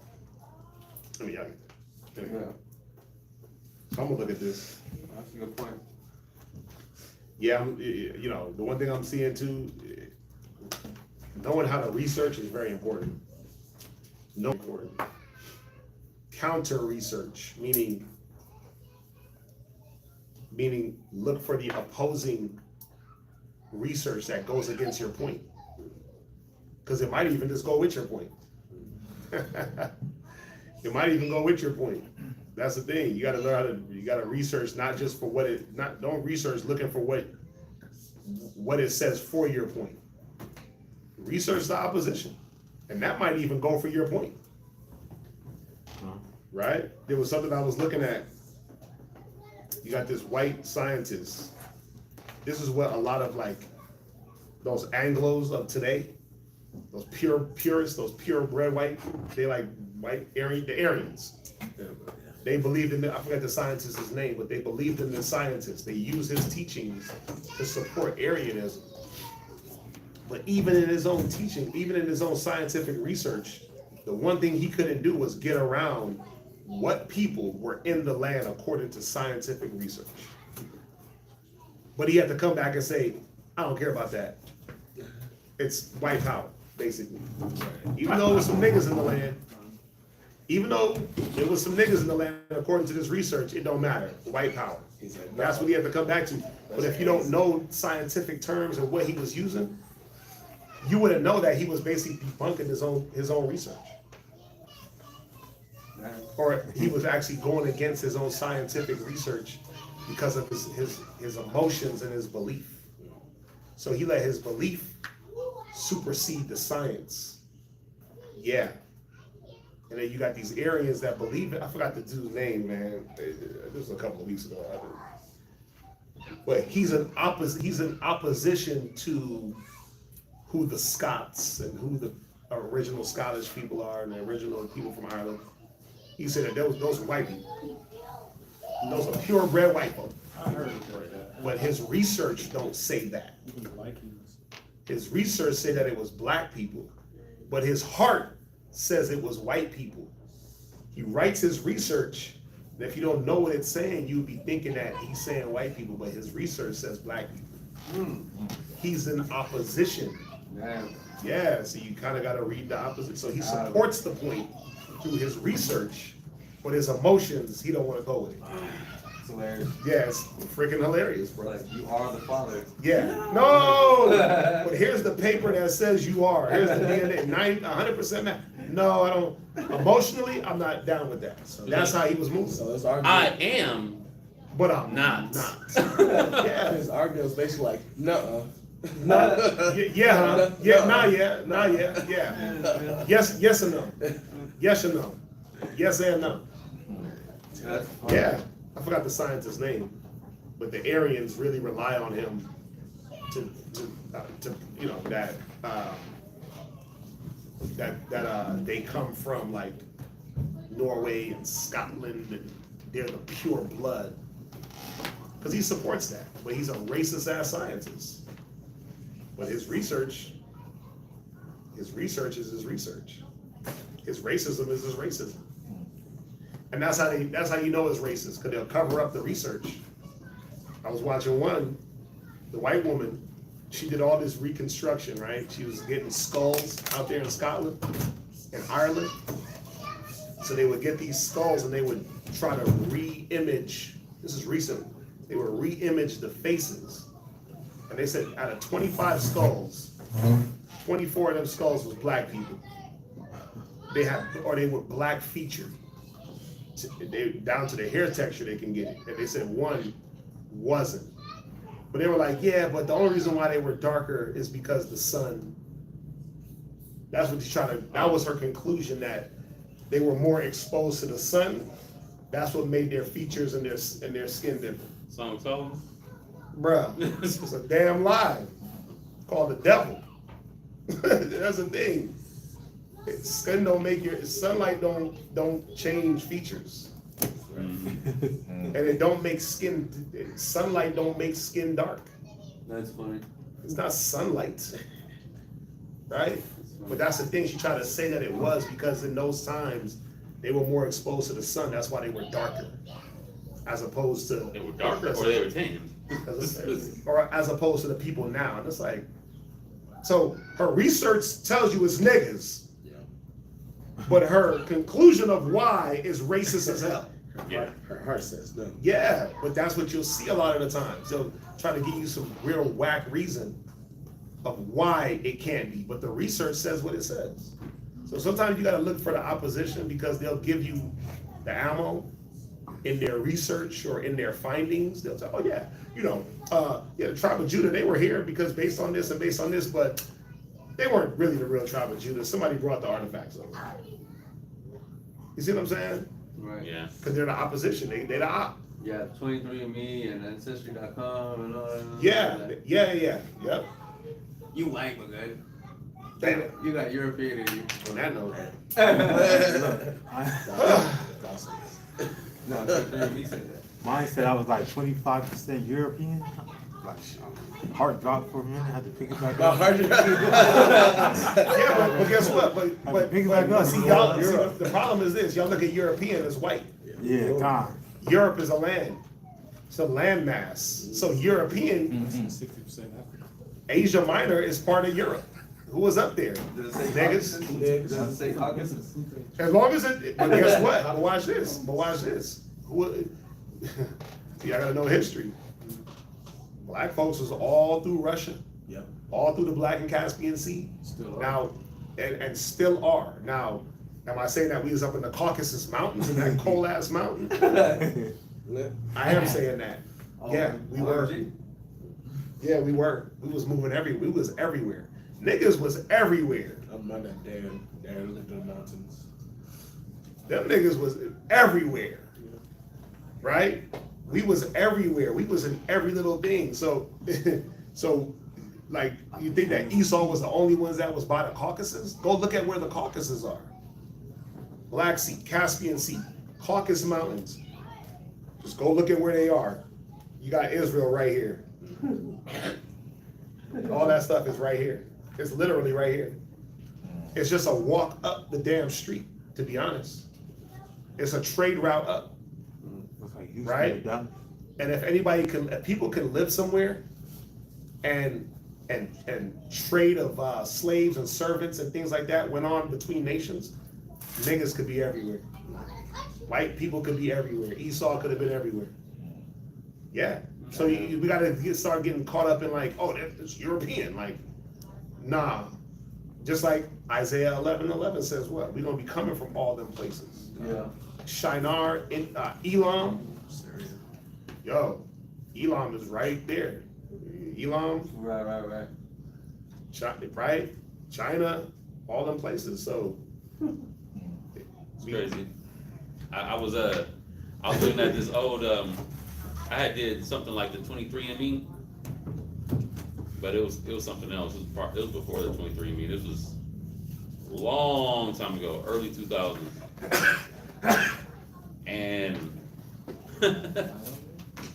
it said that most of my DNA is from Peru. And then the other then the next largest portion is from Mozambique in Africa. Where's that at? What part of Africa is that? Mozambique. I think it's north. Okay. Oh, I thought you might know. And then after that, Syria. And then after that, Japan. Oh, okay. And then Irish. Ireland. Yeah, and guess what? That stuff don't tell you. That just, like 23andMe and all that, it just tells you about the movement of the people. The land. That's it. It tells you where the people were. So that means that your people could have been through, depending on mom's side, dad's side, they could have been moving through those different lands. But DNA don't determine, like, you can't read DNA and be like, oh, you're a Jew. Right. No, but it'll tell you it will tell you the movement of the people group that you're from. Right? Oh, my people are Nigerian and Scottish and this and that. It's like, how the hell I get all that in me? Well, because the people groups, your DNA matches the majority of the people groups that were in those places. But it don't mean that you're actually those people. Just you were there. Yeah, that's all that really is, right? People get that confused. Like, I'm actually Scottish. Right. Or like how Mexicans say they're Italian. Fancy, huh? Yeah, it's like how when the first ones was Japhet and if you a Becky. I mean, even that, right? The Italians, the Greeks, that was Japhet. Esau didn't come around into Italia until later.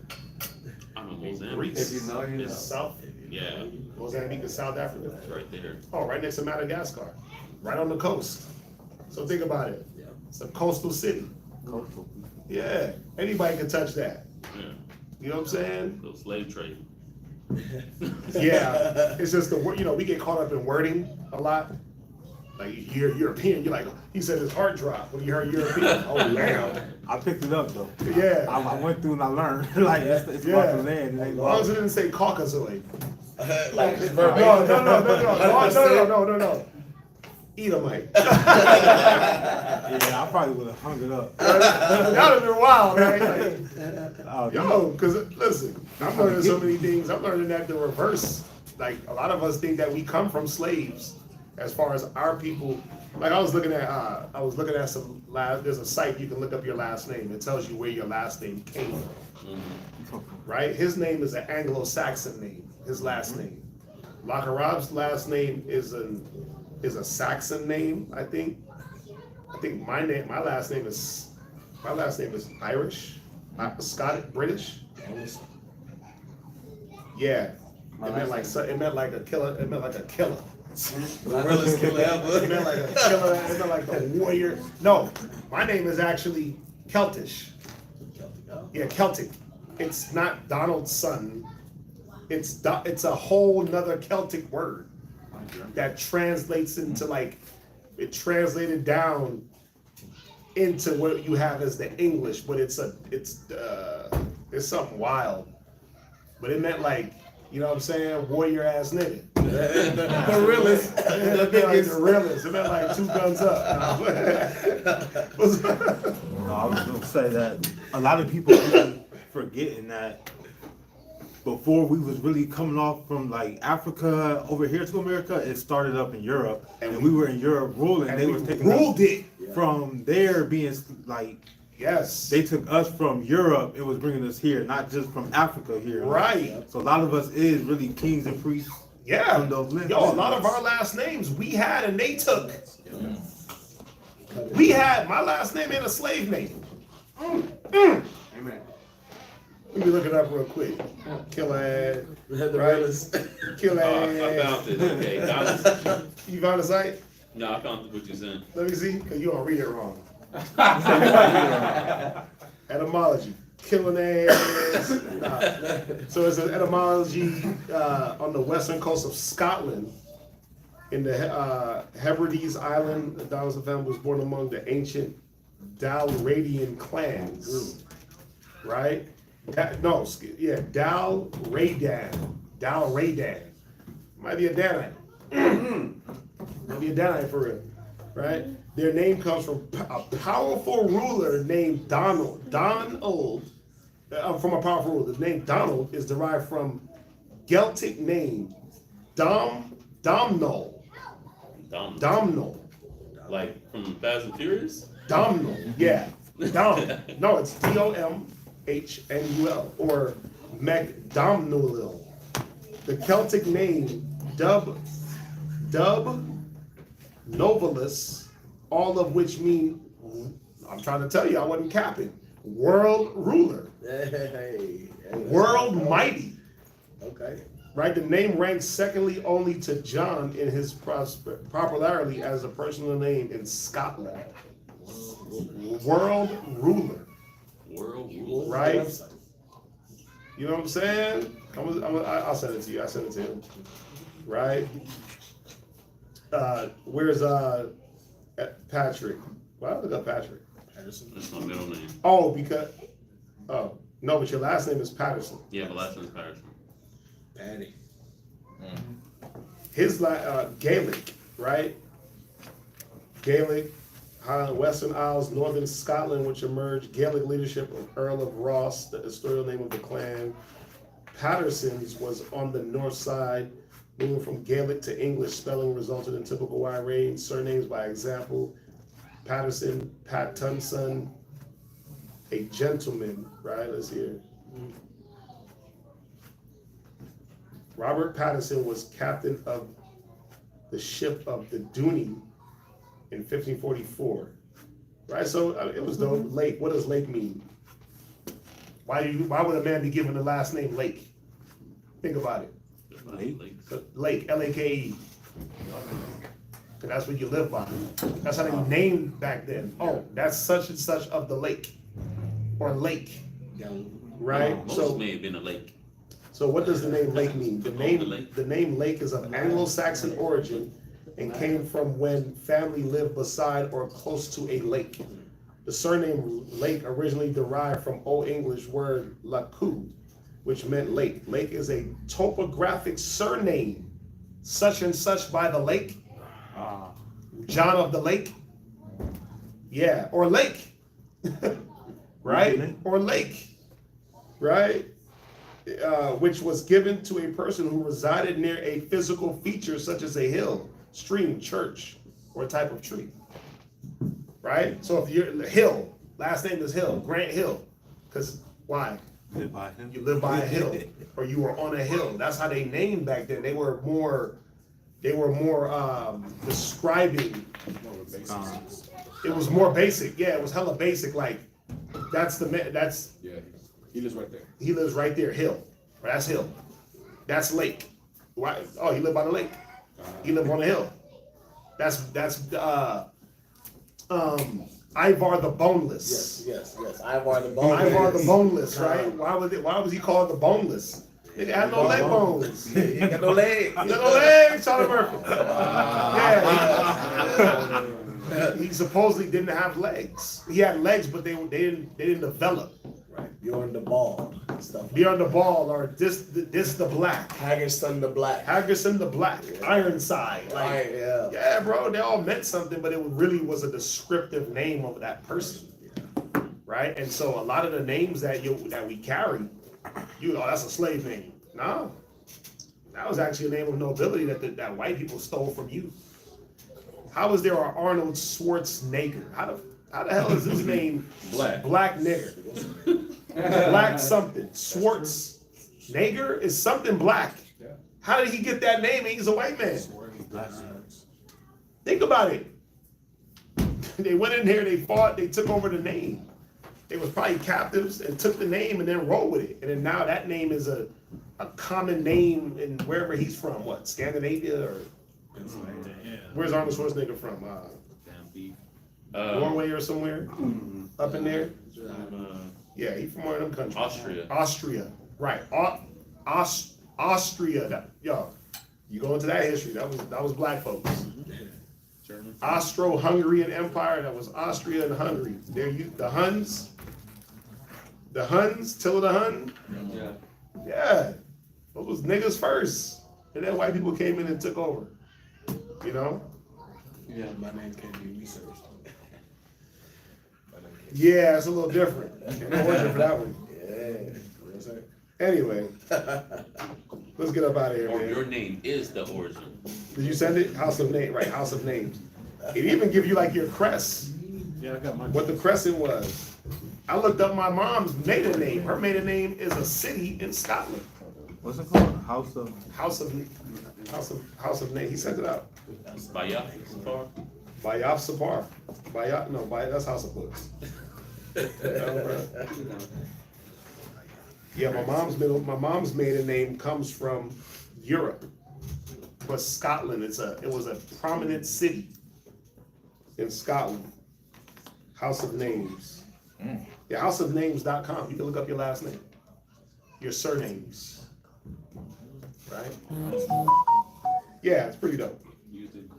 I mean, and how accurate it is. I believe mine is very accurate. World ruler. It fits so perfect. Watch this. The name Ford has been recorded in British history since the time when the Anglo-Saxons ruled over the region. The Anglo-Saxons were black people. Angelic sons of Isaac is what Anglo-Saxons mean. Okay? That's what Anglo-Saxon means. It's angelic sons of Isaac. Everybody knows the first Brits or the Britons, they were black folk. It wasn't these white Anglos that you think, right? It said they ruled over the region. The name is assumed to have been given to someone who was a keeper of the ford or river crossing, because that's what a ford is, not the car. A ford has something to do with water. That's even wild. Deep water. Deep water, yep. Right? That's wild. The surname Ford was first found in the Doomsday. What's later years? So it gives you like the history of the name. Right? You look up Yeah, it gives you a lot of different. It gives you a lot of history. It takes you the name, take you all the way back. Different spellings. F-O-R-D-E, F-O-R-D, Alfred.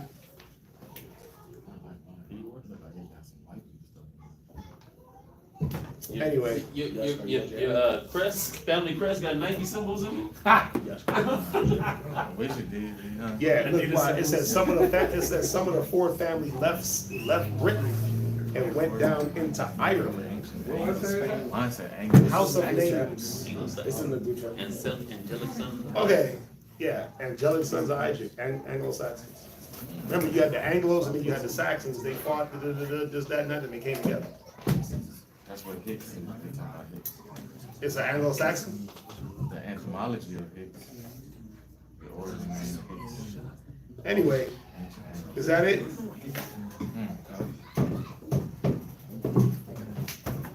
Yeah, you Anglo-Saxon also, of Britain. Yeah. But the first Brits weren't white people.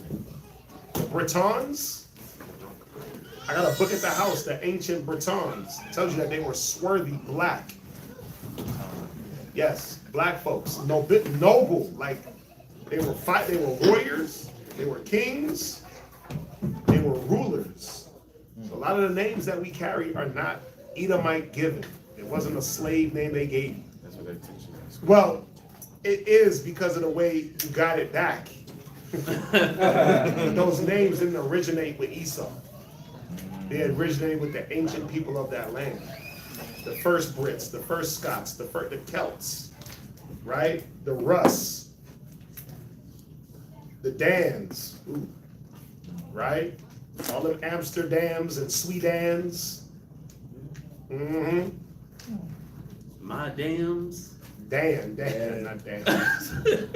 Right? Those names originated with them. And then Gaelic is a whole other language that they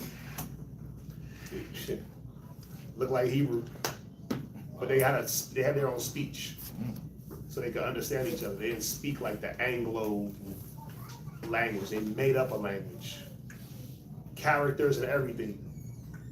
And when you turn certain characters a certain way, you get you a Yah. There's a Ha. Got you a Sha up in there. Yeah, you gotta look at the Gaelic language. You can get a Gaelic alphabet right up on damn Amazon. They got the rune stones. You ever heard of those? It's like tombstones that they will write, like eulogies or good stuff about people that died. Like Thor got one, and they're in Scandinavia. The rune stones. That's how they understood their writings, because they wrote Gaelic on the rune stone. When they look at it, they're like, wait, this look like Phoenician. Anyway, we good? Yeah. Con. All right, let's do this. No. You ever like Latin? Isn't Latin like a made-up language by a white man? Latin?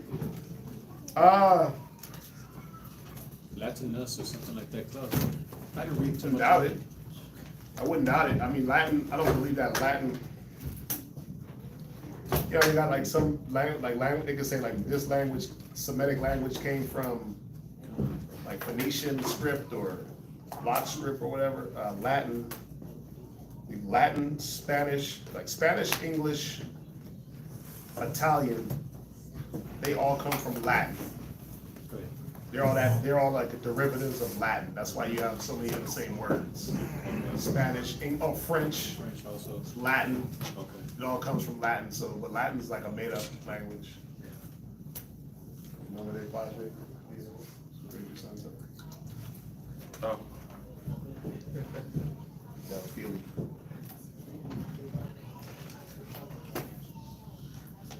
Did you do that? Wait, is that the thumbnail? Oh. No, I want that. I want the Christ Redeemer to be the thumbnail. I already got it. I'll send it to you. Idols being destroyed. Barakatah Yahweh. Barakatah Yahweh. Bye. Shem Yahweh Shai. Shem Yahweh Shai. Please listen to us right now. Please listen to us right now. And send Send Michael and the righteous angels to watch over, bless, heal, protect, and make strong the people of Israel. Also send to us much wisdom, much knowledge, much understanding, much patience, much faith, much brotherhood, and much love, spiritual power, and forgive all of our sins. Yahweh shall come quickly, for in thee is our hope, always and forever. Amen.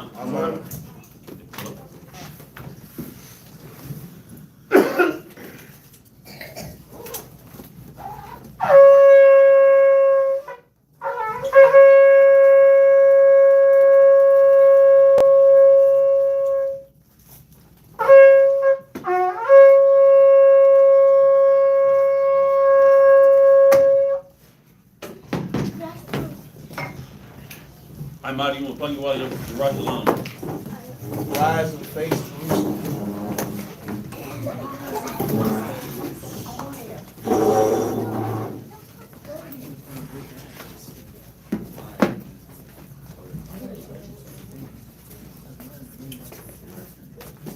Barakatah Yahweh, Ba'ashem Yahushua, Hawa'ah, Nathalanahu, Hatararah.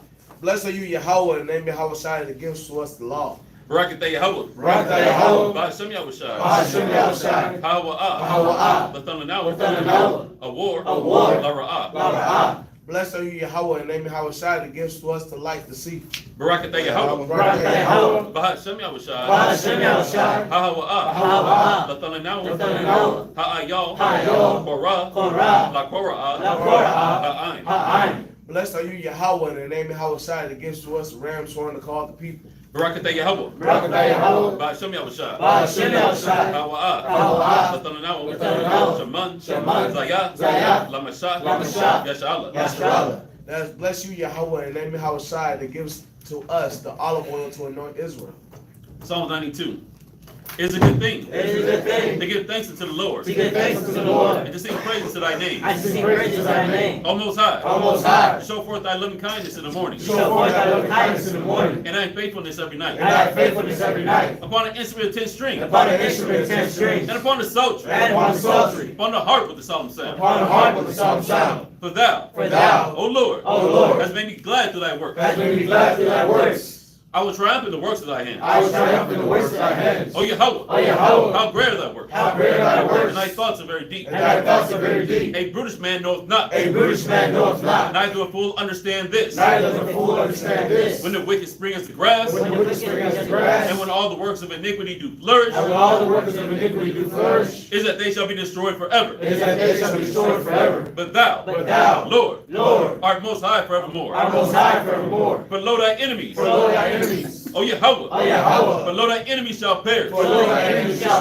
All the works of iniquity shall be scattered. But my horn shalt thou exalt, like the horn of a unicorn. I shall be anointed with fresh oil.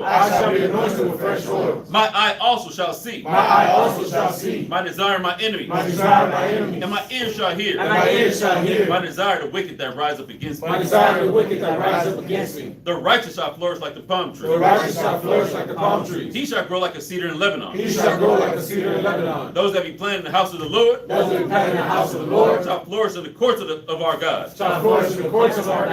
They shall still bring forth food old age. They shall be fat and flourish. To show that the Lord is upright.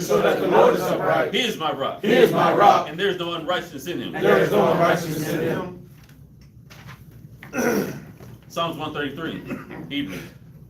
Shayar, Malawat, Ladawad, Hana, Matawad, Wama, Na'ayam, Shabbat, Akim, Gum, Lachad, Kashaman, Hatawad, Al, Hara'ash, Yarad, Al, Zakwan, Zakwan, Aharon, Shayarad, Al, Panya, Madawatua, Katal, Karawan, Shayarad, Al, Hararia, Zayawan, Kaya, Shum, Tazawa, Yahweh, Habaraka. Habaraka. Kayayam. Kayayam. I. Awalam. Aman. Aman. Psalms 133. Behold, how good, how pleasant it is for brethren to dwell together in unity. It is like the precious ointment upon the head that ran down upon the beard, even Aaron's beard, that went down to the skirts of his garments, as the dew of Hermon, and as the dew that descended upon the mountains of Zion. For there the Most High commanded a blessing, even life forevermore. Ba Shem Yahushai. Ba Shem Yahushai. The water. Water. From Yad. From Yad. Aman. Aman. Brother Circle up.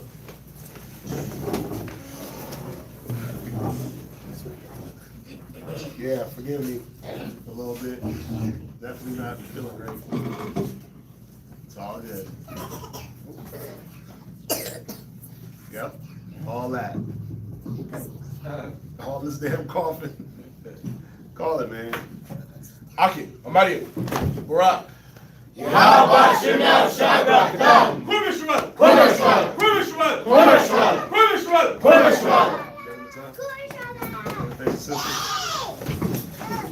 That's it. Michael Shabbat. Call it. Saluting God, the daughters of Zion. Mev Israel, Amadi, Barak. Yahweh Shemaratani, Yahweh Shem Yahushai. Give him time. Yeah. Say shalom, everybody. Shalom. Psalms 119 next week.